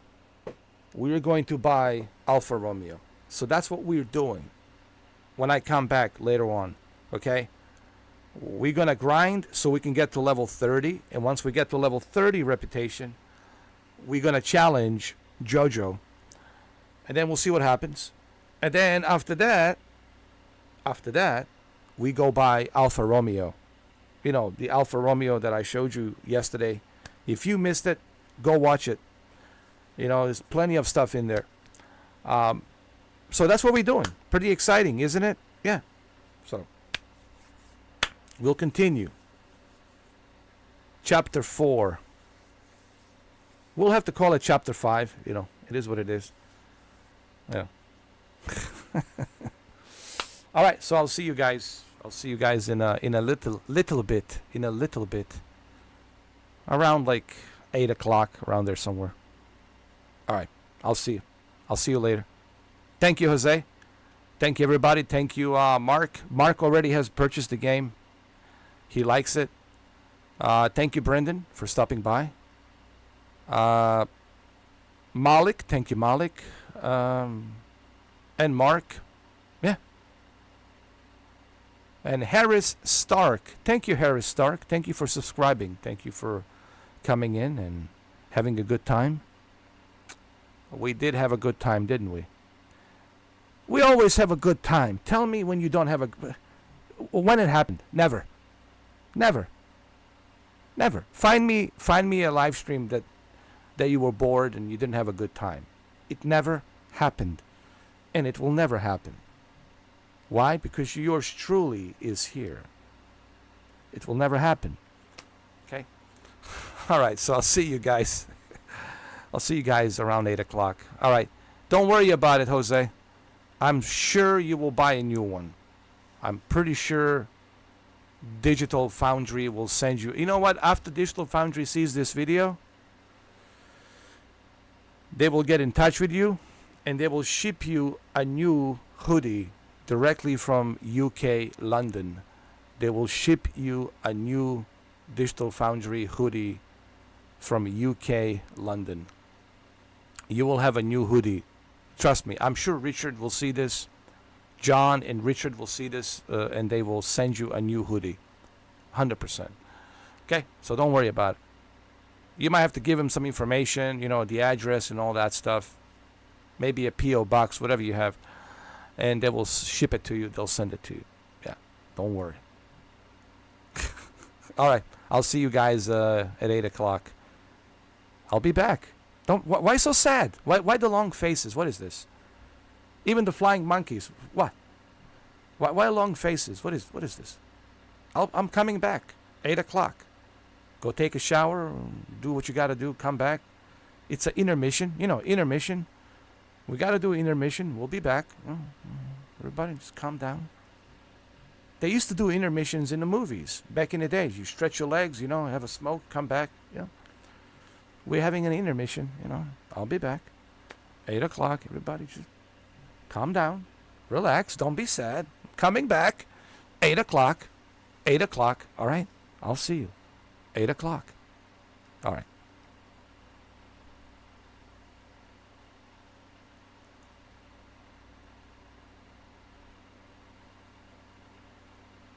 Yeah. 8 o'clock.